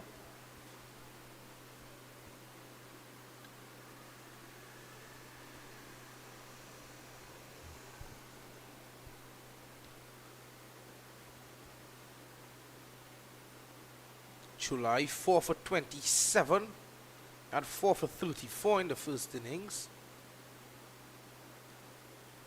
One to look out for in the future, Gulcharan Chulai. I think most of them should be looking at further in their careers. I mean, once everything goes their way in terms of opportunities, they should take them with both hands.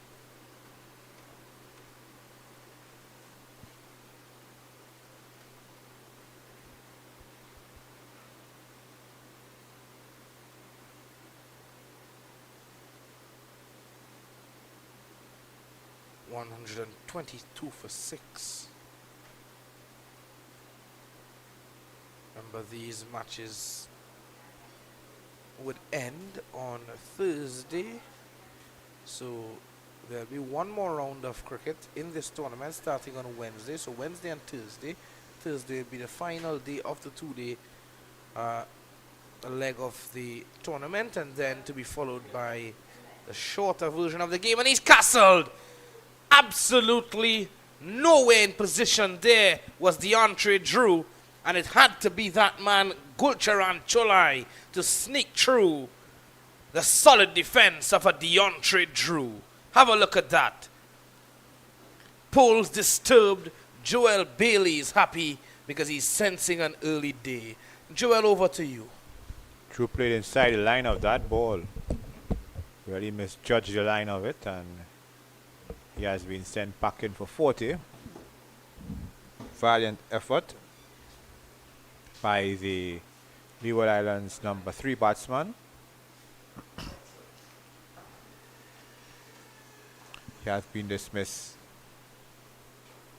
for 40, 122 for 7. Gulcharan Chulai, 16.4 overs, 7 maidens, 5 for 28. Jaheim Clark will be joining Isaiah Morton. So Guyana now will want to wrap up the innings as quickly as possible. They lead by 90.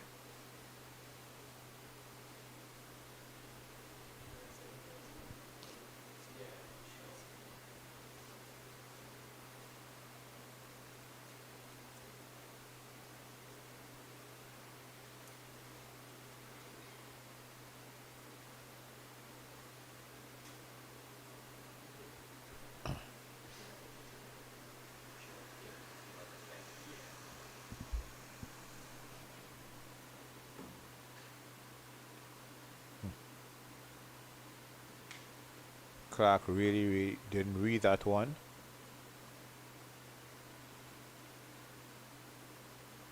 Was glad that the ball didn't get an edge.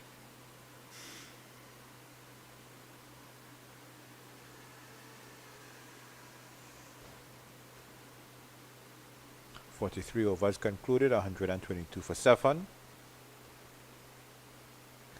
At the Inchinali Park in Bresal, Barbados are now 124. 124 for 2. Joshua Dawn was just dismissed for 38. Zachary Carter, 85 not out.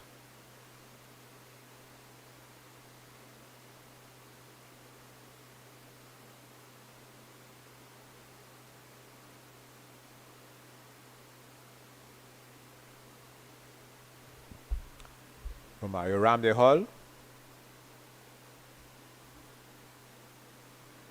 Israel Morton deciding now that mightn't make much sense just prodding and prodding. Take the runs whenever they come, however they come.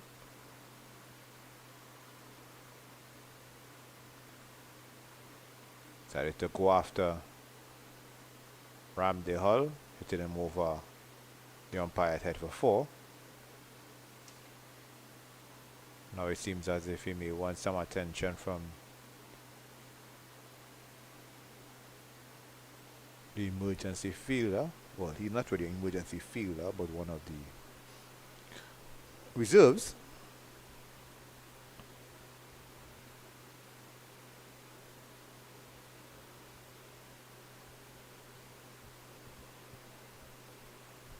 Looked like he required a change of gloves and some water.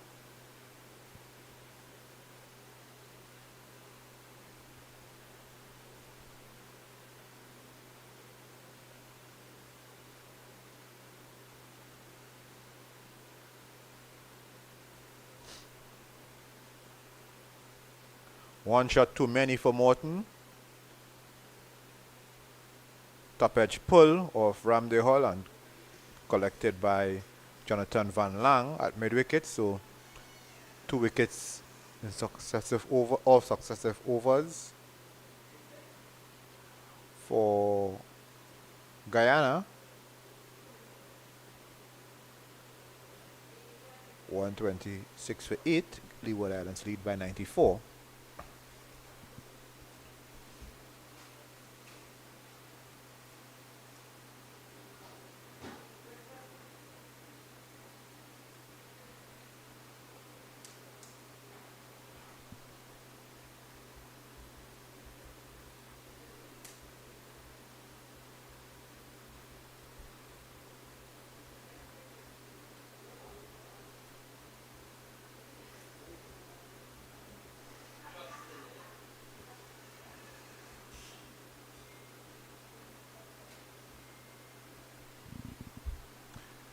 Number 10 batsman Micah Mackenzie.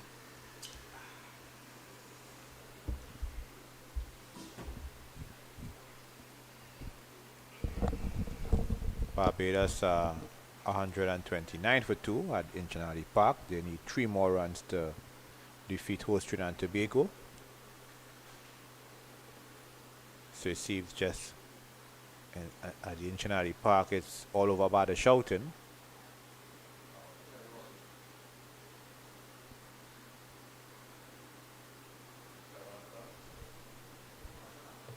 Eight down, Joel Bailey.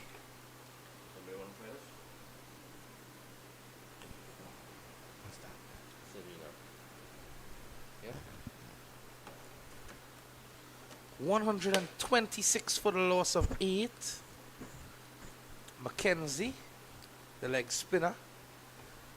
What's your thoughts here now, Joel Bailey? I think the Leewards are just want to prolong the agony. That's another wicket fallen. 2 wickets in the over for Ramsey Hull. As Micah Mackenzie adjudged leg before. Well, that struck one, in front. that one was turning, and umpire Indan Rajkumar liked it. Raised that dreaded finger. Mackenzie has to go. That's a 9th wicket down. And just like that, if Guyana can get this final wicket quickly, Joel, they can easily pose a challenge here in terms of winning this game against the Leeward Islands. Leeward Islands could be on the verge of losing yet another game in this tournament. Good fight being shown though, I must say. Yeah, but seemed that after the fall of the 6 wickets, 6th wicket fell on his score 103, and it has been all Guyana after that. And I must congratulate Barbados. They have wrapped up victory over host Trinidad and Tobago by 8 wickets. They reach 134 for 2. So Barbados completing victory. Zachary Ooh. Carter. I keep saying Zachary Carty. Zachary Carter not out on 86 of 98 balls, 3 fours and 9 sixes. And Micah Greenwich not out on 9. So Barbados have completed a 8-wicket win over Trinidad and Tobago at the Inchinali Park. Congratulations to Barbados.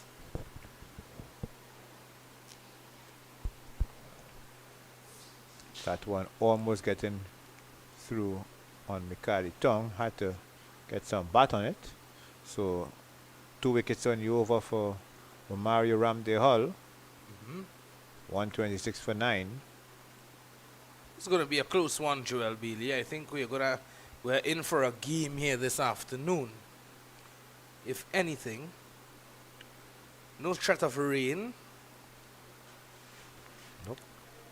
So I think we're in for a good finish here at the National Cricket Centre. Rain playing spoil sport at Gilbert Park.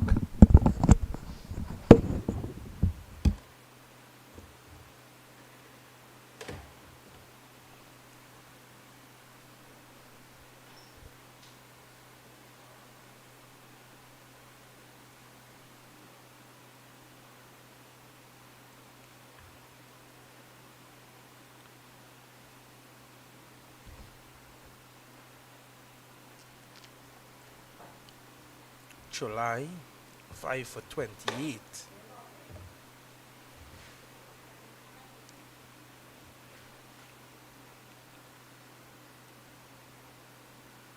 I like how you worded your description of the lower order batsmen. You said that these are the more vulnerable batsmen, Joe.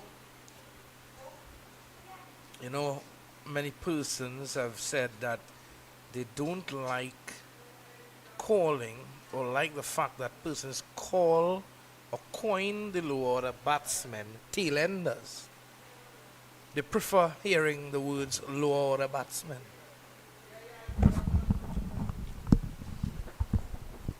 When you are batting at the end of the tail, you are tail ender. Case closed.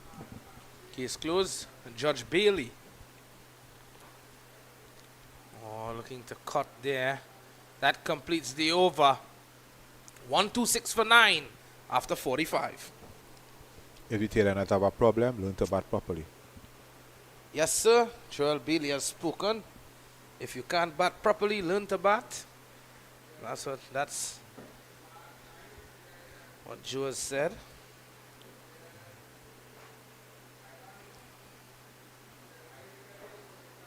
How about Sunil Narayan? What do you call him, a tail ender opening batsman, Joe? A swiper. A swiper? Oh, well, Most of the shots he just play across the line. But after the team play a straight drive.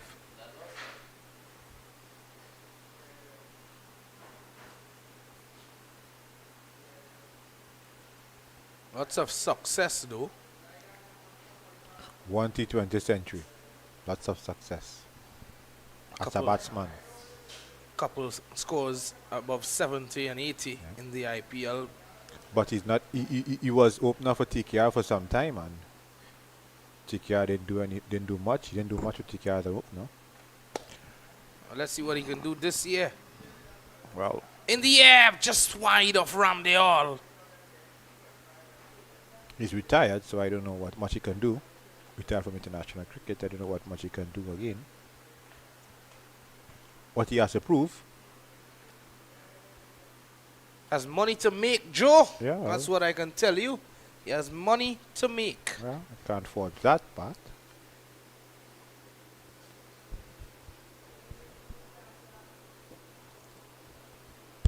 Van Lang has put himself at short extra cover. Kyron Pollard is retired from international cricket, but he recently struck Rashid Khan for 5 sixes in the 100 consecutively. Yeah. So I'm not too sure you're seeing Tournament, Joel Bailey will not be watching. Well, I'll be watching it.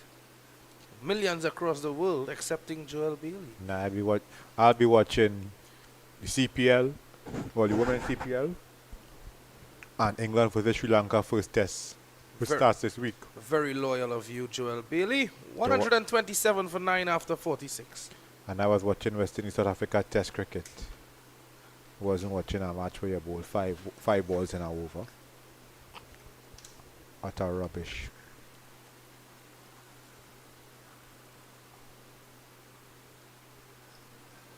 Just now they will say bowl 2 balls in a over. Well, I assume you don't watch T10 cricket. Unless I'm working, I wouldn't. One more wicket for Guyana to get here. 5 for 28 to Chulai. Oh, nicely played outside the off stump. Something's brewing here. Other than my coffee.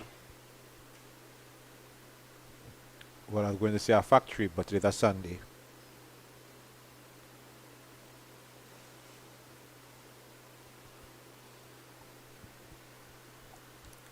Nice, lovely afternoon for cricket. Yeah, weather was threatening about an hour and a half ago, but those clouds have gone. This time he appeals and he goes. Mikhaili Tong, the last man to go here in Leeward Islands. They would end with a lead of 95. They have set Guyana 96 to win.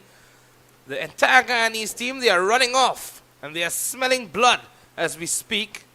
They want to take full advantage of the final hour. Chase that 96. Anyway, 127 is where Leeward Islands finish on. 144 in the first innings, 127 in the second. And Gulcharan Chulai, what an amazing spell of bowling. 6 for 28. 10 wickets in the match for him. Congratulations to you, sir. And rightfully so, he leaves the field with the ball in hand, just like Jaden Seals did when he picked 6 for 61. Yesterday for the West Indies. Joel Bailey, your thoughts on this innings? Also have to give mention to Romario Ramdehal. It is off breaks, 3 for 31. Both finger spinners doing the damage for Guyana. They now have they now require 96 runs to get. So that should be an interesting run chase. Still a rain delay at Gilbert Park between Windward Islands and Jamaica, so get a lot of the attention now be focused here in this tournament. Doesn't seem like there will be any hint of rain, at least not until 6 p.m. So hopefully. So Guyana will be fancying their chances. I don't know if they may want to alter their batting lineup. At least have one of their more hard-hitting batsmen high up in the order to give it a go, but you'll see how things transpire. Yeah, definitely so. On return, the remainder of this match is going to be filled with excitement, no doubt about it. Do stay tuned for more action. In about 10 minutes' time, we'll be here for the chase of Guyana, where they will have to get 96 runs to defeat Leeward Islands on this round number 2.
Well, welcome back to the action here at the National Cricket Centre.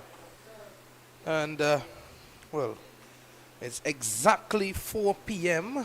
Joel Bailey, as I welcome you back into the commentary booth. 127, Leeward Islands finished on. They've set 96 to Guyana. And guess what? Skipper Van Langer has made his way out to the middle, along with Ramnath. That's Rampasad Ramnath, the brother of Rampartab Ramnath, who would have played under 19 cricket for Guyana. Let's see. Will Guyana chase this down? Will Leeward Islands prevail? Or will this match end in a draw? We'll have to wait and see, but it's certainly going to be exciting, I can tell you that much. Here's the first delivery. Mikhaili Tong to Ramnath. Good delivery to start. First runs on the board for Guyana. And Van Langer, he's been brought onto the strike. Rampasad Ramnath is off and running. Guyana, they're off and running as well. Guyana in their first innings opened with wicketkeeper Vikash Wilkinson and Rampasad Ramnath. Jonathan Van Lang batted at number 5. Now he's promoted himself to open, so it's clear intent that Guyana will make a chase of this. Whether successful or not, only time will tell.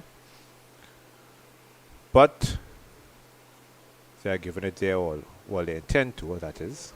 Well, I think for the mere fact that they've sent in Van Langer, they've already signaled their intent, and that shot as well of his very first delivery has told the story already.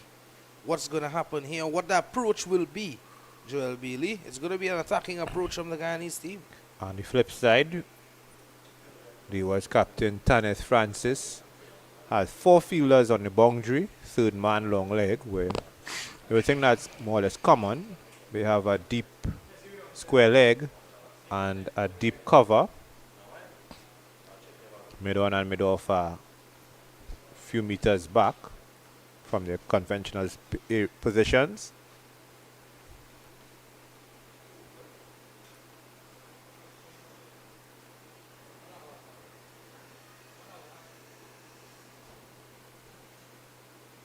Have wicketkeeper Eric Richards racing halfway up the pitch to offer encouragement to fast bowler Mikhaili Tong.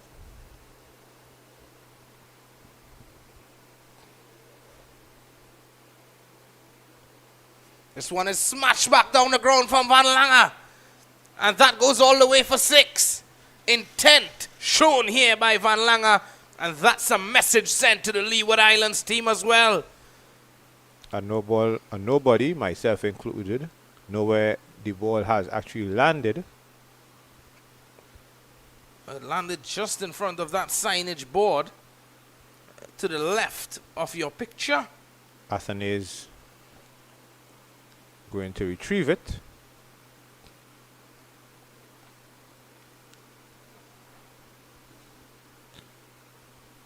Whether the rope has been brought in or not, that would have been 6, even if they were playing adult cricket here. Definitely so. We heard that Zachary Carter would have destroyed the bowling of Trinidad and Tobago. Yeah. 9 sixes? It's 9 6s and 3 4s. Tong is going to try to see if he can help find the ball while the fourth umpire. At Gilbert Park as well, Joe. 9 sixes.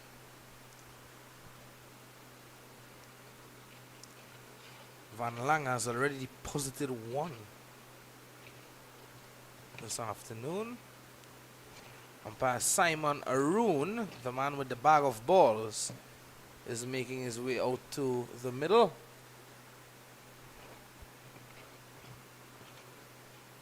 Seems that some more fielders will seem like they're keen to find the ball. Seems that they should have been found. The umpire, if they have found the ball, the umpire will not have to check to ensure that it's in good condition. That's how things are done now. That's a good point made by our cameraman Kadir Mohammed that Leeward Islands may just want to kill some time. Well, you just never know. I thought they were looking for mangoes under the tree. The mango season has ended. Well, there are still mangoes by my house. Those may be type you could use either for chow or to curry for roti. Well, you can use it for anything. Yeah. Don't you love a good Julie mango?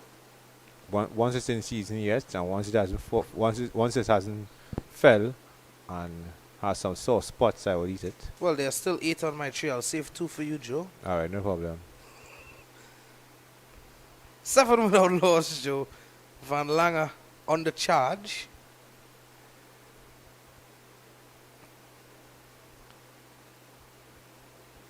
So Israel Morton venting his fury. I don't know at what. May not be pleased with where he's been put to field. Collier's back on the boundary. Nicely done. Smart cricket here from Van Langer. Looking for 2. It's not on. The keeper getting across quickly. That's Unit Richards.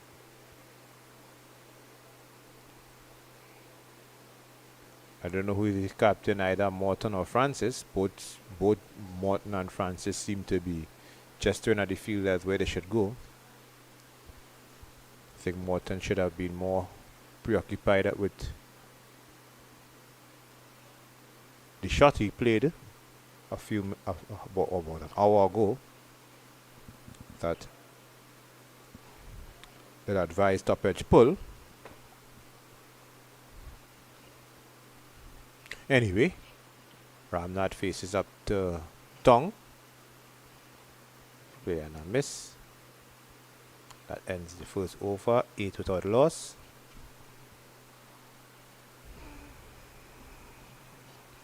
There has been a resumption of play at Gilbert Park. No rain around though, but good old Vishram has his umbrella on hand just in case, or maybe just blocking some sunlight. Has to be blocking the sunlight. I don't know where rain is coming from. At least not now. It's got a tag on it. Tells me that he has bought a brand new umbrella just to take a stroll around the ground.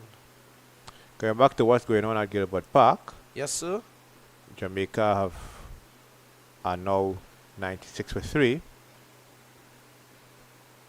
The Marcos Scott dismissed for 16.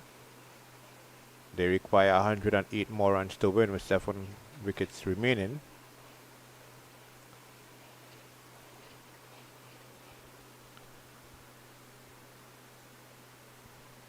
Well, they're in a good position at the moment, Jamaica. Back here, Jaheim Clark will be sharing a new ball with Tong. Clark will be bowling from the southern end. I can't understand why Leeward Islands hasn't started with at least 1 spinner. The pitch is deteriorating, Joel Bailey. There's a lot of spin on offer. We saw Chulai had success. Ramdayal had success as well. Why? Perhaps the threat of Van Lang may, of course, rethink with that.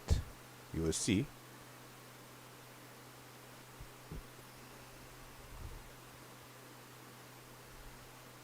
But there were quite a number of fielders on the boundary just now. See, Anthony's got a message from his coach, Kitroy Tittle. He's raced up from long on to speak to skipper Francis. Francis is at slip.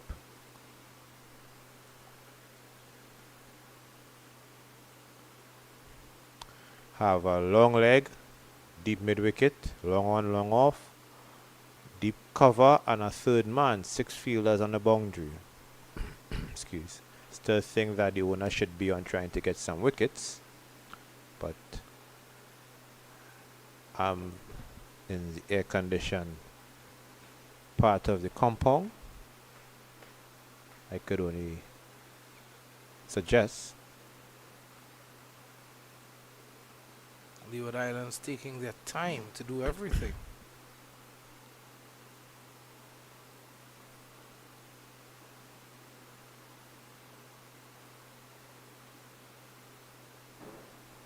That's going to be wide. Well, actually, no ball signal. Maybe pitching off the track. Well, that ball was so terribly lined, it wasn't funny. Van Lang is asking him why he doesn't pitch the ball on the surface and let him deposit it out of the ground. That's what he's asking him there.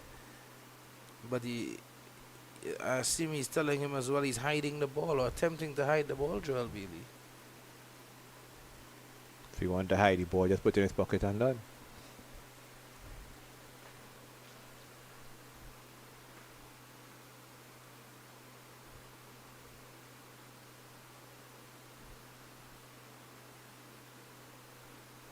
Smash back down the ground. That's going to be 4, will it? No.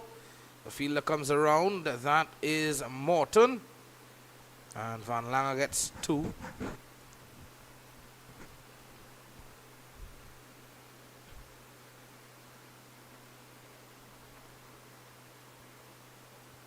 Langer has made his intentions clear. Has to. I mean, the target is under 100 for starters. Target was 96. Yes, there's lovely sunshine, but place normally gets dark this time of the year around 6 o'clock. Short smashed away over cover. That's going to be 4. That was a thumping shot there from Van Langer. The delivery got the treatment it deserved. Too short, too wide. Have a look at it again. Absolutely climbed into it with disdain. Even in a wide ball cricket, that would have been 4 or 6 runs written all over it. Don't know what Athanaze and Morton will be telling Clark, unless they have leadership roles in the team. I mean, Clark should be able to know where just keep the ball at his thumbs. Don't just try to have the ball going all over the place. Especially to Van Lang, because he missed the ball back all over the place. Or even out of this place. Down the leg side, good take by the wicket keeper. Looking to close down the angle there. Jim Clark. Going to cramp Van Langer for room.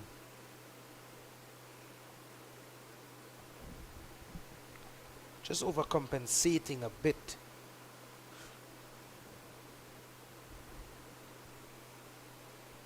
Francis making his way back and forth from slip to the bowler to deliver instructions. I think if that's the case, better Francis position himself closer to the bowler, but then again he may want to just slow down the play. Smashed again, all the way for 6. Jonathan Van Langer, you beauty. What a blow that is. Unlike the delivery wasn't a beauty. Short and thumped by the big man. That delivery was crap. If I was the bowling coach and I asked Clark what was his intention with that delivery, I would have been waiting days to get a response.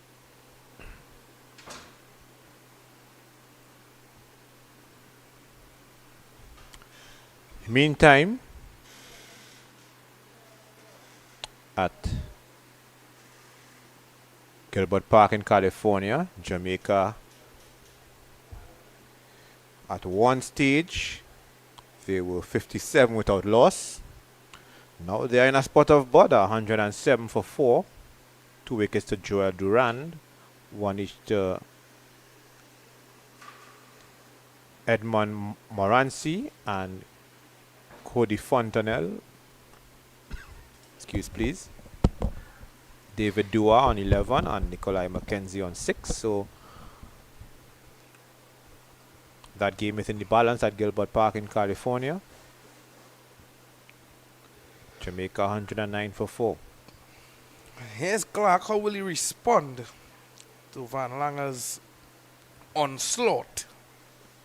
Runs up and stops. Don't do that another time wasting tactic, but as I said, his last 2 deliveries went for 4 and 6, and well, 2 of his last 3 deliveries went for 4 and 6, and the one in between was wide on the leg side, so he has really been all over the place. I don't know if he may get another over, seeing that Lee was a one to keep a check on his scoring. Good smart cricket by Van Langer. And no ball. 13 runs coming off the over. Well, 14 now. Well, 15 actually, because of the no ball and the single. I think I don't want to be harsh on the teenagers, but I think if Leeward Islands want to win this game, I think they will have to look elsewhere beyond Jaheim Clark. Maybe save him for the next game, perhaps. But if they want to avoid losing this match, they will have to look elsewhere. Not only he has conceded 15 runs, but it looks as if he has gotten his radar all wrong, just bowling all over the place.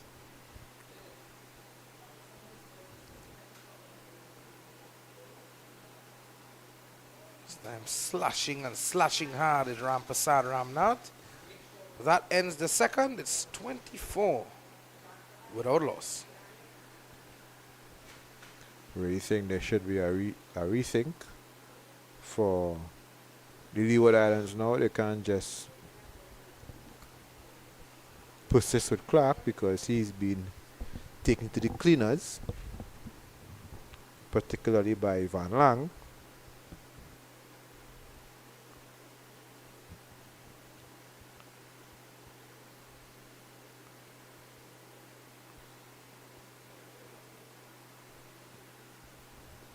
Looks as if Tong will continue from the northern end.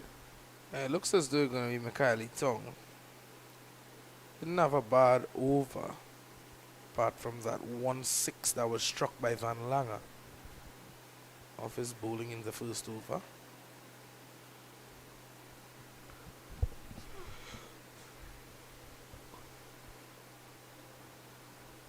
Five fielders on a boundary. Well, some alterations by Francis. Wharton doesn't know what to do. He's signaling all over the place as extra cover. Ball slash the third man to Brown for a single. I think he wanted that single, Ramnath, just to get Van Langer on strike. Yeah. Now with Van Lang on strike, there are more fielders going to the boundary rope. Actually, now there are 6 fielders on the boundary. Long on, long off, third man, fine leg, extra cover, or now deep extra cover, deep square leg, and well, deep point is halfway into the boundary.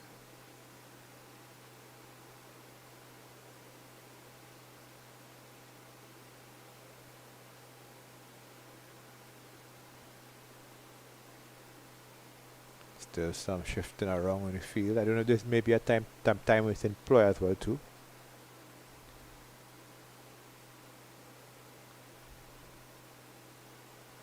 One scooped over cover.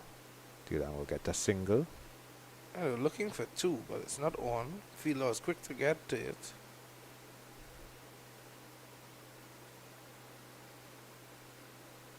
Could not have been a bigger contrast between Van Langer, heavily built batsman, and the diminutive Rampasad Ramnath. One built like a wrestler, one built like a race jockey. Oh, just looking for the man card there. Was Mikhaili Tong.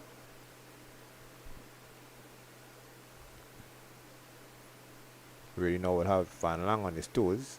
Van Lang will not be trying to sneak out of his crease early. Looking to smash this one there, Ampasad Ramnath, but finds a long on fielder.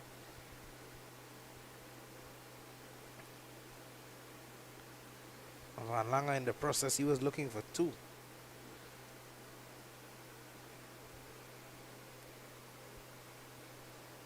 This ball striking is as hot as the weather this afternoon. A bit cool now. It's after 4, but still warm. It's been a warm day. Try to make it even hotter if Guyana goes on to win.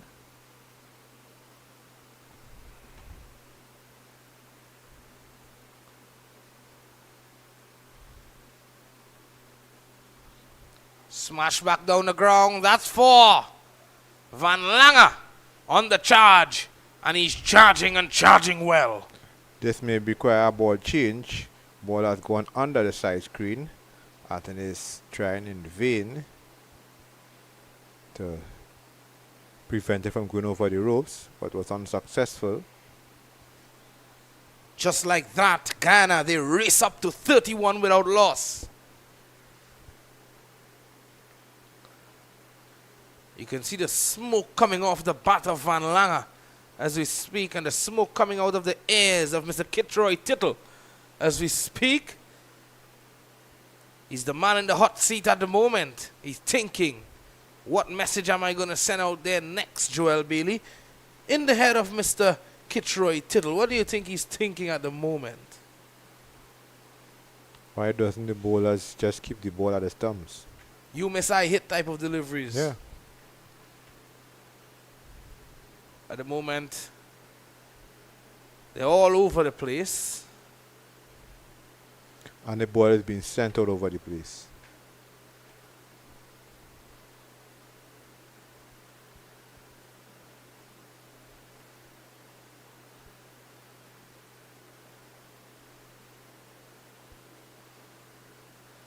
Oh, full bunger. That's smashed down to long off. Looking for 2. Have to settle for 1. At the moment, the bowlers, they are like the private maxi and taxi men and women here in Trinidad and Tobago, Joel. Doesn't have one specific route. Just all over the place. Wherever the people, I won't say the people, wherever the passengers would like to go, they will go. Yep. Oh, well done. Well done by Ramnath. Oh, this could be trouble. Oh, my goodness gracious me. That could have easily been the demise of Jonathan Van Langer. Left home early, realized that he forgot something, had to go back home. Was sent back home. Wouldn't have been home in time, though. Would have been home late. Luckily, the fielder at short cover didn't issue a direct hit there, Joel Bailey.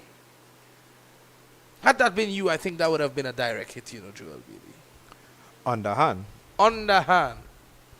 As Israel Morton replaces Jaheim Clark, who was erratic in his over.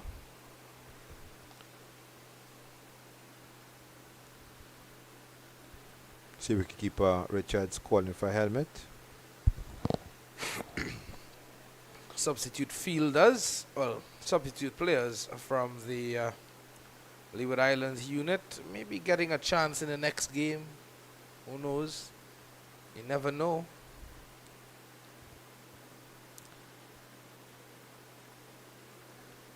Sometimes it's just getting the opportunity to be a part of a team. Does your confidence a whole world of good? Take Brian Charles, for instance. Brian Charles picked in the West Indies test team for that series against South Africa.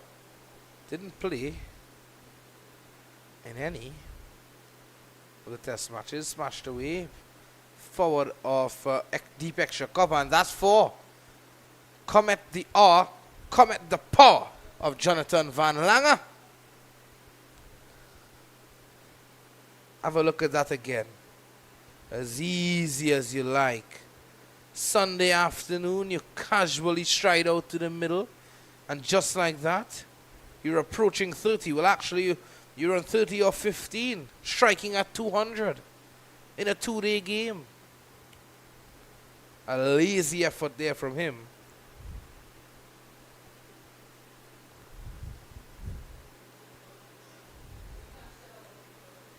Guyana just requires 60 more runs to win. Looking to go big, missing out. Full but wide outside the off stump. Something's coming, Joel. Something's coming. It could be a ball coming our way. It could be a wicket for Leeward Islands. You just never know. Hope it's a lot of jackpot for me. Well, today is Sunday, Joe. Not sure what you secured last night. 8.4 million TT dollars. This one edged by Van Langer.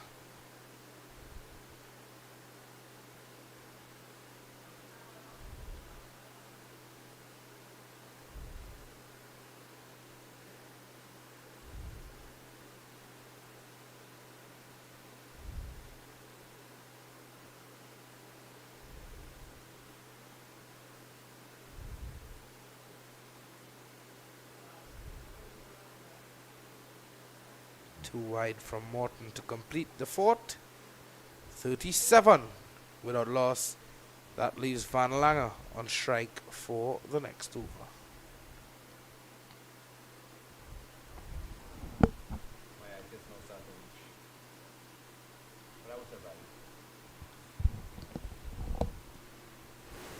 What's that?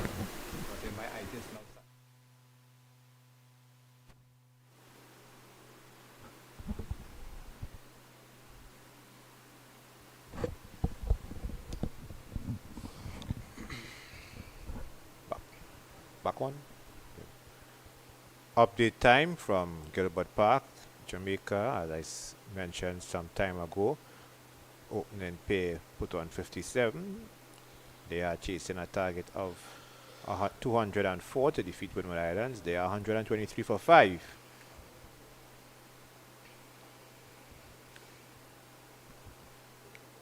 Two wickets to Durand, sorry.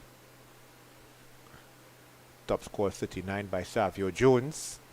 So Jamaica require 75 more runs to win. They have gone up to 129 for 5.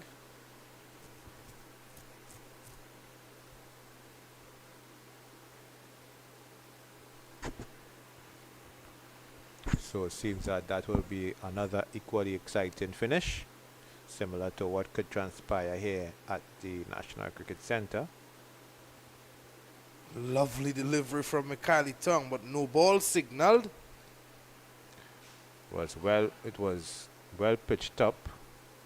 Had a batsman fending after it, but unable to keep his front foot behind the popping crease. I really like the look of Mikhaili Tong. I think he's someone coaches could work with, and someone for the future of West Indies cricket. I really like his action, the manner in which he approaches the crease, the manner in which he follows through as well. Smooth action. Driven. This could be 4. Racing along the green carpet here at the National Cricket Centre. And 4 it will be. It was smoothly driven by Ramnath. Much to the delight of Rampasad Ramnath. Not so much to the delight of Mr. Kitroy Tittle, who's nestled beneath the pole, just where that ball would have went. Look at him. Mr. Tittle is not happy.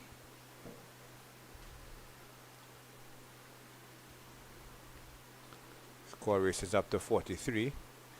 Seems that we are getting a dose of Baz ball here. Quick scoring. Well, I mean, in this case, it's a run chase.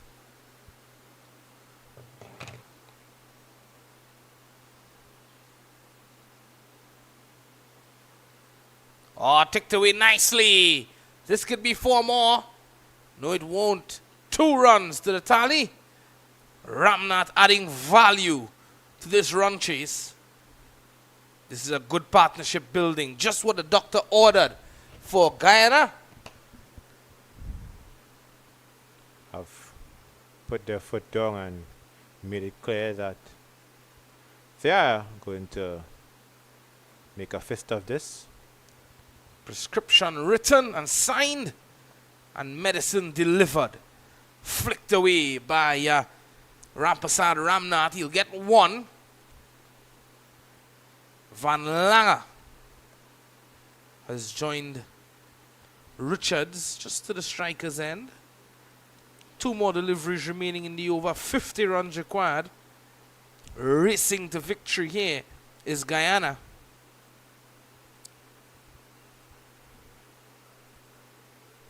Show the people of the lovely people of Berbice, Demerara, Essequibo, all of these beautiful places in Guyana would be happy. Looking to smash this one hard. Looking for 2. They will get it. Excellent from the batsmen. In fact, all with the exception of Morton, all the other outfielders are on the boundary rope. Shows you how Leeward Islands are looking at things now.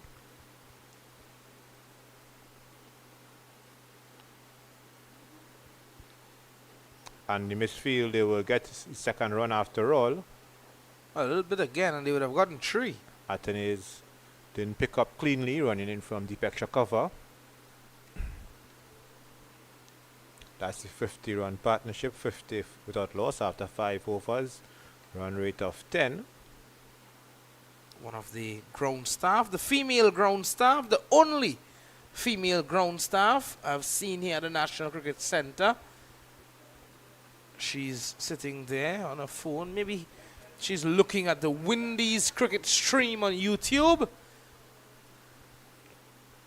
Good afternoon to you, ma'am. We're speaking about Essequibo, Demerara, and Berbice. And the CWI. Those are the 3 counties in Guyana. There are also 10 administrative divisions or regions. Barima, Waini, Kuyuni, Mazaruni, Demerara, Mahaika, East Berbice, Quarantine, Essequibo Islands. I'll call the rest after this. Driven sweetly out to deep extra cover. That's a single. Essequibo Islands, West Demerara, Mahaika Berbice, Pomeroon Supernam, Potaro Siparuni, Upper Demerara, Berbice. This one, Van Langer smashes it over long on.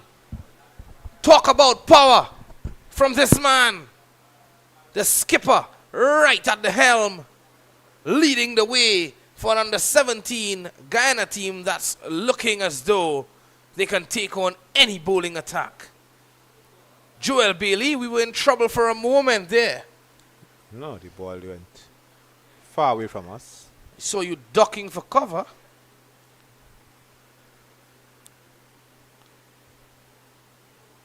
Oh, hiding that one there, Joe. That ball was aimed at slip. I have to tell you how wide it was. And his left arm orthodox, so it's going to turn even more when it pitches.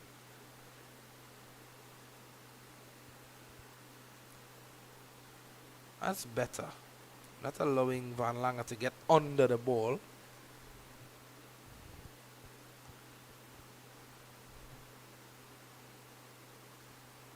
Inside edge. Should get at least 2. No, there's settled at 1. Well, actually, it's buys, signaled by the umpire. Just maybe coming off the wicket keeper's gloves. No, the ball kept low. I really thought it was an inside edge, but didn't get on anything. My. The fielder with the biggest mouth, Israel Morton, bowled the worst ball I've seen for the day. Boundaries are plenty here. Have a look at that. Edged away over the fielder's head for 4. If I was Francis, I'd have told him to give me the ball. Let me try somebody else. That was a rubbish ball. This time it's smashed again. Down to deep extra cover. They will get two. Too easily. Van Langer home safely.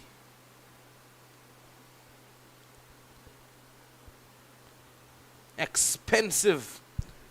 The bowlers, 29 from 3 to Mikhaili Tong. Morton has been having a lot of savers on the outfield, but with the ball he isn't doing much better.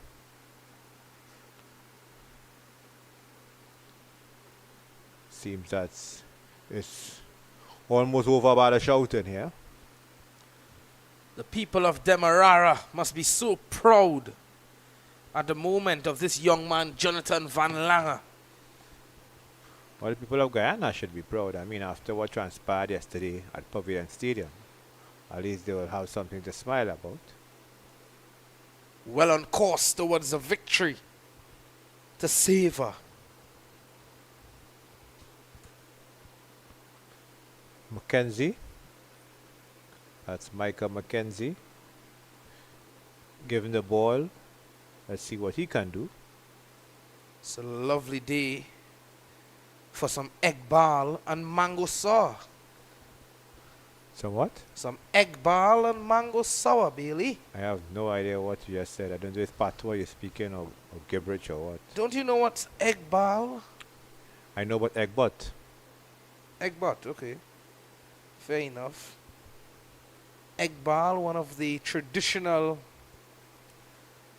Guyanese delicacies or street food that's equivalent to what we know as a doubles in Trinidad and Tobago. It's not the same thing, obviously. It's made with a boiled egg that's covered with cassava.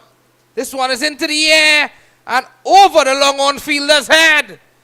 My oh my, Jonathan Van Langer. An absolute rampage here at the National Cricket Centre. Standing and applauding is Joel Bailey. No, it's Fisham Lal, man. I don't know what Micah Mackenzie did there. I think he just rotated his arm. I don't think he bowled that ball. I just think he rotated his arm. I think that's what he just did. He didn't bowl that ball. He just rotated his arm, and whatever happened. That's not that he didn't bowl that ball at all. That was utter rubbish. I'll continue to explain what egg ball is. I hope it's better than that delivery Micah Mackenzie bowled there. Well, it's tasty. Okay. Certainly. Van Langer would have found that delivery tasty too. Oh, chasing a wide one. So it's covered with And cassava called a wide dough. too. Cassava dough, Joel Bailey. All right, thank you. It's fried. Thank you. I don't eat cassava. Thanks. You don't need cassava. No, so I need not know what's egg ball. I won't be eating it. It's lovely. Okay, no problem. I won't be eating it though. Smashed again. That's 6 more. That's the half century to Jonathan Van Langer. What a magnificent half century this is. Signaling the intentions, making it clear, and it has certainly bore fruit here for the young man. Experience showing here by the skipper of Guyana. He races on to 53. Have a look at that. I'm talking about bearing fruit. That delivery was like a rotten fruit. In the arc, out of the park. What we say in Trinidad, that's sweetbread bowling. And I think the hardest the Leewards have worked this afternoon is going in the mangrove to retrieve the ball. I think that's really the hardest they have worked since 4 p.m. The bowlers haven't worked hard because they have bowled a lot of crap. With the exception of Tong. Tong was a bit steady, but Micah Mackenzie and Israel Morton and Jaime Clark have already bowled a lot of rubbish. I don't know if there's a strategy here that whenever try to let the batsman get some sixes when the ball goes in the mangrove, they can spend about 10 minutes looking for the ball. Time's going. I don't know if that's the strategy they have employed.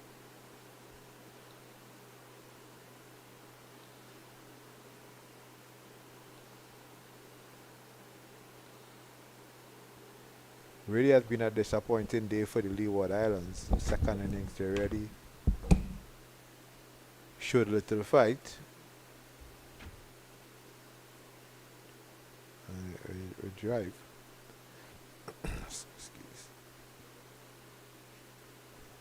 Excuse us, got distracted there for a bit. But as I said, they have really not covered themselves in glory. Really a lot of rubbish balls.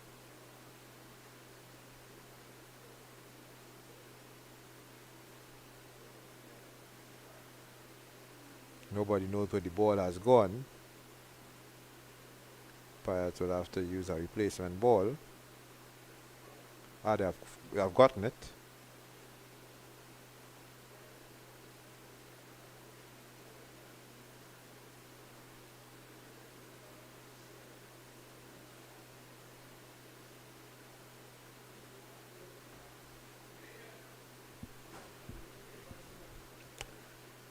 Umpire thought they have checked the ball to make sure that it's in good condition. 78 without loss. 7th over.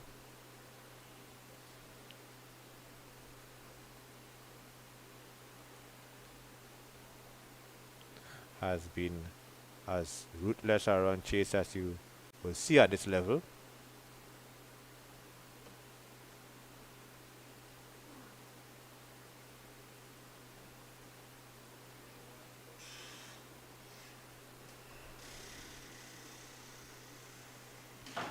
Umpires now will have to talk to Francis in terms of speeding up proceedings.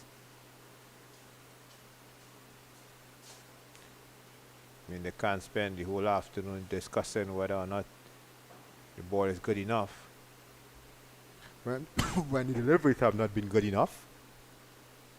As the helicopter makes its way back to base. Excuse for the coughing.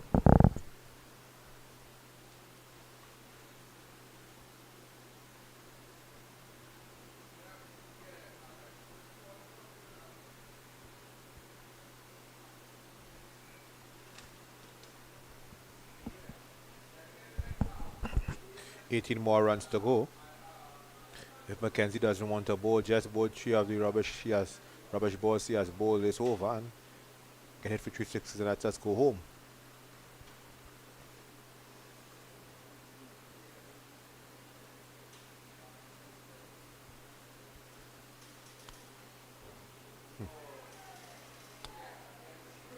Rubbish deliveries and rubbish fielding.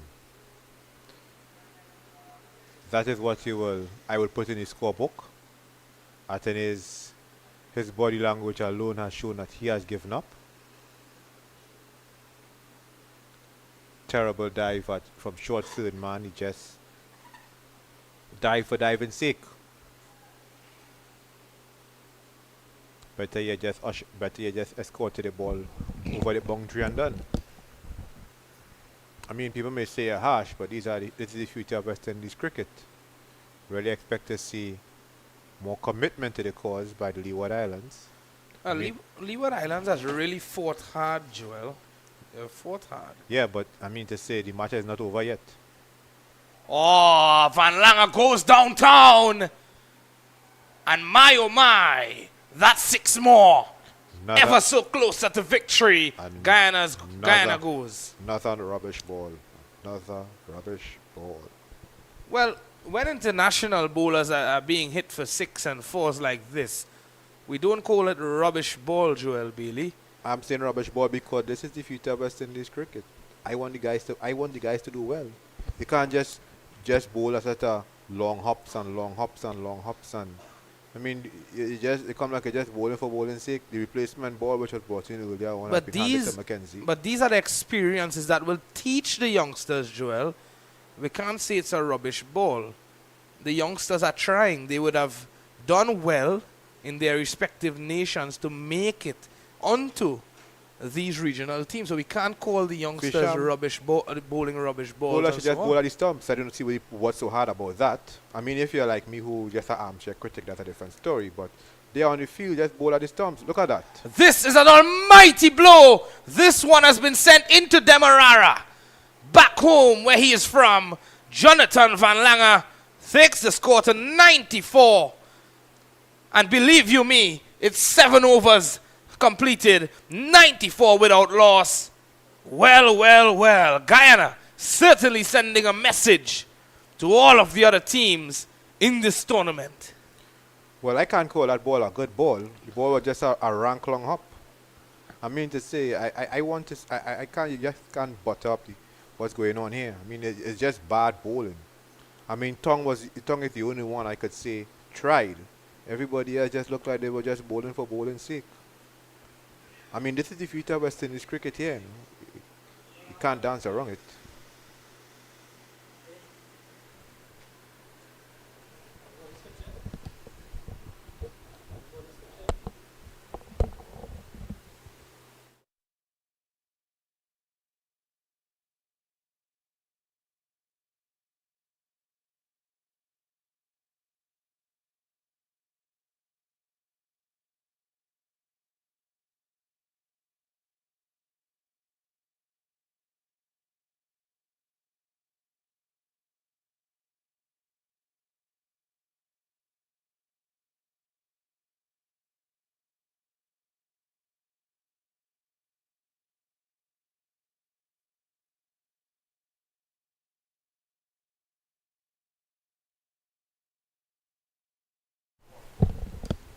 Back here, another replacement ball. I think may have been about the third or fourth replacement ball this inning. Just 2 more runs for Guyana to wrap up a one-sided victory.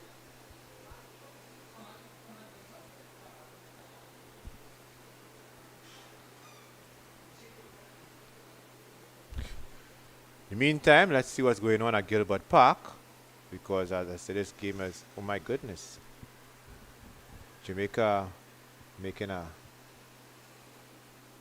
wouldn't say a struggle, but you know, the wickets are falling. Now we are 6 wickets down, 148 for 6. What's going on here?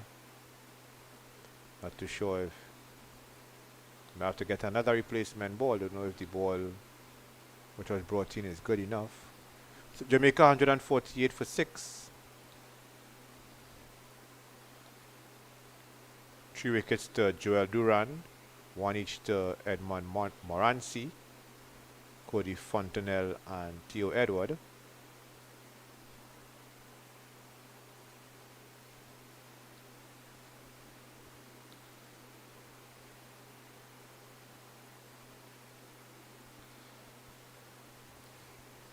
Two runs away from victory, Guyana. This has been an absolute onslaught.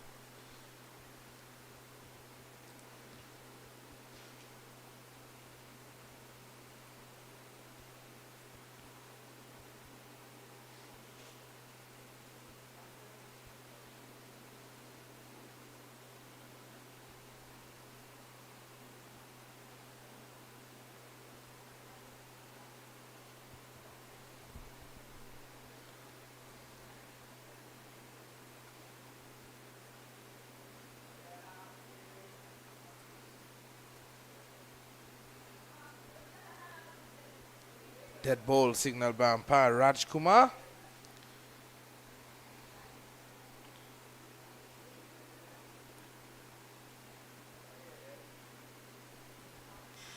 So it's pulled into the air down to mid-on. Scores level. 1 run away from victory here, Guyana. Yeah.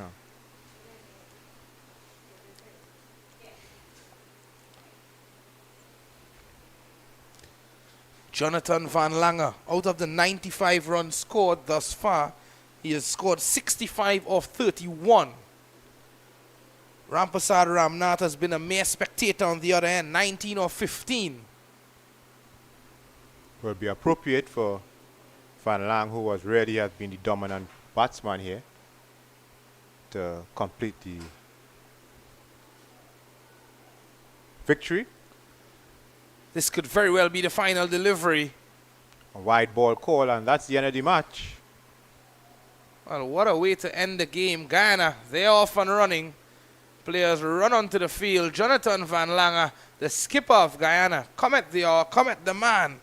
What a wonderful performance this was from the entire Guyanese team. It started all the way from Gulcharan Chulai, 4 for 34, And then 6-wicket haul in the second innings as well. Leeward Islands, they were struck with a surprise when Van Langer would have made his way out there.